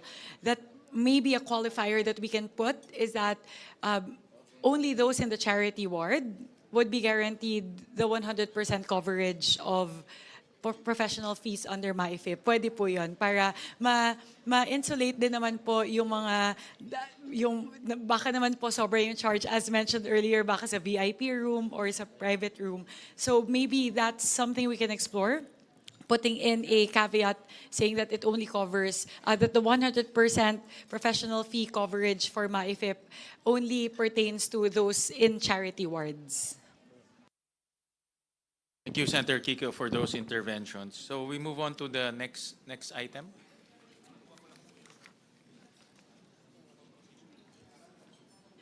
Sen, with the House contingent, or just asking, would that be commensurate to adopting the House version of the special provision pertaining to professional fees?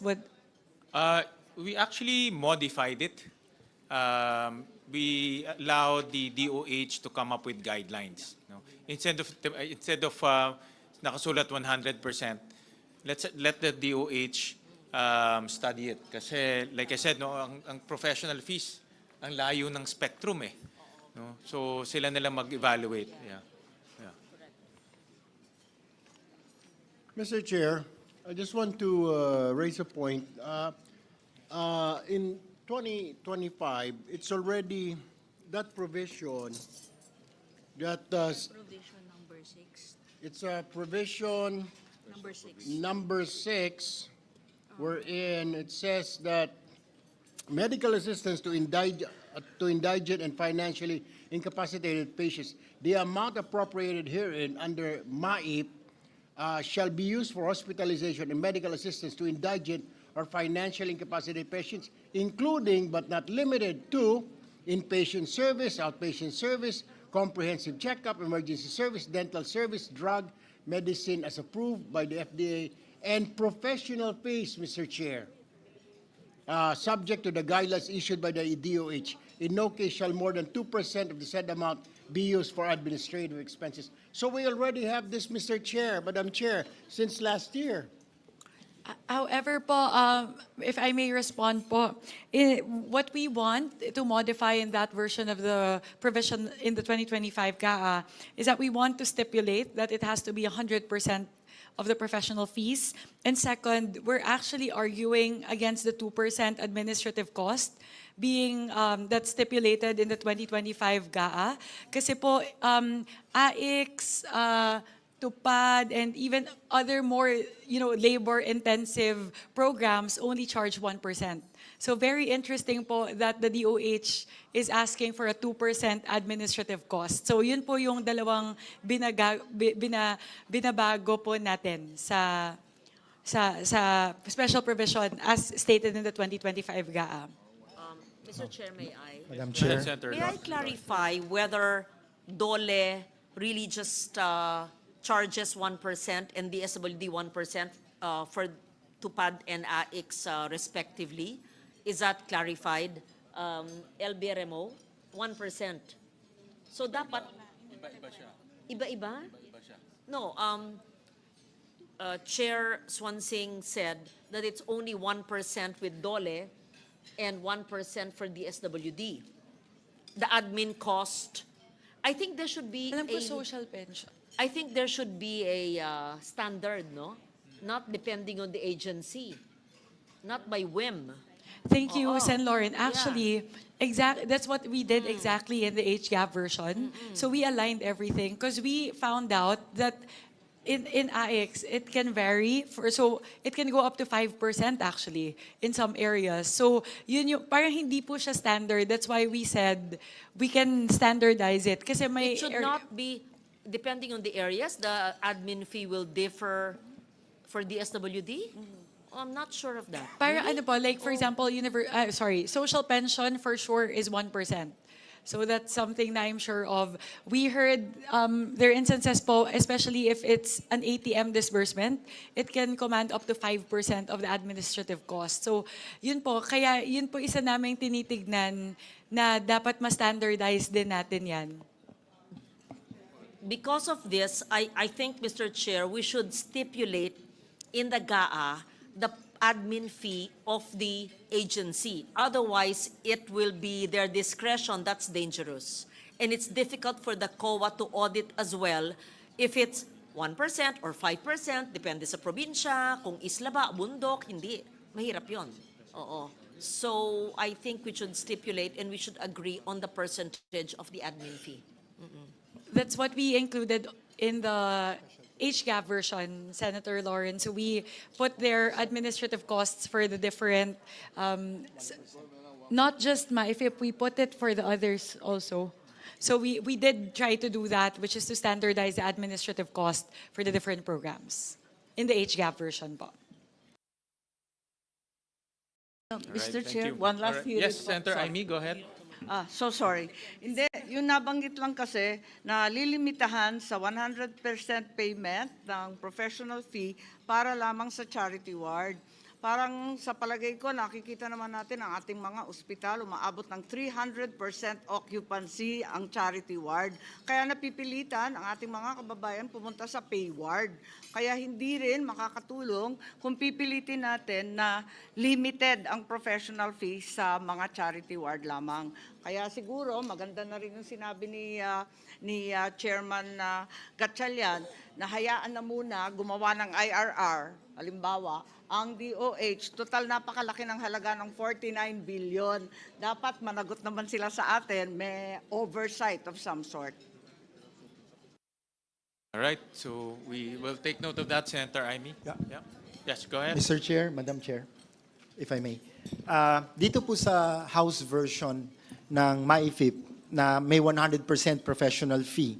After that, subject to the guidelines issued by the DOH.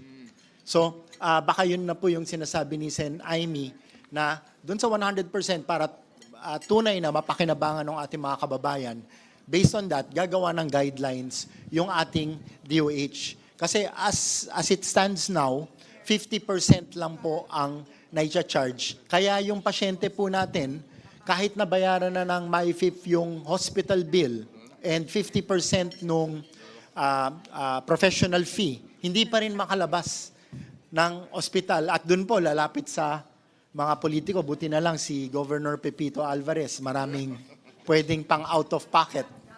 Pero dun sa iba na hindi na kayang mag-abono, at least magkaroon na po ng relief yung indigent patient na tuluyan ng once magaling, covered na ng MyFIP, tuloy-tuloy na pong makalabas ng ospital.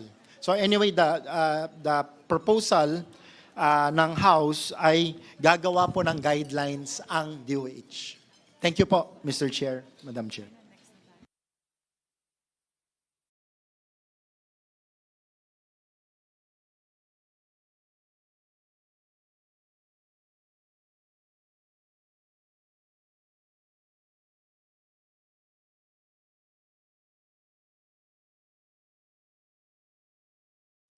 Good evening. Just a quick response. Let me recognize you first. Let me recognize the presence of Senator Pia Cayetano. I feel I've been present because I was monitoring in the 1 hour that I was in traffic. Anyway, on that note, let me just give a quick comment. Congressman Abet, good evening. I think it's been said, so I won't take up everyone's time, that the concern is there are overpriced. No, I think all of us can understand it happens in some places. So if we just say guidelines without saying 50% or 100%, and we will express to DOH this forms part of the record that we're not objecting to 100%. It can be anywhere between the current 50 and in the 2026 budget, it could go up to 100%, but they have to provide the proper guidelines. So if I don't know, if it's in a private hospital and they know that that 100% is way above the average price for such a procedure, I think they can provide limits. So that's my recommendation, so that we give DOH that leeway. Thank you.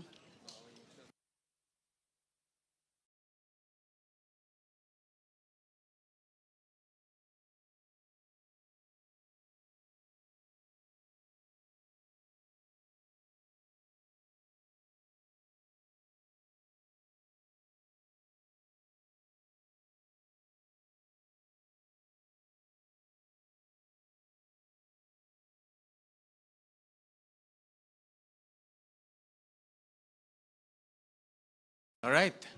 Thank you. So we'll take note of the comments of our esteemed senators.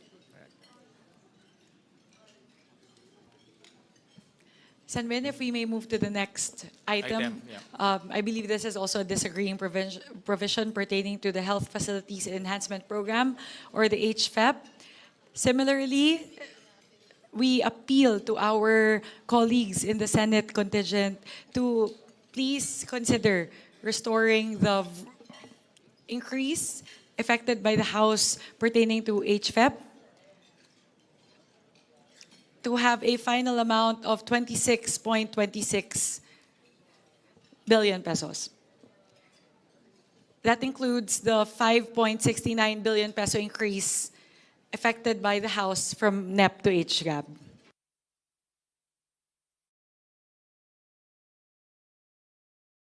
Chair. With the chair. Yes, Representative Rufus Yeah, Rodriguez. just like to support the plea of our chairperson, because our rural health units, which are usually the beneficiaries of this HFEP, are our first line of defense on diseases and medical attention. And if we do not have sufficient funds for health facilities enhancement program, expansion of rural health units, expansion, the purchase of equipment, and also to have medical care available to our people, then we will fail in making sure that at the frontline level, we are enhancing the ability of our health units to respond to health needs. So I would support our chair in appealing that we retain the 20 or increase it to 26 billion pesos. Thank you, Mr. Chairman. Thank you, Representative Rodriguez. I would like to further clarify that the proposed increase of 5.69 billion pesos includes the completion of legacy hospitals.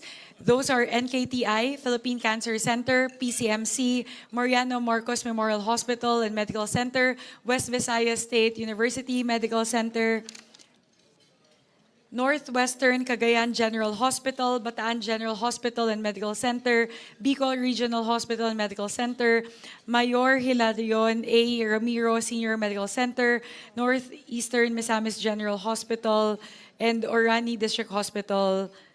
In Bataan, there's also the Senator... Oh. So ano po to? It's a lot of different HFEP facilities subsumed under the proposed 5.69 billion increase.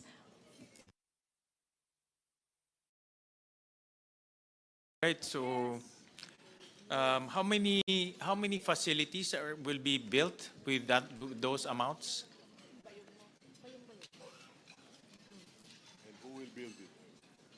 And who will build it? Mr. Chair, Madam Chair. Tungkol doon sa Senator question Win, while mo, I how retrieve many- the data, I'll first like to recognize Representative Pepito Alvarez. How many facilities? Kanya-kanya po yung submit ng hospital facilities improvement program. Yung Northern Palawan po, meron silang 8 hospital doon. Tinamaan ng bagyo. Kaya sa latest inventaryo namin, nangangailangan sila ng mga 300 million. But total Palawan, including those na mga sira ng hospital, kailangan namin at least 500. Minimum yun for next year. Para ma-upkeep yung mga hospital na yun, there are 16 LGU-owned hospitals all over Palawan. And there are 2 DOH-owned hospitals. The one in Colyon, which is the Colyon General Hospital, and the one in Puerto Princesa, which is the hospital ng Palawan. Before that was owned by the LGU, it was reverted back to the DOH. So all in all, we have 18 hospitals there na government and LGU owned. Yun po. So sa kalahatan, nangangailangan kami for next year. Minimum po yung talagang nasagad na. Maski na bagyo yung sa norte, we only need about 500. But every year, yung maintenance meron yan. So the next 2027, 2028 might not be that amount. Kaya yung 26 billion na yan, Palawan pa lang yun. We are the largest province in the whole country. And ganun po karami yung hospital namin doon because of the distance. And remember, Palawan is a tourism region. For every peso that we invest in Palawan, we give back to national GDP 2 to 3 pesos back. Ganun po ang ratio. So, tulungan naman natin yung HPEP na yan, adapt na lang natin yung Senate version na 26, which is very reasonable. Considering ang daming tinamaan din ng bagyo the last 3 months. Thank you. Mr. Chair, I will just, I want to say, like, tama po yung sinasabi po ni Congressman Alvarez from Palawan. As a matter of fact, hindi na tayo lalayo, Congressman Kong Alvarez. Yung ospital ng Palawan pala sa city, kailangan na mag-expand, kailangan ng tumaas kasi punong-puno na po ng tao at hindi na magkasya. Kaya ang end result, yung mga tao pupunta lang sa Adventist, pupunta sa Co-op, tapos lumalapit sa mga politiko para humingi ng maip para mabayaran. The Co-op Hospital, Mr. Chair, and the Adventist Hospital ay private hospitals. Kasi hindi na nga ma-accommodate ng hospital ng Palawan, yung provincial hospital, dahil kulang na kulang talaga ng mga kama, Mr. Chair. Mr. Chair. Yes, Senator Kiko. Yes, I think one of the concerns on the funding for these facilities would be the the findings of a investigation in the House about ghost facilities or substandard facilities or incomplete facilities. So my question here is how do we prevent a repeat of the poor or unacceptable implementation of ang public works ba ulit ang ang gagawa nitong mga proyektong ito? Kasi kung ganun, baka lang hindi kaya baka kumuha na lang tayo ng bato, pukpok natin sa ulo natin dahil baka masakit na naman ang ulo sasakit lang ulit ang ulo natin kung hindi maayos yung magiging implementasyon. If I may respond to the query of Senator Kiko. So, ginawa po namin, in the HGAF version, you would see a special provision pertaining to HFEP wherein we adopted a similar provision as in the basic BEF. Nahilo na. Basic Education Facilities Program, or BEF, wherein we've opened up the modes by which these facilities can be built. So, ginaya po namin, kasi po, di ba, aside from DOH and DPWH, we're also opening it to LGUs and PPPs. So, similar po to the adjustment that we did for the BEF, we also stipulated the same as a special provision. And then to respond po to the query relating to how many health facilities are subsumed under the proposed 5.7 billion, it would be a total of 62 health facilities all over the country.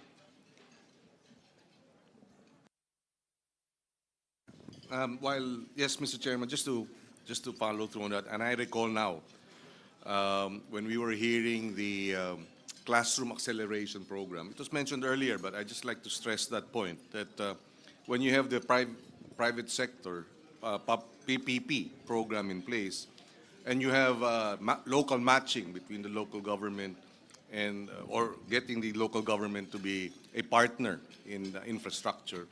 At one point, the DepEd was able to build 600 classrooms a week. This was under President Aquino's time. And Brother Armin, who was the Secretary of Education then, would attest that they were able to fill up the backlog. And so we welcome this special provision wherein you have PPP, you have local government engagement to be able to address the infrastructure facilities for the health budget, for the Department of Health budget.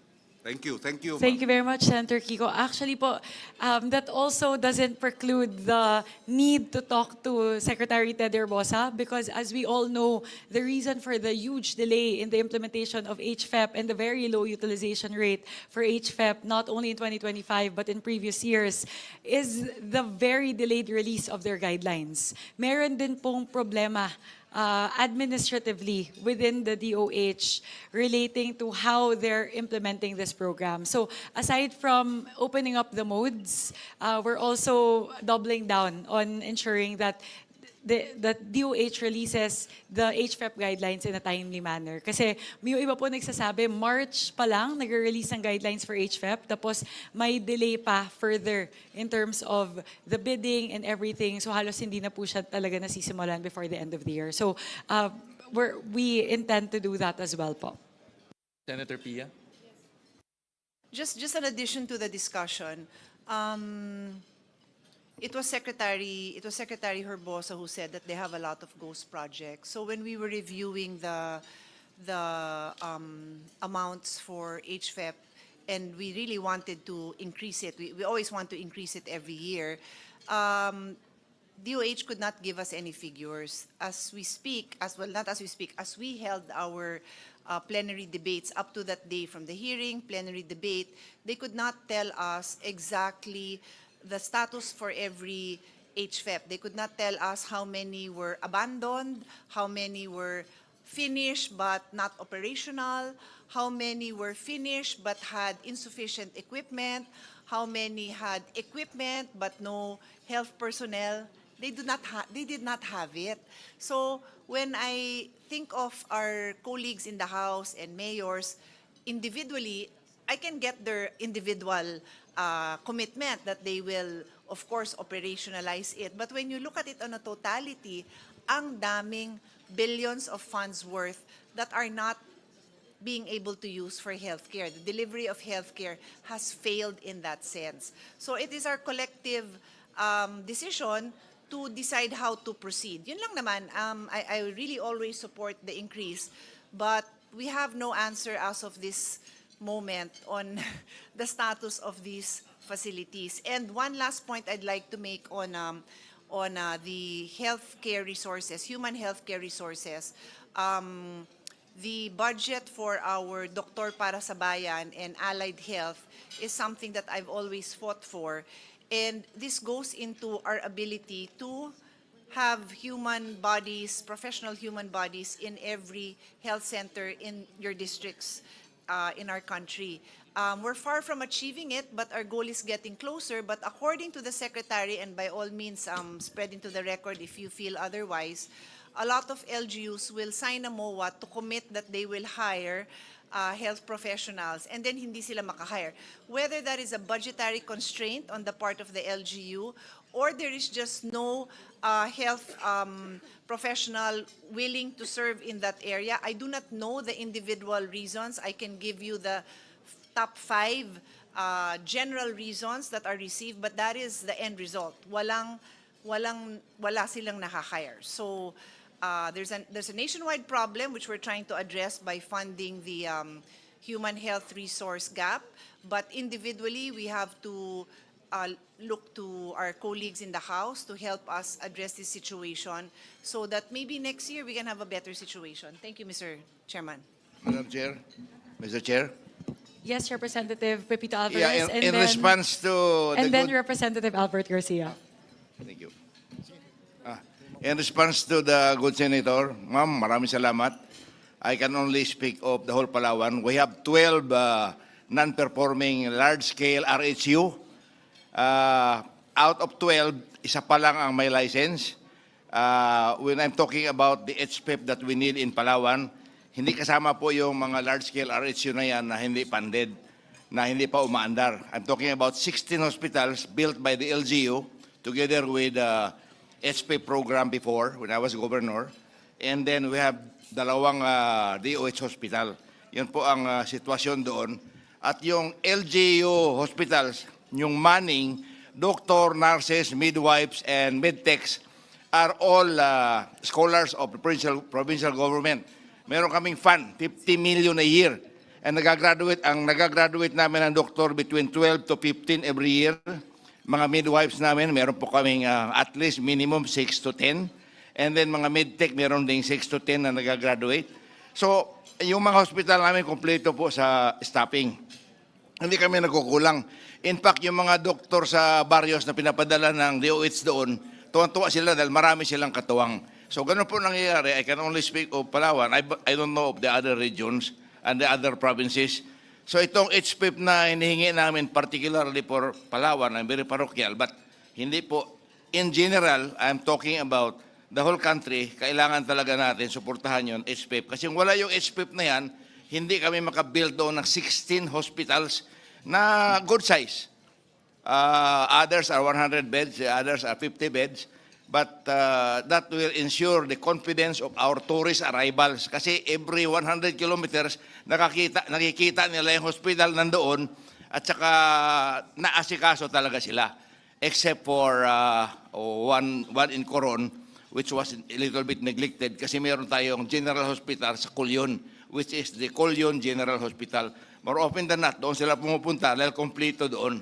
So ganun po yung sitwasyon. And when we requested funds sa DOH, nakita nila na reasonably yung request. So if all of the requests are being made in the spirit that we have to put these facilities to work, dapat wag natin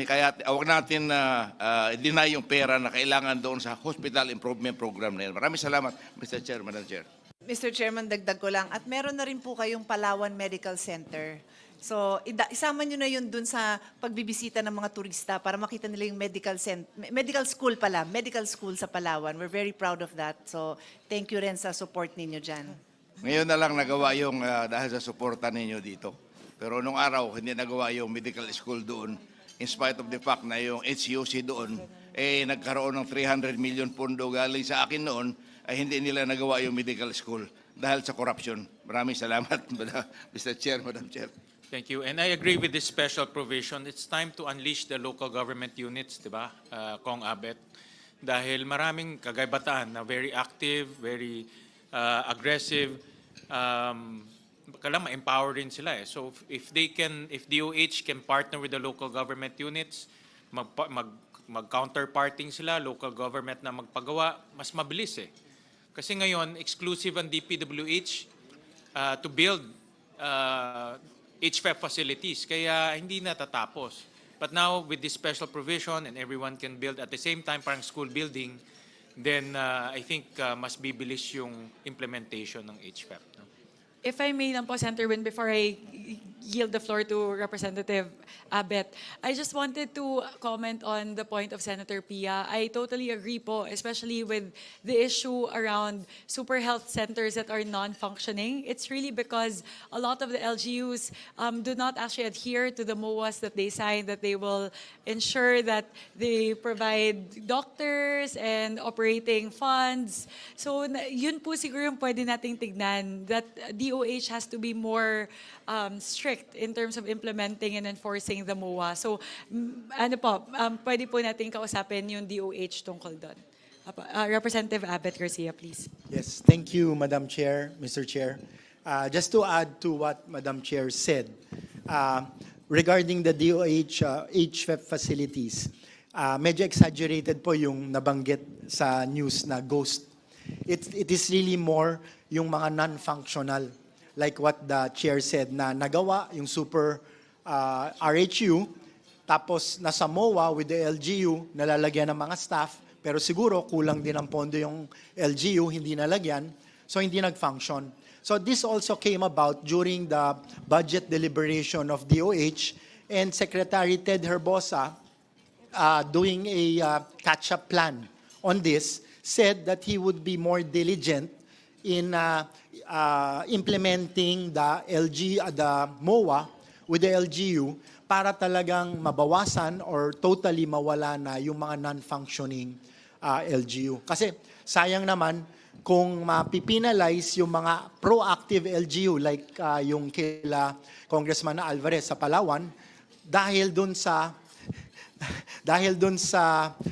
kakulangan o dun sa kakulangan sa pagiging proactive ng mga ibang LGU. So, sana maging merit-based dun sa mga talagang nakikipagtulungan with the national government, in this particular case, DOH, sana mabigyan din natin ng chance para mas maraming makinabang ng mga kababayan natin. Thank you, Mr. Chair, Madam Chair, and Senator Pia. Salamat po. Mr. Chair, may kausap ka na rin lang, sisingit na ako. Very quickly lang, not for our colleagues, kasi I agree 100% with what Congressman Abet said, but for the listening public, the viewing public, when we checked during the hearing, wala naman talagang lumabas na ghost HFEP. Walang ghost, yung binayaran, tapos hindi na itayo. Yung katulad ng sinabi ko and emphasized by His Honor, Congressman Garcia, yung mga non-functioning for the reasons I mentioned. So for the public to know, kasi baka mamaya ma-headline dyan, sinabi ko may ghost. Pareho tayo ng observations, yung mga non-functioning for various reasons. Thank you. Senator Amy. Mr. Chair, allow me to be the devil's advocate in the optimism that we all share, that broadening the modes of construction of RHUs, of public schools, and so on, will be hastened and expedited by bringing in LGUs, NGOs, CSOs, etc. Totoo nga, nakakatulong yan. Pero nakita naman natin ang karanasan ng late great nating Bayani Fernando, hirap na hirap siya. At ang katotohanan, ang talagang nangangailangan ng mga LGU, sila rin ang walang kakayahan. Yan ang problema. The ones most needy are also the least capable in terms of finances, technical, and so on. Kaya may hangganan rin itong pagpapartner. Kaya medyo minsan hindi ako masyadong gung-ho dyan dahil alam naman natin yung mga 4th and 5th class and 6th class municipalities kung meron pa, talagang hindi nila kayang gawin. Kaya sila, ang pinakamalalayo, sila pa talagang hindi makapagbayad. Wala talagang kakayahan. Kaya yun ang tanong ko kung puros partnership ang inaasahan natin, baka yung mayayaman, masigasig ang mga LCE, yung magagaling ang kanilang mga doktor at engineer, kakayanin yon, pero hindi lahat. Ikalawa, magtatanong lang ako sa ating chairwoman ng appropriations kung tama ba yung narinig ko na kalakip nitong HREP sa meron rin tayong mga ospital na legacy hospital na andito yung mga kidney center at iba pa. Tinatanong ko lang for accounting purposes and perhaps in the interest of tidiness, would it not be better to directly release them to the large hospitals who are in any case government enterprises and in fact chartered corporations? Hindi ba dapat diretso? Bakit ilalagay pa sa DOH? Tatagal din lang yan. Thank you, Senator Amy. I'll just quickly check in. Kasi po, when we submitted this as an amendment, actually po, it was the advice also of DOH to clump it in under HFEP. But I'll just quickly check po, I agree also with the recommendation of Senator Amy that perhaps rather than lodge it there under HFEP, the 2.4 billion pesos that we've allocated towards the completion of legacy hospitals can be lodged directly in each of the different hospitals. That's something that will be open to to considering. We'll just quickly check po, again with DOH as to why they recommended to put the funds under HFEP. Yes, they haven't had an exactly stellar performance, and as a result, it's perhaps faster and cheaper to simply endow the hospitals concerned. Thank you very much, Madam Chair. Thank you very much, Senator Amy. We'll look into this and we'll get back to you po as soon as we're able, because there's a possibility of moving it out from HFEP and lodging it towards the different hospitals. All right, can you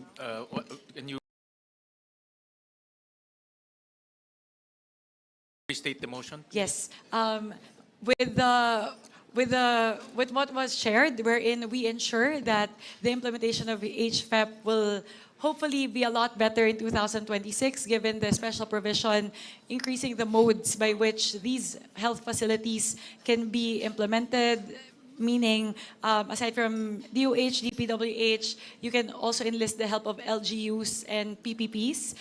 With that, we again appeal to our colleagues in the Senate to please consider adopting the version of the HGAB pertaining to the increase in the Health Facilities Enhancement Program to the amount of 22,294,967,000.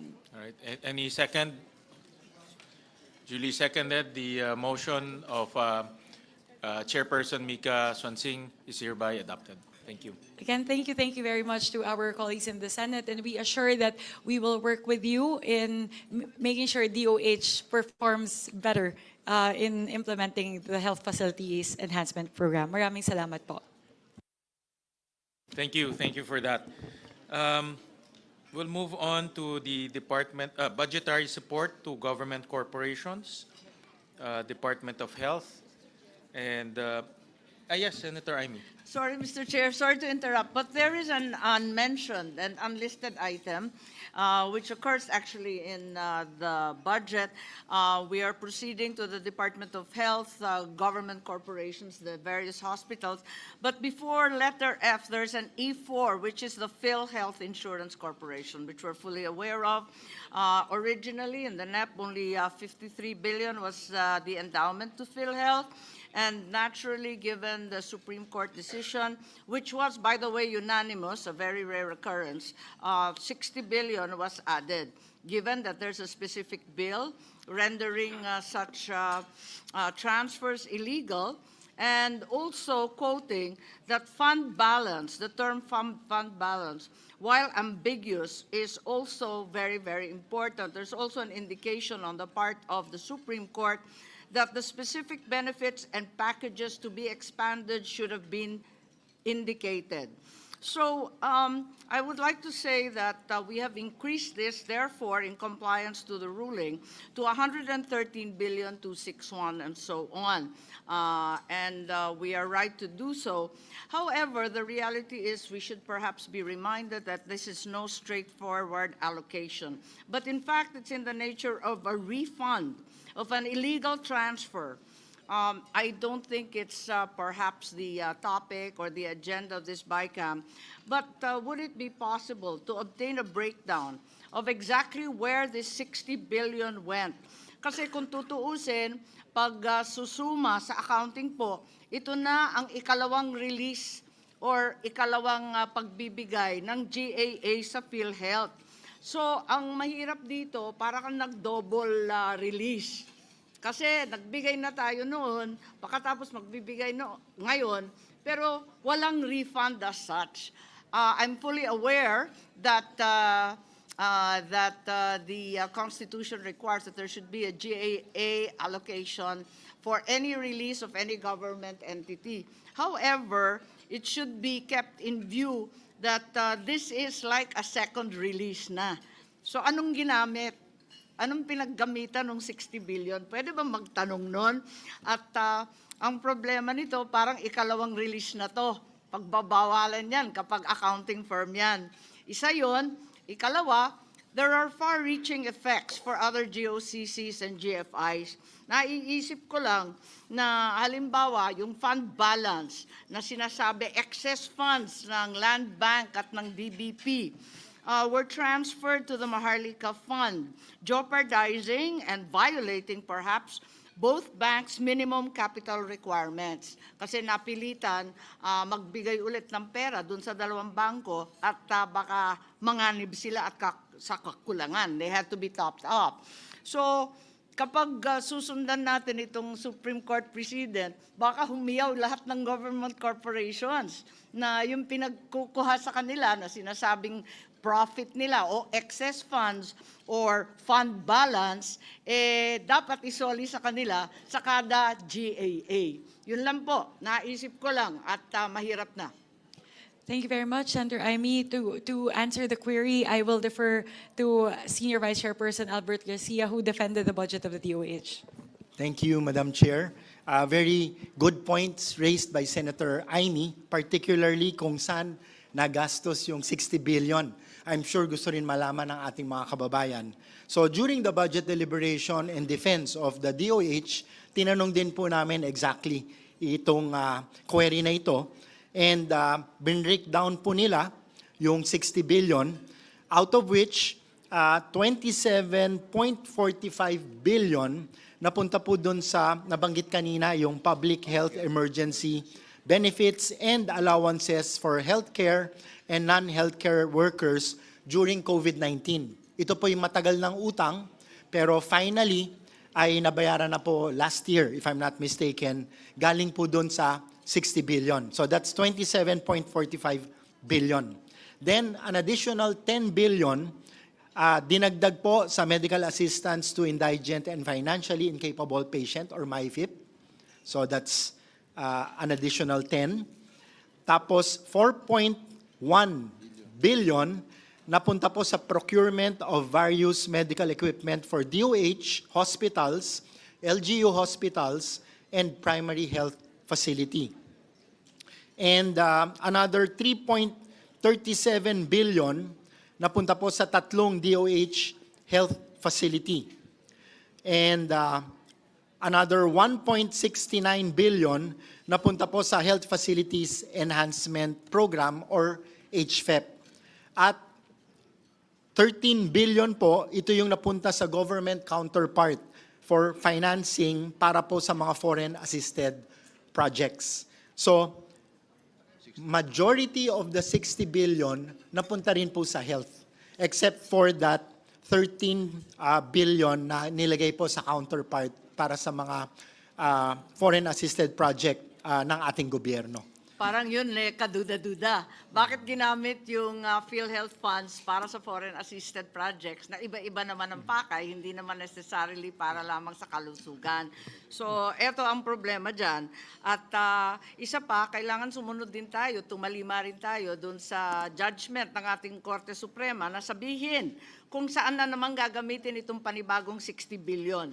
Siguro liwanagin ng DOH, sabi ng Korte Suprema, the specific benefits and packages to be expanded.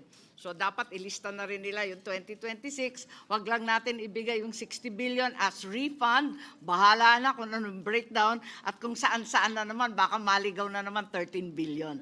Walang ganyanan. Tama Mr. po, Chair. Madam Chair, yung sinabi ni Senator Amy. This was done before the Supreme Court decision at nag-decide na po yung Supreme Court na talagang mali. Kaya sinosoli po natin.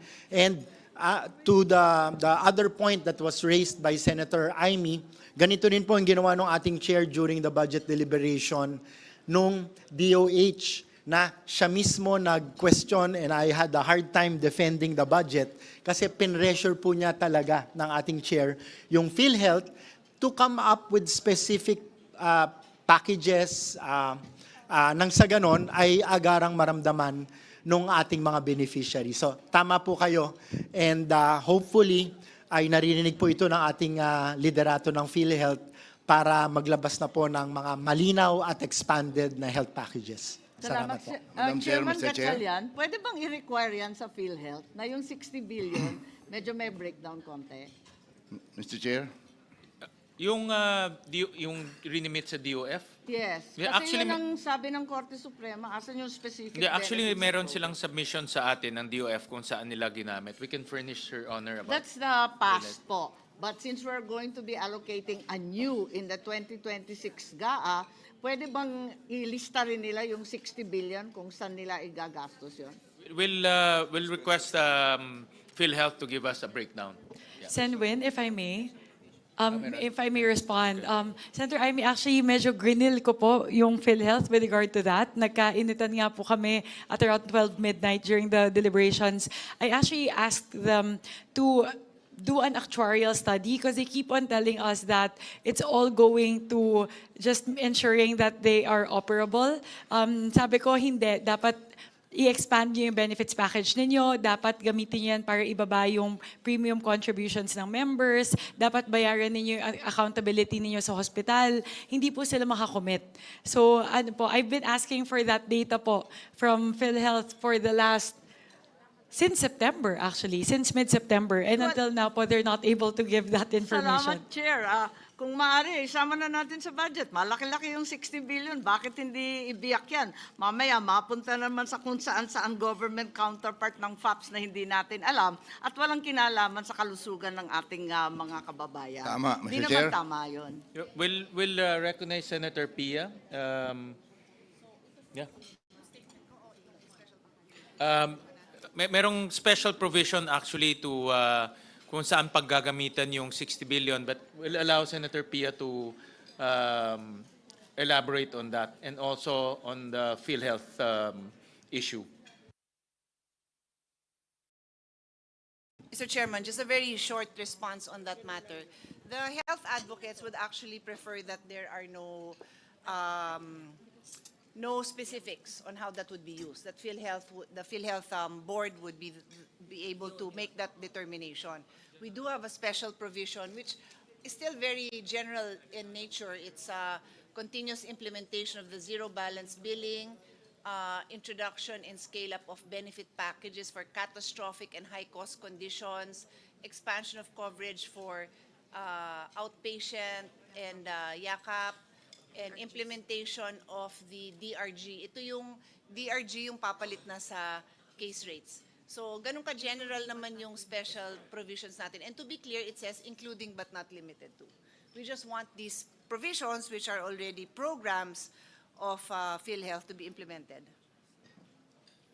Anyway. Gusto ko lang maliwanagin dahil mabuti na nakikinig yung taong bayan na yung 60 billion ng PhilHealth na yan, this conference will deny exactly where it went yung pera. hindi po sa Facebook na babasa mo na itong 60 billion ginamit sa flood control. Yan lang po ang gusto kong idagdag, na hindi po ito pumunta sa flood control. In fact, 79% of which was used in health facilities and yung mga salaries ng back wages ng mga health workers. Only 21.6% was used doon sa foreign funded project, which the executive will have to explain. Thank you very much.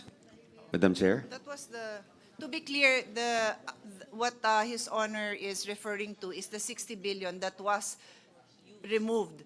Yung binabanggit ko naman is the 60 billion that we are now appropriating. I'm making it very clear that pursuant with the Supreme Court ruling na ibalik sa PhilHealth, nasa PhilHealth yon, and then we put a few guidelines na gastusin ito ng PhilHealth not limited to the following. Yung binanggit ko ng mga zero balance billing, yung papalit sa case rates, yung DRG. Pero tama naman po kayo, yung dati, yun ang hindi natin kagagawan, doon nila ginastos. Madam Chair? Yes, Representative Brian Yamsuan. Tingin ko ang PhilHealth din, kailangan magkaroon sila ng malawakang information drive.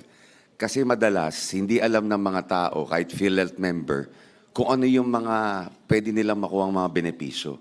Minsan hindi nasasabi sa ating taong bayan. Gaya nung yakap, 20,000 worth of free medicines for PhilHealth member.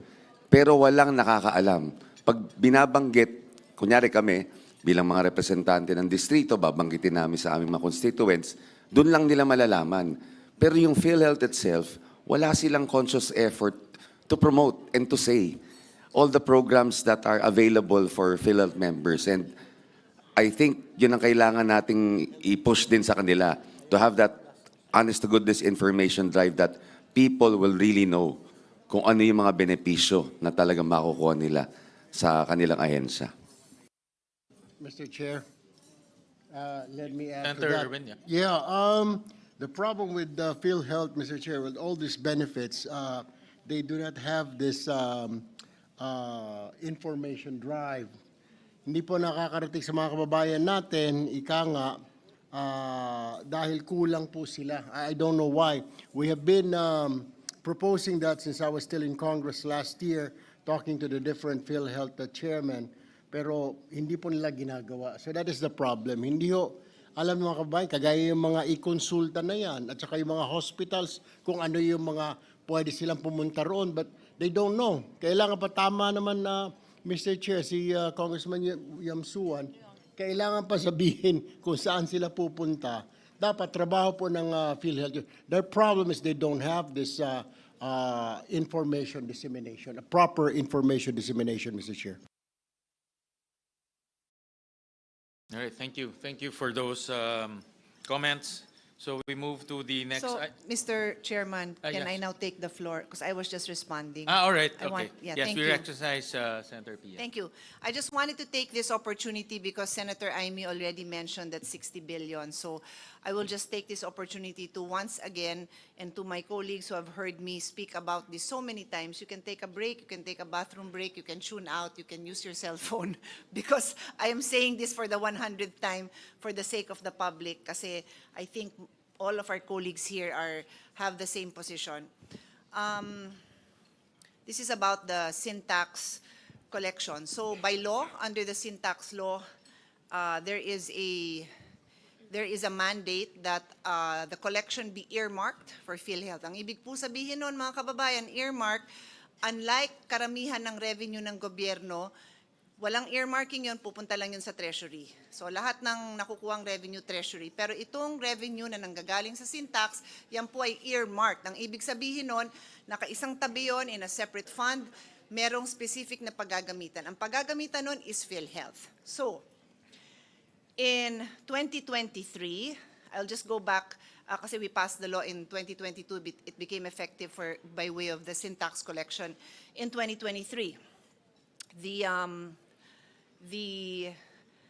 in our General Appropriation Act, itong budget na pinapasa natin in 2023, 79 billion yung na-appropriate sa sin tax, and it is lacking it is lacking by 4.9 billion because the total sin tax earmark in 2023 was 83.90 billion. Kulang ng 4.9. Nasaan? Hindi ko alam. Nalunod, na flood control, hindi ko alam. 2023 po yun. In 2024, the sin tax earmarked amount was 79 billion. What was in the NEP was 80.28, so nadagdagan pa ng konti. And what was in the General Appropriations Act was 40.28 na bawasan. So ang deficit is 38.73 billion. I repeat, this is earmarked. There is no basis in law for this amount to be used anywhere else, even if it is for a legitimate purpose. Walang naka-earmark na sin tax para sa ibang purpose. Ito po ay dapat nasa PhilHealth. Kulang ng 38.73 billion in 2024. In 2025, the sin tax earmarked amount was 69.81 billion. Ang nasa NEP is 53.13 billion. Ang nasa GAA is 0. So ang kulang is the whole amount, 69.81 billion. Nawawala, nasaan? Nasaan? So yung mga tanong natin, makasamahan natin, Senator Amy, na 60B, yung dun pa lang sa tinanggal, pero before that, 4.9, 38.73, 69.81, where is it? It is earmarked for PhilHealth. So, in the earlier discussion where pinag-uusapan ng MAIP, ang dami nating pambayad. We would not have to have this discussion because the funding is available by law. So, I move on. In 2026, which is ngayon, ang earmark is 69.78 billion. Magkano ang nasa NEP? 53.26 billion. Ano kulang? 16.52 billion. We have the power. Ladies and gentlemen, tayo dito. Wag na natin gayahin yung 2023, 2024, and 2025 GAA. We have the power to reinstate the 16.52 billion. In the past 4 years, let's do the right thing for this 1 year. And this will address the very same questions that you were all raising earlier on the lack of funding for medical assistance. Okay? So I rest my case kasi clear yan. Ang total niyan is 129.96 billion for the past 4 years. 129.96. I'm not done. Also earmark, kaya magkape ka pa, Chairman. Also earmarked are revenues from PCSO and PAGCOR. Iba naman yung batas na to, pero it is also earmarked. Uulitin ko, very clear na tatanggalin yung pondo na revenue ng PCSO and PAGCOR, isang tabi para sa PhilHealth. Ang nakalagay lang, kasi ibang batas to, nakalagay doon subject, and I am paraphrasing, but basically it reads something like subject to the usual accounting, budgeting, and auditing principles. O yun daw. O nasan? Wala, zero. Ibig sabihin sa apat na since 2019 pa ang PCSO, 2019, 2020, 2021, 2022, 2023, 2024, 7 freaking years. Walang pumasa sa auditing ni Piso. That amount, dear colleagues, is 106.95 billion. Earmarked. Where is that? Where is it? It's floating with the flood control projects. Now, in, what year was that? 2022? Yung 2 years na nasa GAA? There were 2 years, I think it was 2022 and 2023. Basta, there were 2 years. Wow, nakapasok sa GAA yung earmark ng PCSO and PAGCOR. So pinasa natin. Guess what? Never na-release. That amount was 21.17 in 2024 and 21.17 in 2023. Never released, but it was in the GAA. So, dear colleagues, that is our situation, and I will now wrap it up. That total amount plus the diverted funds, so 129 billion is the sin tax collection that was never, the sin tax deficit.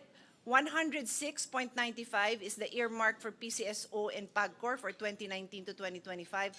And then the diverted funds of 60 billion, if you add that all up, it's 296.91 billion. Almost 1/3 of a trillion. But of course, we will now reduce 60B because for all intents and purposes, we have all agreed that yung 60B ibabalik. So 236.91 billion ang kulang, Mr. President. So lahat ng diskusyon natin, kulang ang Medical Assistance Fund, yung ZBB na nagugulat yung mga tao, yung ating kayo po, mga colleagues natin who are very active on the ground. Ang dami siguro mga mayor nyo, mga barangay captain nyo na nagtanong, bakit yung LGU hospital ninyo, walang ZBB, bakit may balancing hinihingi sa kanila?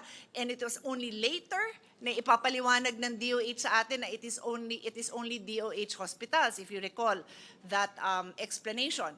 But with this kind of funding, we can do more. What we did was we put 1 billion for DOH to give LGUs. But you know that that won't go that far. But with 236 billion, that will go far. That will reach the far areas of your barangays. Congressman Pipito, di ba? Sa'yo din, Congressman Abet, sa ating lahat. So that is where we are. I rest my case, but I will also point out that PhilHealth also by law is supposed to subsidize the contributions for the indirect contributors. Ito po yung mga hindi nakakabayad like certain solo parents, PWDs. So walang nabigay na pondo dyan. And magagamit na talaga tong earmarked amounts specifically for this purpose. So, what is my appeal? Why not the whole amount? O sabihin niyong sobrang laki, then in the Senate has been discussing possibility of a 3-year plan. Maybe the chairman can expound on that. But for me, let's do the right thing this year. The 16.52 billion should be included so that for the first time, masabi naman na in this Congress, we upheld the law that we ourselves passed, the sin tax law. So 16.52 billion yung kulang po this year. Yun lang po, Mr. Chairman. Thank you very much to everyone for your patience. I know all of my colleagues here, they have participated in our discussions on this. So kasama na sila dyan, seconding, thirding the motion on this. Thank you. Mr. Chair, yes, short lang. Mr. Chair, can I be recognized? Yes, Senator Lauren. Thank you, Senator Pia, for putting that on record. Yes, we discussed that in plenary, and I was hoping that at least a 16B would be completed and we could find it in the BICAM. Unfortunately, it looks like it cannot be completed because it should have been in the NEP, diba? It should have been in the NEP. But what the NEP of 2027 can do is to include the whole 129.96B. I hope, and we're serving notice to the executive to put that in the President's budget of 2027 so that yung kulang sa NEP as discussed by Senator Cayetano would be complete. So thank you for putting that on record. I'm sure our colleagues in the House agree. And kung ganyang karami ang pondo ng PhilHealth, hindi na kailangan mag-beg ang mga ma-IFIP o pagpasok sa ospital at yung 10% na tinatawag na indirect members or the invisible sector, lahat na ng facilities sana libre na lang. Hindi na kailangan pipila pa sa guarantee letter. Yun naman ang gusto natin lahat mangyari, di ba? Oo. So, Mr. Chairman. That's it. Madam Chair, Mr. Chairman, I agree with Senator Cayetano. This is the law. And law, under the rule of law regime, we should follow the law. So first, but what has happened before, because of fiscal space, may be difficult. But what you would like to agree to and propose is what Senator Cayetano is saying, that at least for this year, we do it right. And how much is that again? Senator? We add 16.52 billion. 16.52. And I therefore so move that we will do it right this time following the earmark amounts which can never be given to other purposes but should always be to PhilHealth. And so therefore, that is what we would like to do, Mr. Chairman, to make the right thing at this moment. Now, for 2027, let us see if we have fiscal space for 126 back amounts of the amounts earmarked by law, not given to PhilHealth. But this year, I think we should do this. Senator Pia is urging us to do what is right. I support the good senator. Thank you. Thank you. Thank you for that very um, important discussion. So we move to the Department of Health. These are the budgetary support to government corporations. Thank you very much, Sen Win. On the part of the House, under the Long Center of the Philippines, we move to retain. The HGAB version retains the NEP levels at 918.8 million. For the National Kidney and Transplant Institute, the HGAB reflects the same amount as the NEP at 1.51. For the Philippine Children's Medical Center, the House proposes to increase it by 150 million pesos, thereby increasing the amount to 1.8 billion pesos. And for the Philippine Heart Center, the HGAB reflects the same amount as the NEP at 2.42 billion. And for the Philippine Institute of Traditional Alternative Healthcare, the HGAB reflects the same amount as the NEP at 174 million pesos.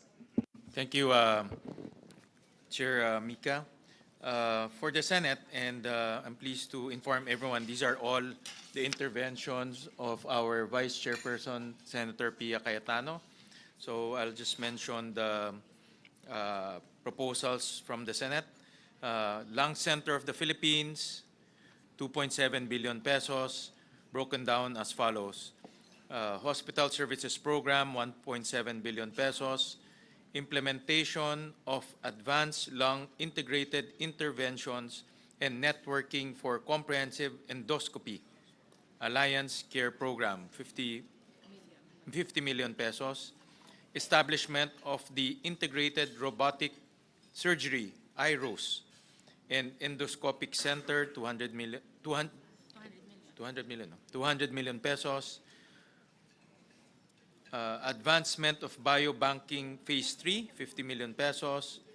Procurement of Linear Accelerator, LINAC, 400 million pesos.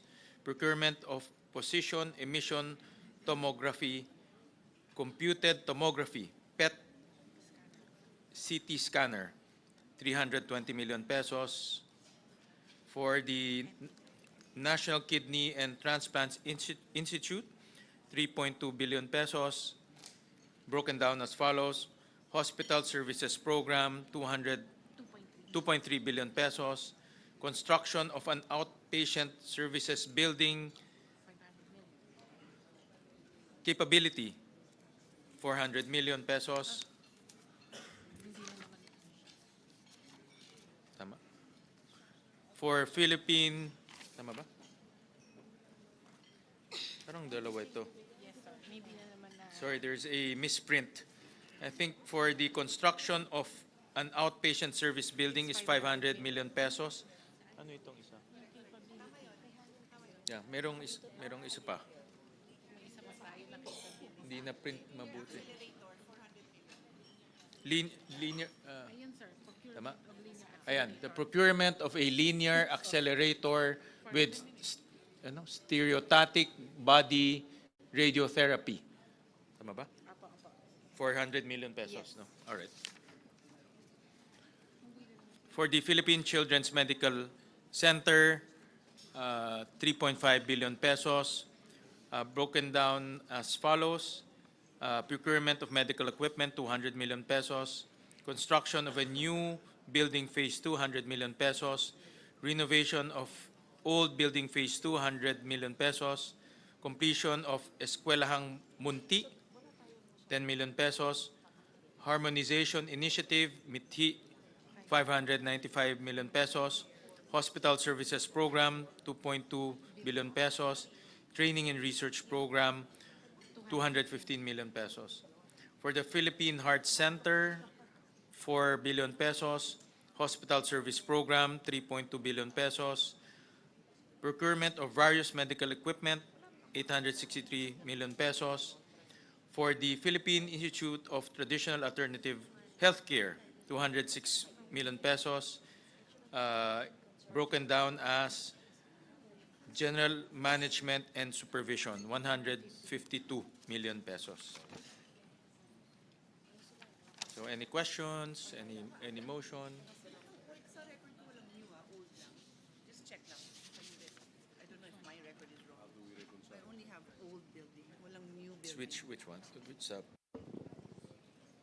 Children's Hospital? Yeah. New. Old building eh. Meron ba tayo? Renovation of building phase 2. Hindi, old meron, new wala. New ito. Kaya nga meron? Ayan, no? New building phase 2. Meron tayong pinasok? Yes, Meron. Galing to sa'yo eh.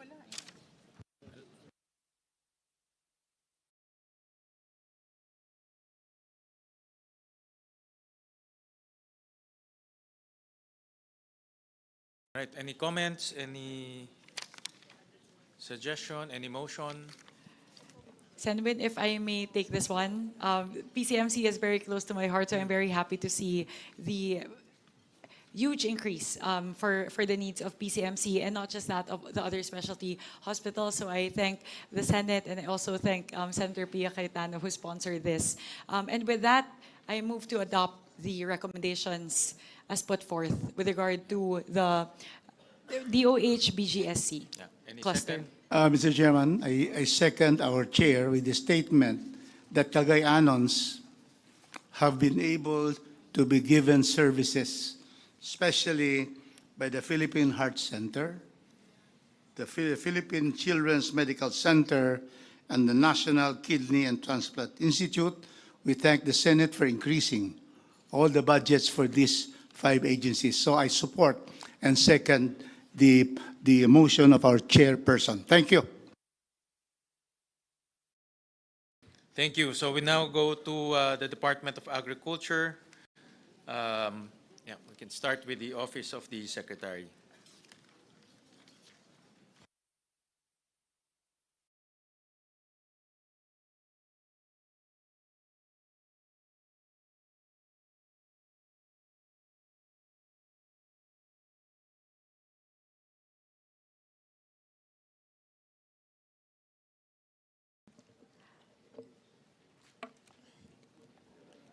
For the department, yun po, napapagod na yung mata ko, lumiliit na, hindi ko na mabasa yung maliit, sandali lang po.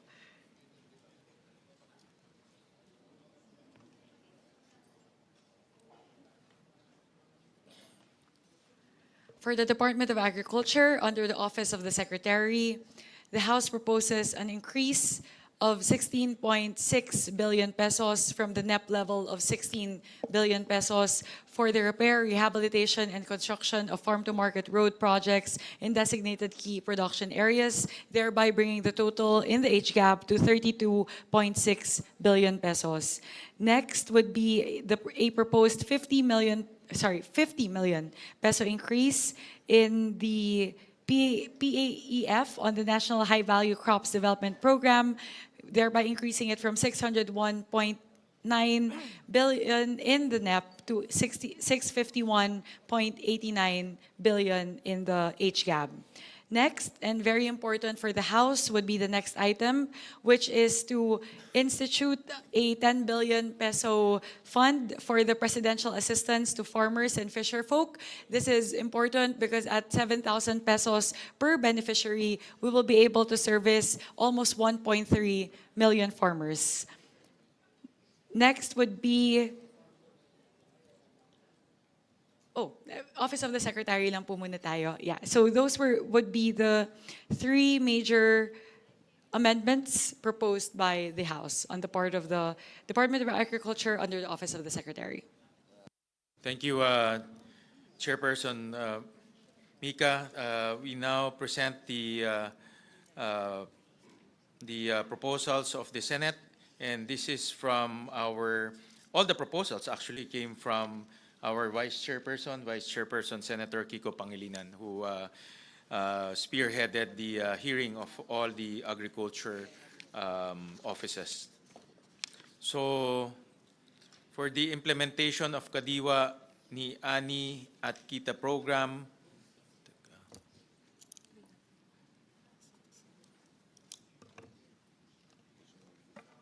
ito yun.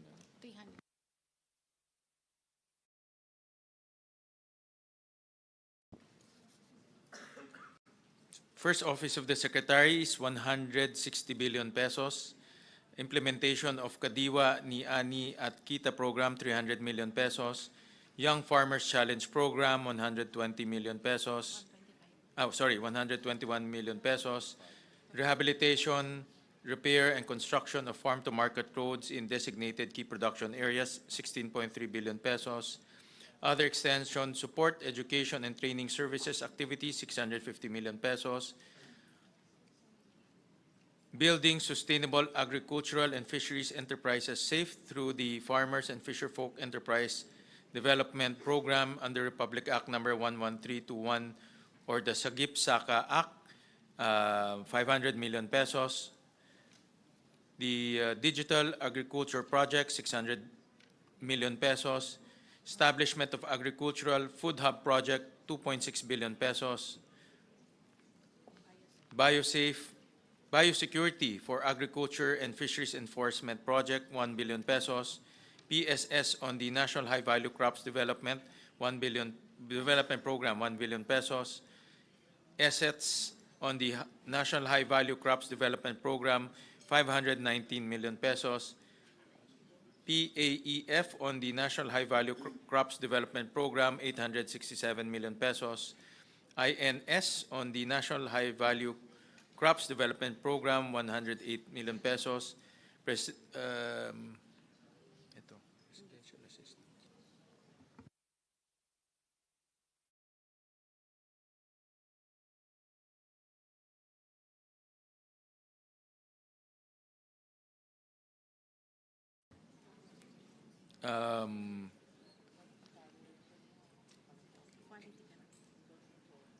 Okay. Yes, quality control and inspection and insurance of regulatory documents, 766 pesos. Animal welfare supervision and accreditation program, 10 million pesos. That's it, Mr. President. Mr. President, Mr. Chairman, that's the end, Yes, you mentioned. yes, No? yes, Just to mention, the very last one was this representations amendment. And I just want to mention, because it's a first of its kind, it's animal welfare to provide assistance to private animal shelters that have demonstrated exemplary performance in delivering care, protection, and rehab services to animals. This is the usual domestic animal situation where they're abused, walang matakbuhan yung mga tao, walang tumutulong, walang financial assistance. So this is the first small pilot project that will put under DA the responsibility to vet these shelters and then to provide them with the financial assistance to help them do the job that many of them are already doing very well. Yun lang, Mr. Chairman. Thank you, Senator Pia. So, Mr. any Chairman. comments? Yes. Yes. Mindanao, Mr. Chairman, has a population of 26 million Mindanaonons, comprising 22% of the 119 million Filipinos. Mindanao contributes to our GDP in the tune of 18 to 19%. But this and the net that was provided to us only gave Mindanao, out of the total pie for the DA, 15.2%. So I asked Secretary Laurel on this, and he said that there are also funds lodged in the office of the Secretary to be able to give justice to Mindanao. Imagine 15.4, and we are the breadbasket of our country. 50% of the corn, Mindanao. Coconut, 50%. Rubber, almost all from Mindanao. So, Mr. Chairman, I would like to know whether the Senate has considered you being the representatives of the entire Filipino nation in general. Have you been able to see how Mindanao as a region, 6 regions in the island of Mindanao, how we are able to give to our farmers and fisher folks more than the 15.4%? So I would like to ask that here in this forum, because we are now in the BICAM. And so therefore, we cannot continue to have this kind of an inequitable distribution of the DA pie to only have 15.4%. for Mindanao. So we would like to know from our chairman whether that was also taken by the Senate and whether there are also moves to be able to give justice to Mindanao because we have the most number of farmers and also fisher folks. So therefore, those are the things that I would like to bring to this August Assembly of the BICAM. It is not really equitable to only have 15.4. So therefore, NCR gets 11%. And where can we plant in NCR? At Luneta, Mr. Chairman? So yun lang Mindanao talaga ito yung land of promise. And yet, 15.4% lang. So yan talaga ang aming hinaing sa from Mindanao to consider Mindanao, agriculture na ito All the others are okay. Pero agriculture is really what we are all about, Mindanao. Mr. Chairman, can we have a response on that? We recognize Senator Kiko. Yes, with the permission of our chairman. While it is true that the budgetary appropriations are identified as NCR, these are actually national offices who are headquartered in NCR. But their programs and their infrastructure projects are nationwide. One case in point is the National Irrigation Administration. While it is based in NCR and therefore the budgetary allocations would be NCR-based because they are headquartered in NCR, the projects of the NIA are nationwide. So having said that, it is not exactly accurate to say that because the allocations are for NCR and the programs therefore will be implemented in the National Capital Region. So, but having said that, we understand the concern. In fact, because of this concern, there are a number of interventions that we put in place that we would like to address the challenges and nationally. For example, the establishment of a food hub project of 2.6 billion includes a food hub as endorsed by the Department of Agriculture in Mindanao. Where is it? Cagayan de Oro, Mr. Chairman. There you go. The biosecurity for agriculture and fishery enforcement, we asked for 1 billion. This would be the first border control for agriculture products being brought in. And if I'm not mistaken, actually the original request was for 3 billion or 2 billion, but one of the projects for biosafety, first border control facility, would be also in Mindanao. So there are a number of other items here that are actually for implementation nationwide. And Mindanao will have a fair share of these projects. Thank you. But Mr. Chairman, the best way to do, for example, irrigation is not to lump it up in the head office.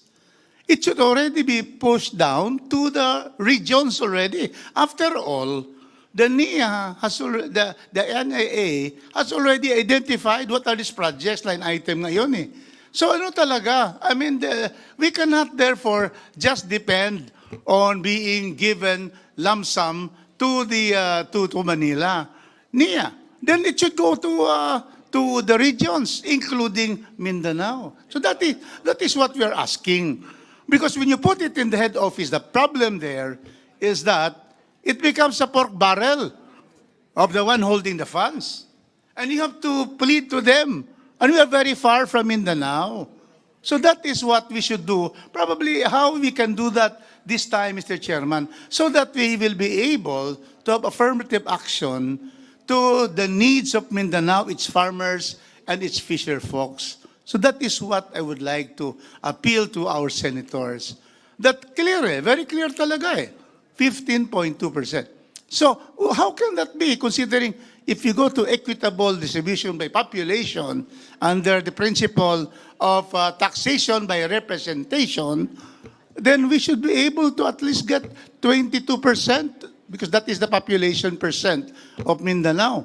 26 million, which is 22% of the 119 million Filipinos.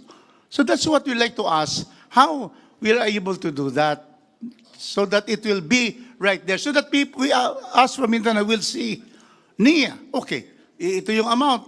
It should already be given to the regions. We can see how much Mindanao will get already. So those are the appeal of those from Mindanao, Mr. Chairman, and of course, Senator Kiko Pangilinan. Yes, if I may also add, Mr. Chairman, there are budgetary appropriations for the Office of the Secretary, which we believe we pushed for the increase, and there should be a fair share for Mindanao. For example, we increased the PCIC budget by an additional 1 billion, which therefore will be made available to farmers nationwide. The ACPC, we also increased it by 250 million, again to be made available for our farmers and fisher folk nationwide. So these are some of the programs that we pushed for in terms of additional funding, and definitely we should be able to put in place perhaps maybe even a special provision on ensuring equitable distribution of the programs throughout the country. Thank you for those increases, Senator Kiko. And indeed, if there's a special provision that will have equitable, then it will be okay with us. Equitable distribution in accordance with the number of farmers. In the presentation of Secretary Kiko, we can see that 35% of the farmers are in Mindanao, 35 to 40%. So, and the fisher folk. So therefore, we should have that kind of equitable apportionment. So I would propose that we pass a special provision to have equitable share of those funds lodged in the office of the Secretary. I so move, Mr. Chairman.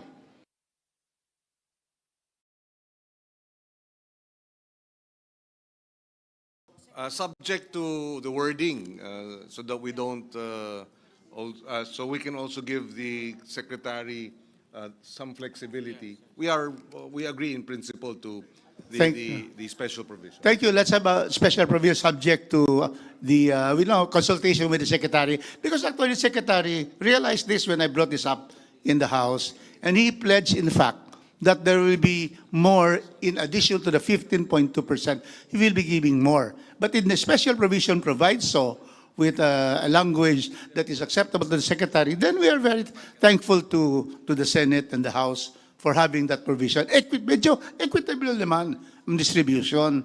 Thank you, Mr. Chairman. Thank you, Secretary Kiko. Thank you. Thank you, Congressman. Mr. Chair, Yes, Senator Lauren. I would just like to express my agreement with the points of Congressman Rodriguez. And I'm also wondering why the lump sums are big. In fact, moving forward in the coming NEPs, coming years, it should be disaggregated. And the more disaggregated it is, equitably distributed in the different regions, even down to the provinces or districts, it's better rather than it's lump sum and it's subject to patronage politics o kung sino ang sinasabing malapit sa kusina. So I agree with you, and especially now with the effects and the impacts of climate change, our farmers and fisher folks in Mindanao need all the support needed. So we would be happy with the permission of the chair to receive a special provision that could guide the funds that are lodged presently in the office of the Secretary. Thank you. Mindanao would like to thank Senator Ligarda for supporting us, the chair, because you were the one who said to support immediately. But of course, together with the chairman, Senator Kiko. Yeah. So thank you very much for that. And we hope to have that provision, Senator Kiko. You're in charge of agriculture, and we really would like to get your support. Thank you so much. You have it, Congressman. Actually, Congressman. So Mindanao thanks Senator Kiko Pangilinan. Now we wait for the chairman to also pledge. No, I think that concept should be spread out in various agencies, not only in DA, but also, let's say, in the PWH or in DOTR, so that development will spread throughout the country, not centralized in Metro Manila or just Luzon. So that's something that we will be looking at in the next budget cycle or in any discussions. Thank you. Mindanao, thanks, Chairman, Senator Yun Gatchalian. Thank you. Maraming salamat, Kong Rufus. So, any comments? To continue, Mr. Chairman, on another matter. This is regarding our proposal for the farm-to-market road. This is affirmative action, especially in Mindanao, where we have already highways. But the problem is how our people in our far-flung barangays will be able to bring their produce to the city, lowering costs and enabling them to bring their products. So I have been requested by the chair, and I always obey my chair. So whatever the chair would want. Thank you very much. Thank you for indulging me, Representative Rufus Rodriguez. Before we go to the question on the farm-to-market roads, I would first like to focus the matter on something of great importance to the House, which is the funding for the presidential assistance to farmers and fisher folk. In the HGAB, there is a allocation of 10 billion pesos for this program, and we appeal once again to our colleagues in the Senate to please help us fund this in the final version of the GAA. The reason being that this is a critical program, one of the flagship programs of the President that enables him to provide assistance, enables the administration to provide assistance to farmers and fisher folk all throughout the country. Several instances where it has been given in the past, in Navotas when there was an oil spill, in Cavite as well, I believe, also due to the oil spill, when there in Camarines and in other areas when there were times of calamities, especially when typhoons would strike, and this would damage the crops of the farmers. And finally, in cases wherein crop prices are so low that farmers get prices below their investment. So siguro po yun po yung hihingiin namin. Napakahalaga po kasi ng programa na ito para po sa ating mga magsasaka at mangingisda. At I will also personally advocate for this as a representative from the 1st District of Nueva Ecija, which is the rice granary of our country. And it is very important for us to be able to have this fund to help our farmers. Siguro po, in more recently, siguro po gusto ko pong banggitin yung nangyari nitong nakaraang cropping cycle na napakababa po ng presyo ng pagbili ng palay. At napakalaki po ng nalugi sa ating mga magsasaka. At ito po sana, itong path na to ay posibleng maging susi. Malaki po yung papel na gagampanan nito para matulungan po yung ating mga magsasaka na una po kahit papaano ay makarecover doon sa nawala nilang puhunan sa nakaraang cropping cycle at magkaroon din po sila ng puhunan para naman po sa susunod na pagtatanim. Napakahalaga po nito. At siguro po nung isa-cite ko na din po yung nakaraan, nung natamaan po ng Bagyong Carding, yung aming distrito, halos higit 1 bilyon po yung nasalanta na mga pananim at mga bukirin. At kung meron po sanang PAF nung mga panahon na yon na agad-agad po na pwedeng mai-disburse para po matulungan yung ating mga magsasaka, napakalaking tulong po sana nun para sa mga nasalanta ng bagyo. And sa parte naman po ng mga magsasaka, napakalaki po na itinulong nito doon po sa mga natamaan ng oil spill. Kasi hindi po sila makapagpangisda. Kaya po ilang buwan po, mahina na yung ilang buwan na hindi sila makapamingwit. Makapamingwit ba yung term pag malakihan? Pero hindi sila hindi sila makapangawil sa kanila pong mga karagatan dahil po doon sa oil spill. So, ang aming pong proposal, ang aming panukala ay itong 10 billion pesos po na ito ay hahatiin po sa 7,000 pesos bawat benepisyaryo. At ito po ay, ang represent po nito ay 1.3 million farmers na pwede po nating matulungan sa taong 2026. Kaya umaapela po muli ang aming delegasyon mula sa Kongreso na sana po matulungan po kami ng aming mga kasamahan sa Senado na sa pinal po na version ng ating budget ay maipasok po yung 10 billion pesos para sa presidential assistance for farmers and fisherfolk. Maraming salamat po. May we hear from our colleagues from Mindanao? Sorry, I'm sorry, Senator. I think Senator Kiko first, and then If I can, Senator yes. Dorn. Well, we were reviewing the first. It was not in the NEP. I think it was considered after the series of typhoons, calamities, and the drop in palay prices, which happened after the NEP was prepared. No, so our concern there was how do we secure, where do we source the money?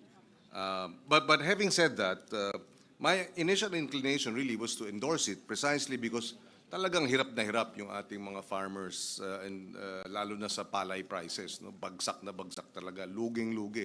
Ayaw na nga magtanim muli, no? And then sunod-sunod yung bagyo. There are some concerns, however, in terms of the implementation. For example, sa RCEF of 2025, up until today, of the 13 billion that was supposed to be released, including for our rice farmers, 6 billion for cash assistance. The entire 13 billion has yet to be released. And of the 13 billion, machinery, seedlings, etc., 6 billion is cash assistance. Hindi pa na ibibigay. So, how do we now reconcile giving them an additional 10 billion for 2026? We have not yet been able to give them the 6 billion for 2025. So that's one concern that we were raising. No? The other is the 2024 releases of cash assistance. The COA has found that about 58,000 recipients of the assistance should not have received the amount. And that's a total of about 293 million pesos worth of assistance that went to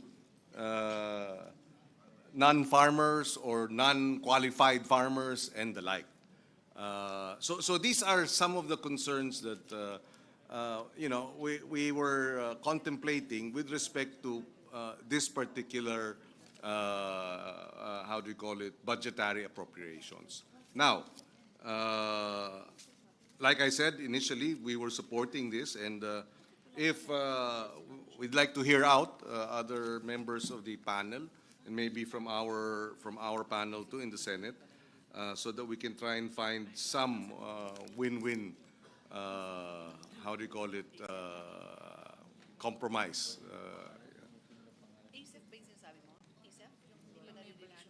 No, the RCEF. RCEF. The Rice Competitiveness Enhancement Fund, 30 billion should be allocated. 13 billion has not been released for 2025, and of the 13 billion that has not been released, that includes seedlings, fertilizers, farm inputs, equipment, and 6 billion pesos worth of cash assistance. So these are the challenges, and the issues that surround our decision regarding the 10 billion additional assistance for farmers and fisherfolk. In principle, we have no argument that they need the support. We don't dispute that they have suffered a lot in the last year and have suffered a lot of losses and need support. So moving forward, we will yield. We will defer Mr. Chair. to the committee's preference and decision. Sige, sige.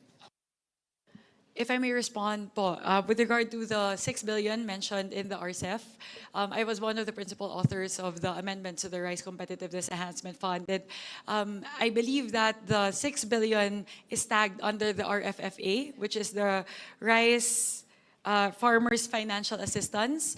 And I think one of the chokehold points there would be the recognition of the funding source. Kasi po ang source po nito would be the tariff revenues. And yun po yung isa sa mga naging problema. Nagkaroon po ng late recognition, late reporting from the part of the BOC. Kaya nagkakaroon po ng delays kasi hindi po natin nakikita kung ano yung excess tariff revenues. And yun din po yung isa sa mga dahilan kung bakit in general, since RCEF was implemented in 2019, mabagal po yung disbursement. And I believe with the amendments that were introduced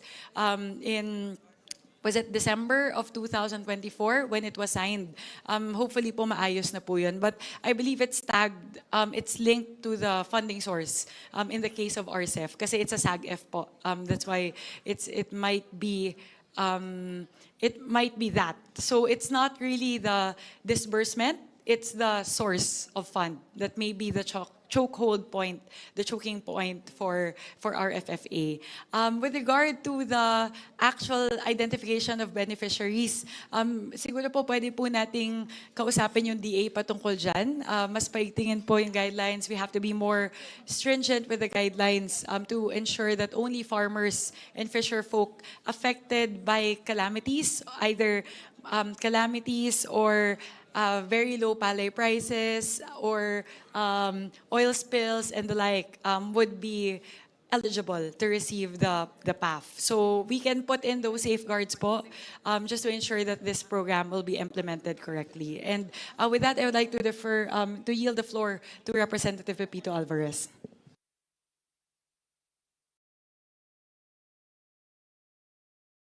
Sorry, follow up lang.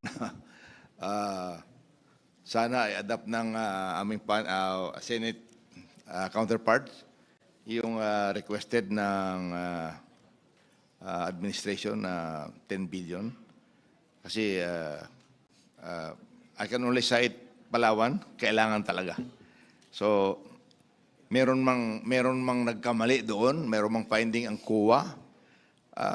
Let's institute na lang more safeguards para wag naman natin tipirin yung ayuda sa fisher folk at sa farmer natin. Yun lang, pakiusap dahil kung makita mo yung minention ni Senator Kiko na nawalaan tayo dahil hindi mayroong mga nagpapanggap na farmers at saka fisher folks, but sa next cycle siguro mas mabuti, mas mababa na yan. Kaya tuloy na lang po natin ito. Nakikiusap kami. Thank you very much. Madam Madam Chair. Chair, if I may. Representative Marcelino Lebanan and then Representative Rufus Rodriguez. Thank you, Madam Chair, Mr. Chair. Gusto ko lang mag-propose ng amendment na hindi lang 7,000 yung ceiling bawat isang tao. Kasi napakaliit ng 7,000 kasi parang AX na po yan. Kung maaari, maglagay na po tayo ng ceiling. We are dealing here with the backbone of our economy, farmers and fisher folks na bibigyan. Kaya laki-lakihan na po natin yung may bibigay natin sa mga beneficiaries. Thank you. Thank you, Maino. To respond to that, Bo, actually, this is not something that we will stipulate in the GAA. Rather, it's based on the internal guidelines that the DA has issued when they implemented PAF in recent years. So, ano po, pwede po natin kausapin yung DA kung ano po yung gagawin nila na entitlement per beneficiary moving forward. Representative Rufus Rodriguez. Thank you, Madam Chair. And certainly, we support the fund for the presidential assistance to farmers and fisher folks. President Bongbong Marcos was in the city of Cagayan de Oro last year to give precisely to our fisher folks who were victims of the shear line. They were not able to fish. In fact, there was a deluge of water in the shoreline, and so some boats were destroyed. And then also from the farmers in Cagayan de Oro and Misamis Oriental, and the president was in Cagayan de Oro at our convention center. And you can see that our farmers were so thankful to President Marcos because the president went to them and they saw the president, shook hands with the president. The president has brought government nearer to the people. And so therefore, these are the kinds of immediate assistance that the office of the president can already give when there is a calamity, when there is a typhoon, there are earthquakes, and so which affects farmers and fisher folks. So I appeal to our Senate colleagues to be able to give this 10 billion so that there will be an immediate assistance to farmers and fisher folks all over the country. Thank you, Mr. Chairman. Madam Chair. Thanks, Representative Brian Yamsuan. Yes, as former chairman of the Committee on Aquaculture and Fisheries in the House of Representatives in the 19th Congress, I really say, kailangan talaga, the need for additional funding for especially our fisher folks. Sila yung madalas tamaan, bagyo, sila yung laging nawawalan, and of course, dwindling pa yung population ng ating mga fisher folks. Almost 70% ata ng ating fisher folks ngayon, 50 years old and above na ang mga edad nila, at konti na lang po ang talagang pumupunta dun sa sektor na yon. And I think with this additional funding, we can, kumbaga, give them a lease on life doon sa kailangan nila para sa pang-araw-araw. And I support my colleagues, especially the move of our chairman, Mika Swansing, to really give this a additional funding kasi talagang kailangan nila. And we also ask for your consideration for the approval of this budget. Senator Amy? Yes, Mr. Chair. Alam naman ng lahat na pinaglalaban ko ng todo ang ating mga magsasaka at mangingisda dahil ako ay nagmula sa isang rural, agricultural na constituency. No? Hindi naman namin mapagkaila yan. Subalit, tinatanong ko lamang, ang pangalan nito, Presidential Assistance to Farmers and Fisher Folk. Kung tunay nga na prioridad ito ng administrasyon at presidential assistance pa ang pamagat nito, bakit hindi sinama sa NEP, which is otherwise known as the President's budget? Go ahead, Senator Kiko. Yes, allow me to explain what the Secretary shared with us. No? Precisely because of the impact of the drop in palay prices and then the series of typhoons, calamities, floods that happened after the NEP was submitted. My understanding is Malacanang felt the need to allocate this additional budgetary support. So it came after the DBCC had submitted the draft? Yes, and because the typhoons came after and the drop in palay prices came after. well, that being the case, therefore, why did our committee report not include it? Well,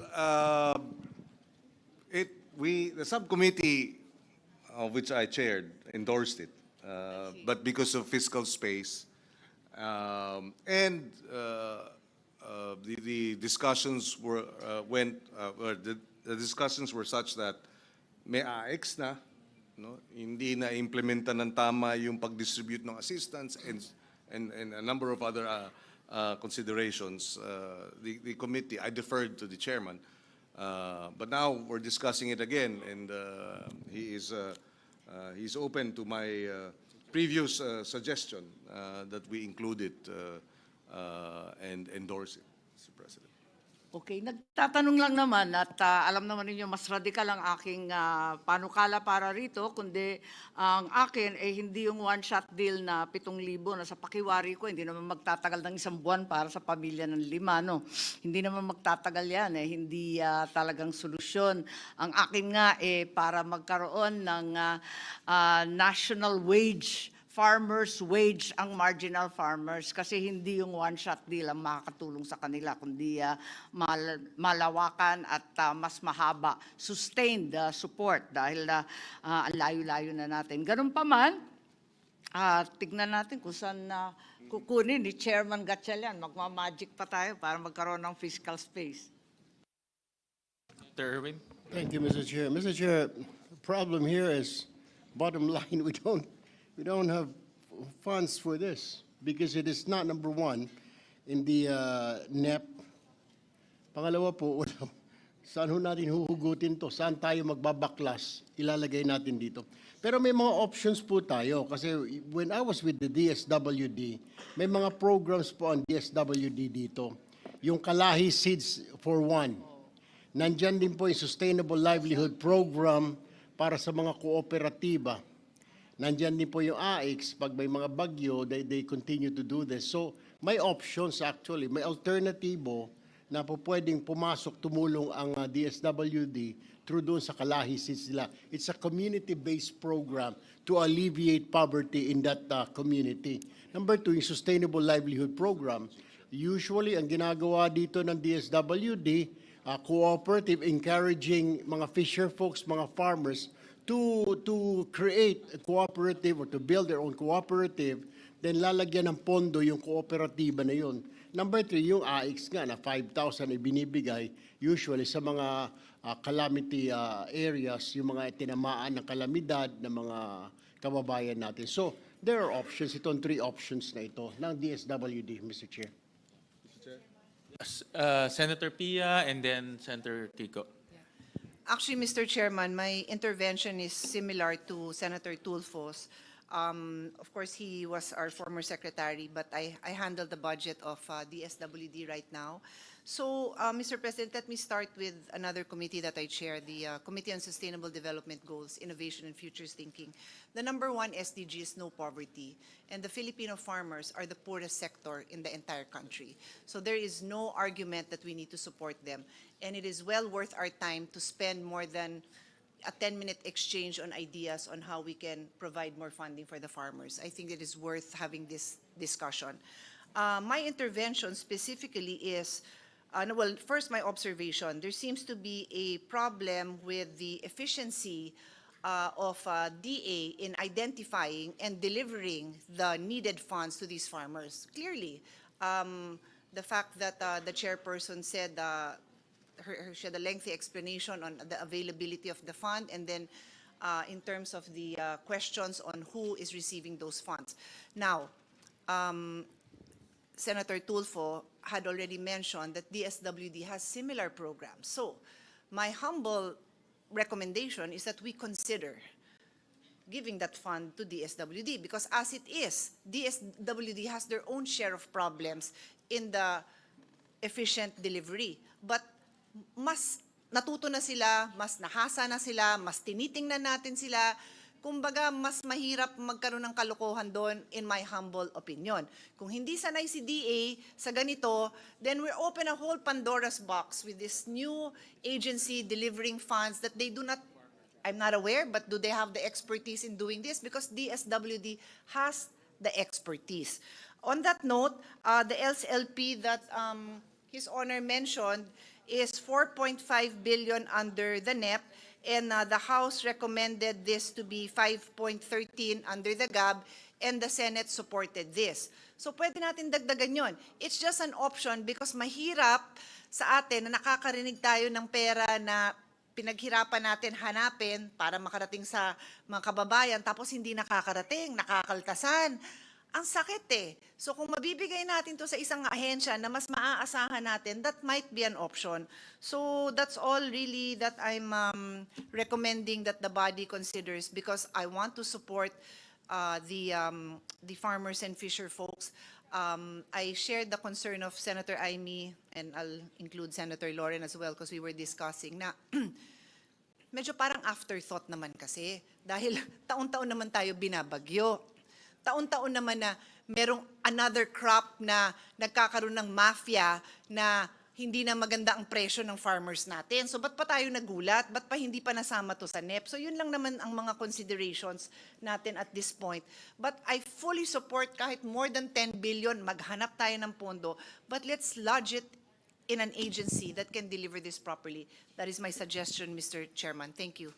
Mr. Chairman. Yeah, with due respect to Senator Cayetano, in the case of Cagayan de Oro, Misamis Oriental, the DA has the expertise more than the DSWD. Because DSWD, AIX, AKAP. But this one is a sector, which are farmers and fisher folks. And the fact that the president was able to go there at the time when they were hit by the shear line and the typhoon in Cagayan de Oro and also Misamis Oriental really says a lot towards our government being able to reach out to our people. And so iba talaga ito eh. That's why it is farmers and fisher folk. DSWD would not have that kind of expertise to be able to know because the DA has the list of farmers for every province, every city. So therefore, we are asking that in this particular case, let us continue, Senator Pia, because this is a sector that DA is really on top of. If I may, yes, in agreement with Representative Rodriguez, there is something called the Registry System for Basic Sectors in Agriculture, the RSBSA, and the Rice Farmers Registry System, which is very comprehensive. Kung minsan hindi na-update, pero ganun pa rin, siya yung foundational database for government agricultural assistance, cash grants, crop insurance, subsidized rice, and mechanization. So kung tutuusin, para sa akin, mas maayos pa nga yung listahan na yan kesa yung mga ginagamit natin sa AKAP at AIX. Yes. Mr. President, just a quick response. I defer to the experts, no? Kasi alam nyo naman yung mga farmers nyo. So sa akin lang naman, it was just a suggestion because clearly there have been issues. So I'm so happy to hear na maayos po sa Cagayan de Oro. I'm truly happy about that. Pero what do we do with those, how many? 65,000 wrong recipients? 58,000. How many? 58,000. 58,000. So what do we do with that? I don't know. That's why I'm just throwing some, if I may just continue. We don't have the data as to where, but that was a national figure that was given by COA. So I mean, I defer, no? It's just a suggestion, but I cannot just not consider that 58,000 wrong recipients is okay. It is not okay because that 58,000 could have, I'd rather na nadoble dun sa mga fisher folk and farmers sa Cagayan de Oro, madoble na lang kaysa maling recipient, di ba? Kasi sayang din yung nilalagay natin dun sa ibang assistance kung sa ibang programa, mali-mali din ang pag-deliver. So it's just that. It's just a level of frustration that, you know, we work so hard to find the right funding and then it doesn't go to the recipients. Thank you. Mr. Chair? Senator Kiko? Yes, yeah. Go ahead. I will yield. Mr. Chair, mine kanina was just a suggestion, di ba, na instead of giving out 7,000 one time, I mean, we have typhoons every few months. Farmers, crops, they're destroyed pag nadaanan ng bagyo. And then fisher folks din sila makalabas. Mataas lang, malalang ang alon, hindi na kagad pinapayagan ng Philippine Coast Guard. So, we give them 7,000 this month, July, may bagyo na naman na September. My point here, Mr. Chair, is like, why don't we give this, sige, kung DA, let's just give it to DA, or like what Congressman Rodriguez is saying. Pero siguro, baka po pwedeng gawin natin in a form of a livelihood. Para kulang kasi 7,000 at one time, ang bagyo, 3 times, 4 times, tumaas lang yung alon, amihan, habagat, di na makalabas yung fisherman natin. So, siguro mas maganda kung gawin natin ito. I don't know if the good congressman from Cagayan de Oro will agree with me, na hindi in the form of ayuda, kundi parang sustainable livelihood. It's a livelihood. Like they pull their money together in one community, in one fishing village, para makagawa sila ng isang kooperatiba doon, like what DSWD is doing, para may pinagkakitaan sila every time na hindi sila makalabas because may bagyo, may mataas alon. Mr. Chair. Mr. Chairman, fishing and farming is already a livelihood. And precisely, because it's a livelihood, they need already, when there's an emergency, they need to buy fishing nets because, it was destroyed, the boats have been dilapidated. So in other words, these are immediate assistance. And therefore, the livelihood that they have, farming is a livelihood. We don't have to reinvent the wheel on what should be the farmers should do, or the fisher folks.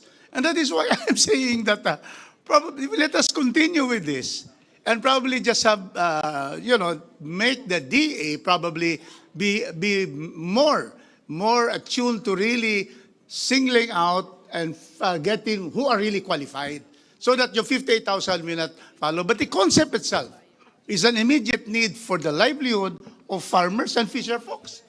Thank you, Mr. Chair. Mr. Chairman. Thank you. Mr. Chair. Yes, Senator Kiko. No, and then just to add to the points raised earlier by Senator Pia Cayetano, Senator Amy Marcos on the matter of this being a stopgap measure. It is calamity cash assistance to address a real need, given that bumagsak ang presyo ng palay, hirap ang ating mga magsasaka. But I share the view that this is a short-term stopgap measure.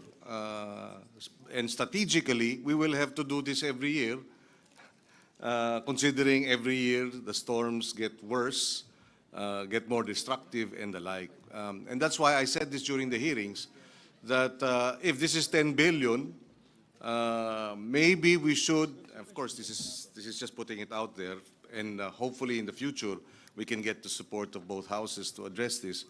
Why not allocate 5 billion pesos for capacity building of farmers and fisher folk cooperatives? In other words, give the DA the power to manage, to provide developing of co-ops, or allocate another 10 billion for extension service.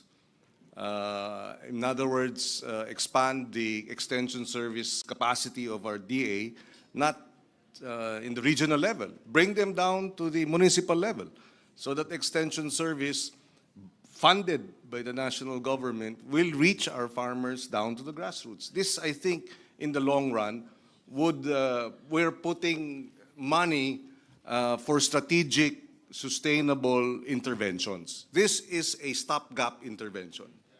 But anyway, having said that, it is still needed anyway, but I think if we wish to address the challenges of agriculture in a strategic and sustainable manner, we have to put more money into organizing them, building their capacity, put more money in extension service so that government can be with them in the grassroots, put more money in, yes, mechanization, but what use is mechanization if they're not organized?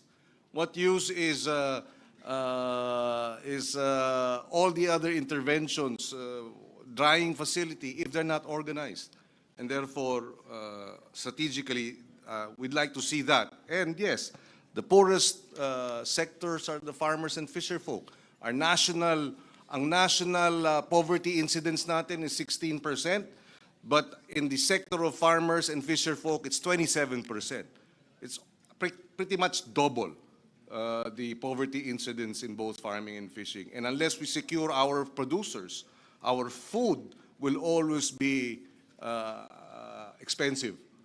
And therefore, well, for the record, Mr. Chairman. Senator Amy? Yes, thank you very much, Chairman Gatchalian. Papayag ba kayo kung i-transfer ang 10 billion mula sa AIX, o di kaya iwanan sa AIX at lagyan lang ng stipulation na para sa farmers yung 10 billion since we cannot find fiscal phase? Pwede ba yun? Kasi ang nangyari ngayon, pumasa yung free funeral. Yung free funeral services, papasok sa AIX yun. Walang bagong pondo yun kasi wala ngang pera for the free funerals. So it's a part and parcel of AIX now. So I'm wondering if perhaps you would like to just carve out a 10 billion from the AIX program and identify it strictly for farmers who are facing calamities or are victims of all sorts of natural and man-made calamities. If I may respond po, if the question is with regard to the funding source, I will be able to provide Senator Win with a proposal on where this 10 billion pesos will be carved out. A win-win. So Yes, most definitely. Huwag Yeah, tayo magbabawas ng AIX, yun ba yun? Well, for me, after listening to our esteemed colleagues, and I agree with Senator Pia, the poorest of the poor comes from the agri and fisher folk sector. And ang problema, they're also susceptible to price fluctuations. No? Pag tumaas ang presyo ng palay, susceptible sila doon. Pag bumaba ang presyo ng palay, susceptible sila doon. walang calamity pero susceptible sila sa presyo, no? So, and at the same time, susceptible rin sila sa weather disturbances, no? So, it's really, for me, parang it's a very volatile, they live a very volatile life because of the price fluctuations and also the weather disturbances. That's why I can see a specialized program for them because I think yung mga ibang mga kababayan natin hindi ganito na experience nila, no? Price and weather, no? And these things cannot be predicted, no? Maya pakahirap i-predict yung ganito. So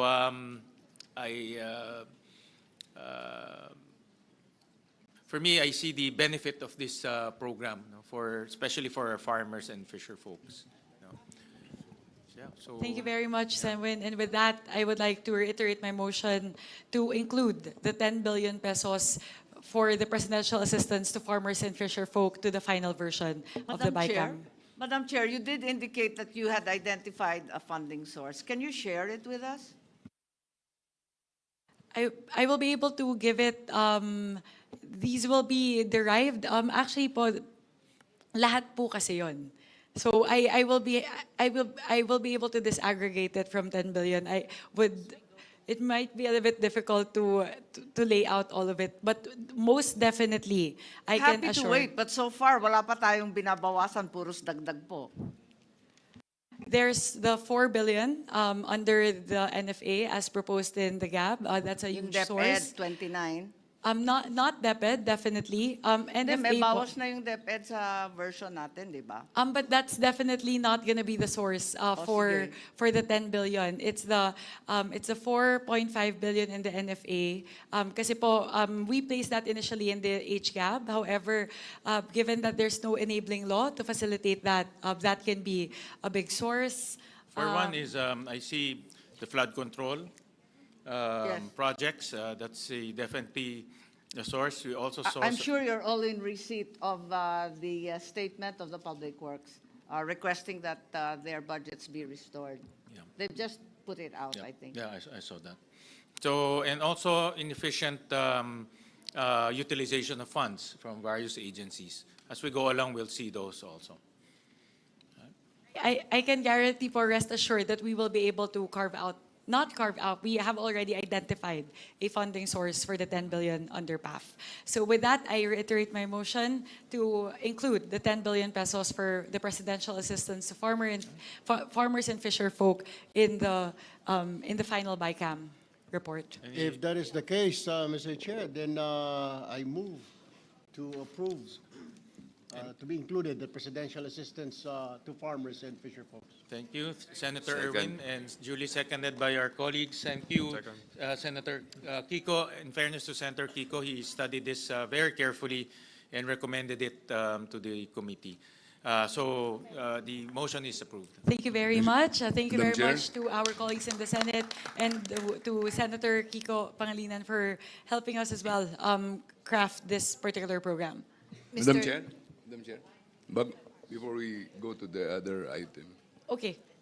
may I tanong would like lang ako. to- Because this will be a presidential assistance for farmers and fisher folks. May provision po yung Senado na bawal ang politiko magbigay ng ayuda. Kasama po ba ito or may provision kayo na except the president? Kasi ang sabi ni Congressman Robos, ang presidente mismo namimigay, yan ang pinaka-numero unong politiko po natin. And we were there. Harmonize the intention of this program with the special provision, but that's a good point. Yeah, we'll harmonize it. Yeah, thank you, Mr. Chair. Kasi baka ma-miss out natin po ito. Napaka-importante po ito. See, this is symbolic when the President gives this aid to our farmers and fisher folks. We'll harmonize the program with the special provision. Yes, Senator Pia? Yeah, Mr. Chairman, I just want to put on record that I was messaging Secretary Rex Gatchalian of DSWD regarding my idea that DSWD might be able to assist. And he said there's already a precedent for that, wherein they have assisted DA, and the list of farmers and fishermen were given to them and they would do the payout. So just to put it on record, and perhaps Senator Kiko can just relay this to the Secretary, that if it is an efficient way in some other areas, then why not? So just to put it out there. Thank you. Yes, we will relay the same, Senator Pia, to Secretary Kiko. Madam Chair, very short lang to. Representative Javi Benitez. I'd just like to share because so coming from the province of Negros Occidental, we're facing a perfect storm. Na may low, poor cane quality, mababa yung prices po namin.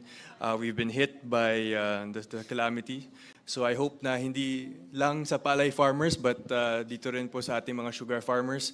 At hindi natin pwedeng sabihin na they can do other things because they've been doing this for many years. So kailangan po nila yun. So I hope na makonsider din po ng not only legislative but even the executive for sugarcane farmers. Yeah, Yes, thank you. I understand the amount. The assistance is for all, not just rice farmers, in farmers and fisher folk, precisely because lahat tinamaan ng bagyo, apart from yung bagsak ng palay prices. Thank you very much.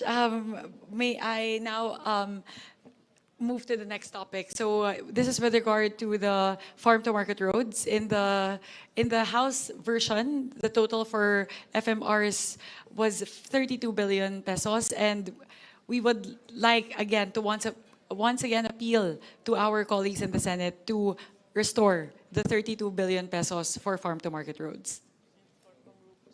Mr. Chairman, may I? The Chair. Okay. May I just second the motion because this is an affirmative action for our poor farmers and people at the areas of our far-flung barangays. The highways are okay. Mostly those who will use them are those in the cities and municipalities.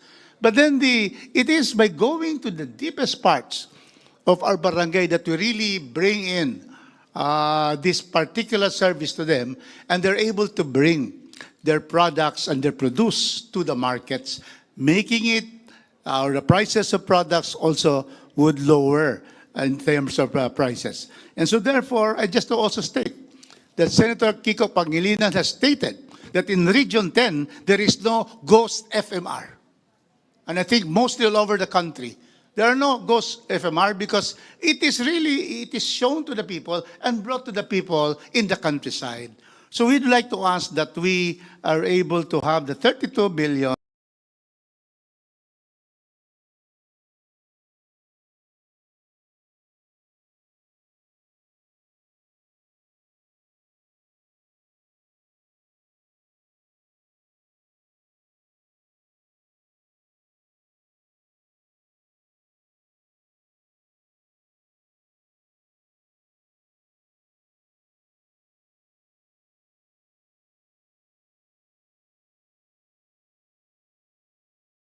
and make sure being the most cost-effective intervention, to address food prices and food security. In fact, studies and DA field data consistently show that poor farm access increases transport cost by 20 to 40% and leads to post-harvest losses of up to 30%, especially for rice, vegetable, and high-value crops. While we understand, Madam Chair, Mr. Chair, that there are FMR projects that are under deeper evaluation, investigation, or show how low utilization, largely due to implementation capacity constraints. But I believe that these are isolated cases and should not be used to penalize an entire program that directly supports over 10 million Filipino farmers.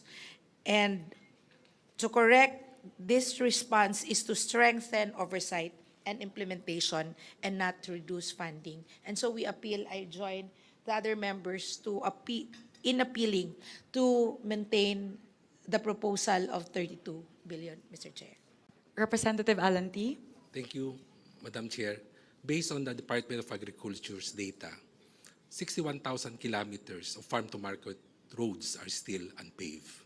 With the 32.6 billion farm-to-market roads, it will only able to construct at base price of 15 million per kilometer, around 2,175 kilometers.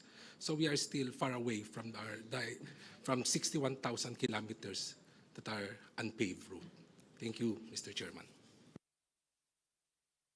Senator Kiko? Yes. Yes. May I respond? When we were hearing the DA budget, there were a lot of discussions about the farm-to-market road programs, and it was in the background, in the backdrop of the flood control scandal, and therefore we were very mindful. Again, the 32 billion from the House was not part of the NEP, but that's also because there was an instruction on the part of the President to remove the amounts from the flood control project and then have it distributed. I think that's the reason why there was a jump to 32 billion. Our concern then was that it was a lump sum amount, an additional 16. Because we were already in the discussion with the chairman, we needed, when we received the version, is the discussions with the Secretary of Agriculture, Secretary Kiko, about the cost estimate of 15 million per kilometer. According to, and this is for the records, Secretary Kiko felt that the 15 million was on the high side. In fact, he said, we can do the same per square meter, per kilometer construction at 50% less. In other words, 10 million per kilometer. So that again became a concern for us. How do we now ensure that the farm-to-market road projects implementation will not go the same or similar route as the flood control, wherein you have overpricing? So this is again where we're coming from. If I may suggest, if we are to bring it to 32 billion, that we put a proviso that there has to be the buffet. Oh, another point, by the way, before I proceed to that, is that we agreed that it should be the Department of Agriculture that would implement the farm-to-market road projects. We appealed to Secretary Kiko, and he agreed. Initially, he was hesitant, but we were concerned because of precisely the scandal and the track record of the DPWH. And he agreed eventually, after some thought, that the DA, through the buffet, the Bureau of Agriculture and Fisheries Engineering, will take on the challenge of implementing the farm-to-market road projects for the Department of Agriculture. So with that, we will defer, of course, to the chairman, but we are more than willing to restore the 32 billion as vice chairman of the committee and having defended the budget. But with some proviso, special provision on the ensuring that the buffet does the technical, what is the term? If I may read it. Prior to the procurement of any FMR project, the detailed engineering design program of work and approved budget for the contract shall be subject to technical review and cost validation by the DA buffet, taking into account prevailing market prices, standard unit costs, and site-specific conditions. So there, for the record, Mr. Chairman. And also, let me add that we managed to put technical descriptions, station numbers in all FMRs. And that was a requirement that the Senate gave to the Department of Agriculture. And nagawa naman nila. No? They submitted to us technical description. So Ngayon, alam na natin exactly where are the FMRs, how long are the FMRs, and we will have cost estimates on the FMR. So those requirements should also be the same, no? Be implemented the same to these new FMRs, new proposals. And Mr. Chair, to add to what Senator Kiko said, that DA will be implementing, can we also add like a choice na baka pwede rin LGU? So Yeah. a choice. I think that's also, we can also, I remember talking to Secretary Tiu Laurel about that during the hearing, and he also agreed. No? That is possible. Mr. Chair. In fact, with the permission of the chairman, we actually tackled that, that the DA could look at the template of the school building acceleration program of getting PPP, as well as local government participation in the farm to market road infrastructure project implementation. Mr. Chair, in relation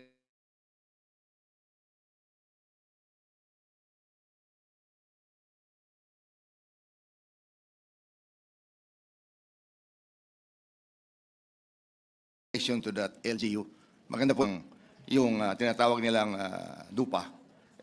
Yung LGU has control on the sand and gravel. And on the concreting, remember, concreting, kung hindi man yan wide road, usually farm to market road, 6 meters lang yan tama naman yung costing. Pwede mo na yung bawasan. Kasi ang LGU may control sa sand and gravel. And they can always issue a gratuitous permit to the municipality or the barangay that requires the farm to market roads. So, tulong-tulong na lang ito. Pag in-involve mo yung LGU, makakasiguro tayo na magagawa talaga yung project dahil sa kapasidad ng LGU to give the gratuitous permit. Yun lang po, magdagdag ko. Kaya maraming salamat, Mr. Chair. If I may also add, part of the discussions for the farm-to-market road projects and our defense of the DA budget in the Senate is that we requested the DA to have a dashboard, digital dashboard, wherein the list of the annex of farm-to-market road projects with coordinates will be uploaded on the online dashboard so that there is transparency. So we believe the 32 billion should likewise be subjected to that transparency, how do you call it, exercise and part of the program for transparency of the DA projects. I think we will have to suspend a minute because the two chairmen are over there.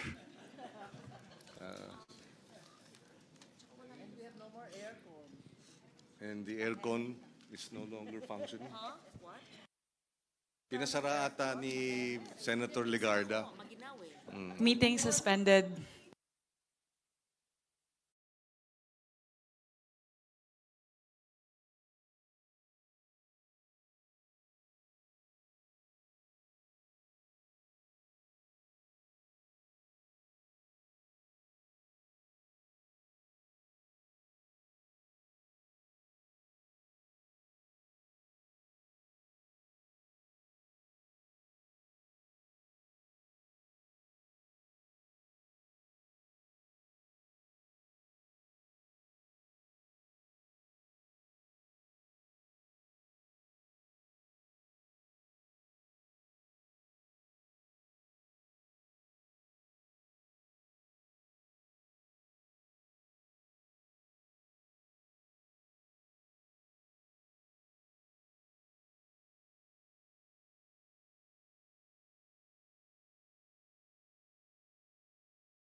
All right, let's resume our meeting. Yung section 10, wala kang hard copy. We actually included safeguards in the Senate version that will make sure that the technical descriptions are there so that we can totally eliminate the possibility of ghost farm-to-market roads. So meron ho yan. And on top of that, Senator And in Kiko? addition, Mr. Chairman, we provided that the repair, the rehabilitation, construction of the FMRs must be in accordance with the National FMR Network Plan.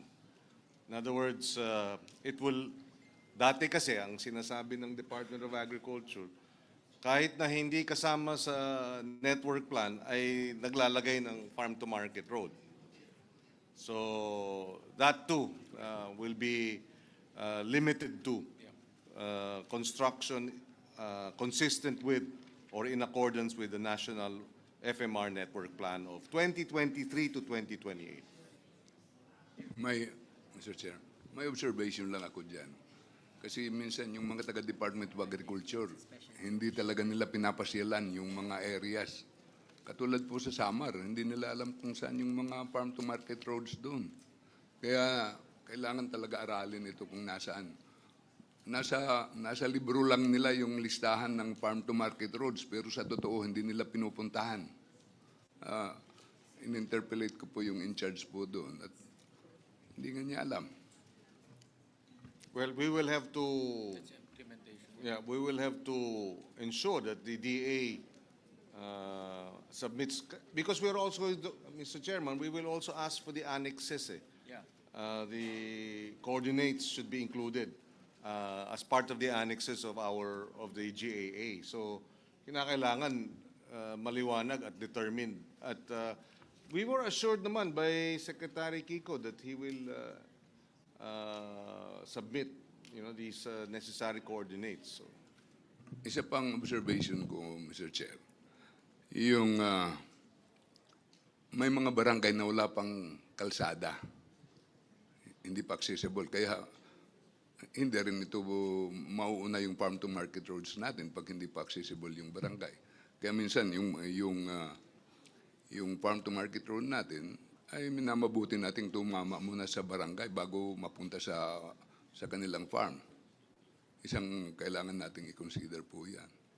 Marami pa tayong barangay na walang kalsada. Sa akin, one of my, isa sa mga nakita kong benefits ng farm-to-market roads, yung kalsada, ginagawa natin outside of the urban areas. Unlike here in Metro Manila, puro kalsada na, maybe Cagayan de Oro, Cagayan. Ngayon, we're pushing it to the countryside. So we're bringing infrastructure projects to the countryside. So yun yung sinasabi nga ni Kong Rufus kanina, na we're pushing it to the Mindanao, to the far-flung areas. So Mr. that's Chair, one benefit. Mr. Chair, I agree with you on that. Ang sinasabi ko lang, may mga far-flung areas tayo na yung barangay mismo ay walang kalsada papunta sa barangay. Kaya saan tayo maglalagay ng farm-to-market road? At dyan, nagro-drawing minsan ang Department of Agriculture. You have to be very strict kung na dapat nasa master plan siya. Tama po. That is the minimum requirement. Dapat nasa master plan siya. Kung hindi, hindi siya magiging useful for the farms, for the farmers and fisher folks. That is correct. I will give you an example. In my hometown, Taft, may ginawa silang farm-to-market road proposal from Bungdo to Pangabutan. Pero from the town to Bungdo, walang kalsada. So unahin mo muna yung Nato to Bungdo bago yung Bungdo to Pangabutan. Continuous. Otherwise, how can you build that road? Hindi ka naman pwede lumundag doon. So to me, Mr. Mr. Chairman, if I may, just to follow up on that, I'm listening very intently. I'm a city girl, so ang nararating kong lugar na yan is either mag-hiking ako, magbabike ako, and I've seen it also with my own eyes. So paano natin ma-assure na hindi mangyayari yun? And who do we hold accountable? We are already living in a time that billions of pesos have been wasted on what we now call this flood control scam. So we cannot sit here and just say we all support this worthwhile project, because of course it's worthwhile to build farm to market roads. Nobody will say that the people who live in these far-flung areas do not deserve a road, do not deserve access. Pero no less than the House Minority Leader is telling us that this exists. How do we ensure, not even on paper, and who do we hold accountable? The barangay captain, the mayor, the congressional district representative, kung may senator man na nalapitan at humingi ng suporta sa project na yon, the senator, paano? Because it's so difficult to sit here and just say, I love this project, let's do it. We are already in this stage where we know that things happen that we cannot tolerate. So that's my concern. It's hard for me to approve this without knowing who will be held accountable and what are the pre-construction safeguards that we have, not just on paper, but in tell us step by step kung paano. Because we are accountable to the Filipino people, Mr. Chairman. Mr. Chair. Yes, Mr. Chair. go ahead, Senator Yes. Lauren. Because I come from an agricultural province, I believe in assistance to fisher folks and farmers, farm to market roads and all that. So conceptually, of course, we support. However, I understand and support as well the concern of my colleague, Senator Pia. Was the 16 billion in the NEP and the 32 billion in the requested amount actually studied? Is there a master plan? It's not just pachi-paching FMR like how it's always been. Is this an allocable of a district? Was this cleared by the Office of the Secretary? Can you give us the opportunity to please clear with the Secretary? Does he actually have the list of all of this? Because the NEP was only 16 billion. And half of our colleagues here are quite in the dark whether the farm-to-market roads will actually service or serve the agricultural areas. Don't get me wrong, I am in full support of areas leading to production areas, especially sa amin, talagang may ibang mga hindi madadaanan, habal-habal lang or by foot, lalo na sa mga katutubo. But I'm not certain how the FMRs came about. And my second question and concern is, how much is 1 meter and 1 kilometer of an FMR? Because in our hearings, some people said 15, the others said 10 million. Especially as we receive now a statement from the Public Works Department, assuming it's DPWH that will implement the FMR, that the cost of materials is being brought back to the overpriced cost. So that is a great concern for this representation and my colleagues here, because we will be budgeting for a 16 billion and a double 32 billion allocation, and the cost of materials have been brought back to what everybody agreed was an overpriced amount. I just read it. There's already a statement. I So read I'm the worried statement. about that. I read the statement also, Senator Lauren, and this is an offshoot of our hearings. Remember, with the DPWH, they actually lowered down the cost of materials price. No? They call it the CMPD cost, construction materials price data. So binabaan ho nila yan, and yun yung kanilang pinablish. In fact, that's the price that they are using right now for all construction projects by DPWH. So binabaan ho nila yon. Mr. Chair, if I may. Yes. Tungkol po sa statement ko kanina, yung farm-to-market road na binigay kong example ay na-resolve na yan sa ginawa ninyong coordinates. Kaya ang sinasabi ko lang, ituloy natin yung mga coordinates na yan sa implementation at magkaroon talaga ng magandang master planning sa ating farm-to-market roads.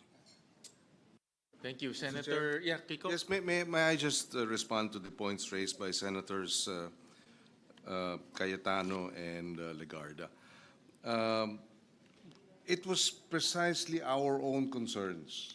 Similar, we share the concerns of Senators Pia and Senator Loren regarding the farm-to-market road projects. And this is precisely why, during the hearings, Senator Win and myself were pressing the Department of Agriculture to take it on and not allow the public works to implement the farm-to-market road projects. And after some thought, Secretary Kiko Laurel agreed that the buffet and the Department of Agriculture will take on the implementation of the farm-to-market road infrastructure projects, consistent with the farm-to-market road national master plan. Also, we had discussions on overpricing. This too is on record. We expressed our concerns as to whether or not 15 million per kilometer is overpriced. And Secretary Kiko Laurel said he qualified it. If it were plain, patag, sabi niya, kaya ng 10 million per kilometer kapag patag. So he qualified it. Na medyo mataas, nasa high side yung 15 million per kilometer kung patag ang pinag-uusapan. So of course, there will be magkakaroon ng variation kung hindi patag. Yes. So just to point out that we were also concerned about overpricing. And therefore, and as a result of the discussions, we required that there will be coordinates so that there are, it is clear where the farm-to-market road project will be implemented. It was also made clear that there will be a dashboard so that all these projects will be uploaded. It was also made clear that they will implement a hybrid form of project implementation that would include private sector, PPP, or the local government, similar to the experience with the classroom acceleration program. And therefore, hindi na public works ang magpapatupad nito. So we took all of that into consideration. And so who will be accountable? The DA will be accountable. They will be accountable for the implementation. And therefore, if there are any, anomalies or irregularities, then we know who to hold accountable for the implementation. Mr. Chair, please. Thank you for that. Yes. Yeah, sorry. Yes. Alam po ninyo, hindi ito bago, no? Dahil alam na natin na dati-rati ang FMR talagang ini-implement ng DA. Palpak ang pangyayari nun, hindi magawa-gawa. Ang nangyari, nalipat na sa DPWH. Ngayon, pilit nating linilipat na naman sa DA. Pabalik-balik lang to. Nakakatawa itong ginagawa natin. Samantalang, ang totoo, yung BAFE na pinagmamalaki natin, nagagastos ng 32 billion, 62. At ang sinasabi ni Repti, lampas na 3,500 kilometers dito sa 32 billion, 62. Ang tao dito, 65 katao lamang. Permanent warm bodies po nila, 65. 5 lang yung engineering division. Yung iba technical and admin. Sa buong Pilipinas yan. At alam natin, halimbawa sa Mindanao, kulang na kulang ang kalsada. Sabihin na natin yon.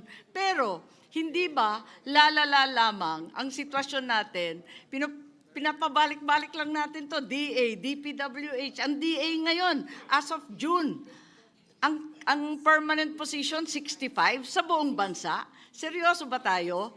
Parang nagbibiro ata tayo at baka, wag kayo pong magalit pero baka akalain ng tao na anuman ang pakitang taong kinakaltas sa DPWH ay ilalagay lang sa DA at mauuwi na naman sa FMR na hindi naman farm to market road, kundi farm to pocket road.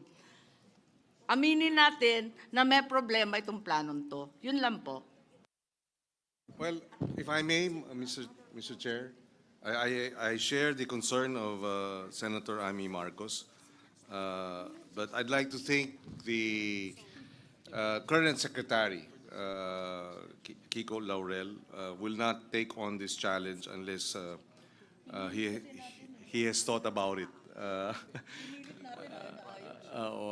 He was hesitant, that's correct. But, and he said, after some thought, I think a week later, after reflection, he said he will take on the job. And I will give the Secretary the benefit of the doubt.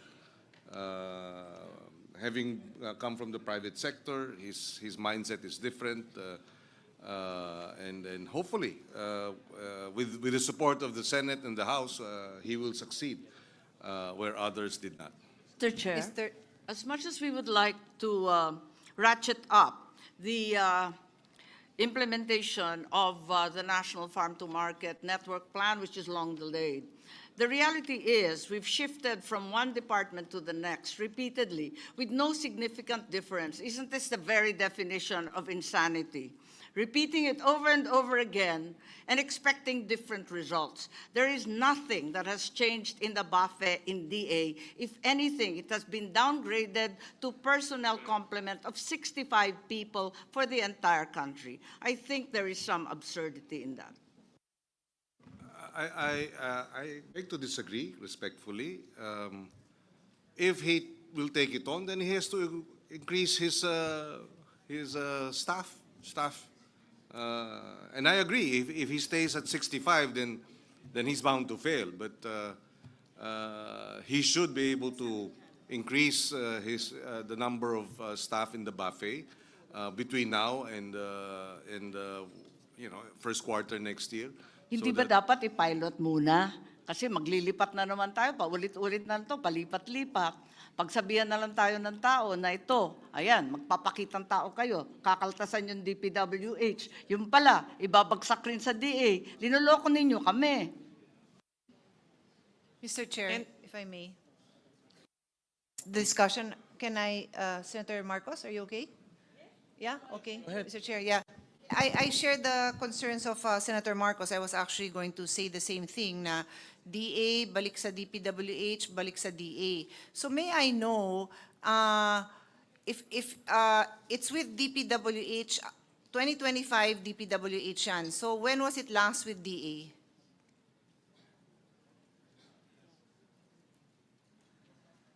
Uh, 2014, 2013? Okay. Roughly, so in other words, it's been with DPWH for like 10 years? I believe More or less, so. like 2014 to It was 2025. it was during my term as Secretary for Food Security.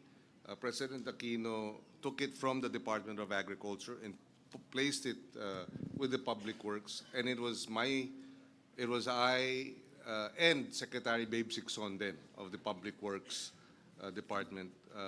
We both worked together to implement the Farm to Market Road infrastructure projects. And can His Honor confirm that during this time,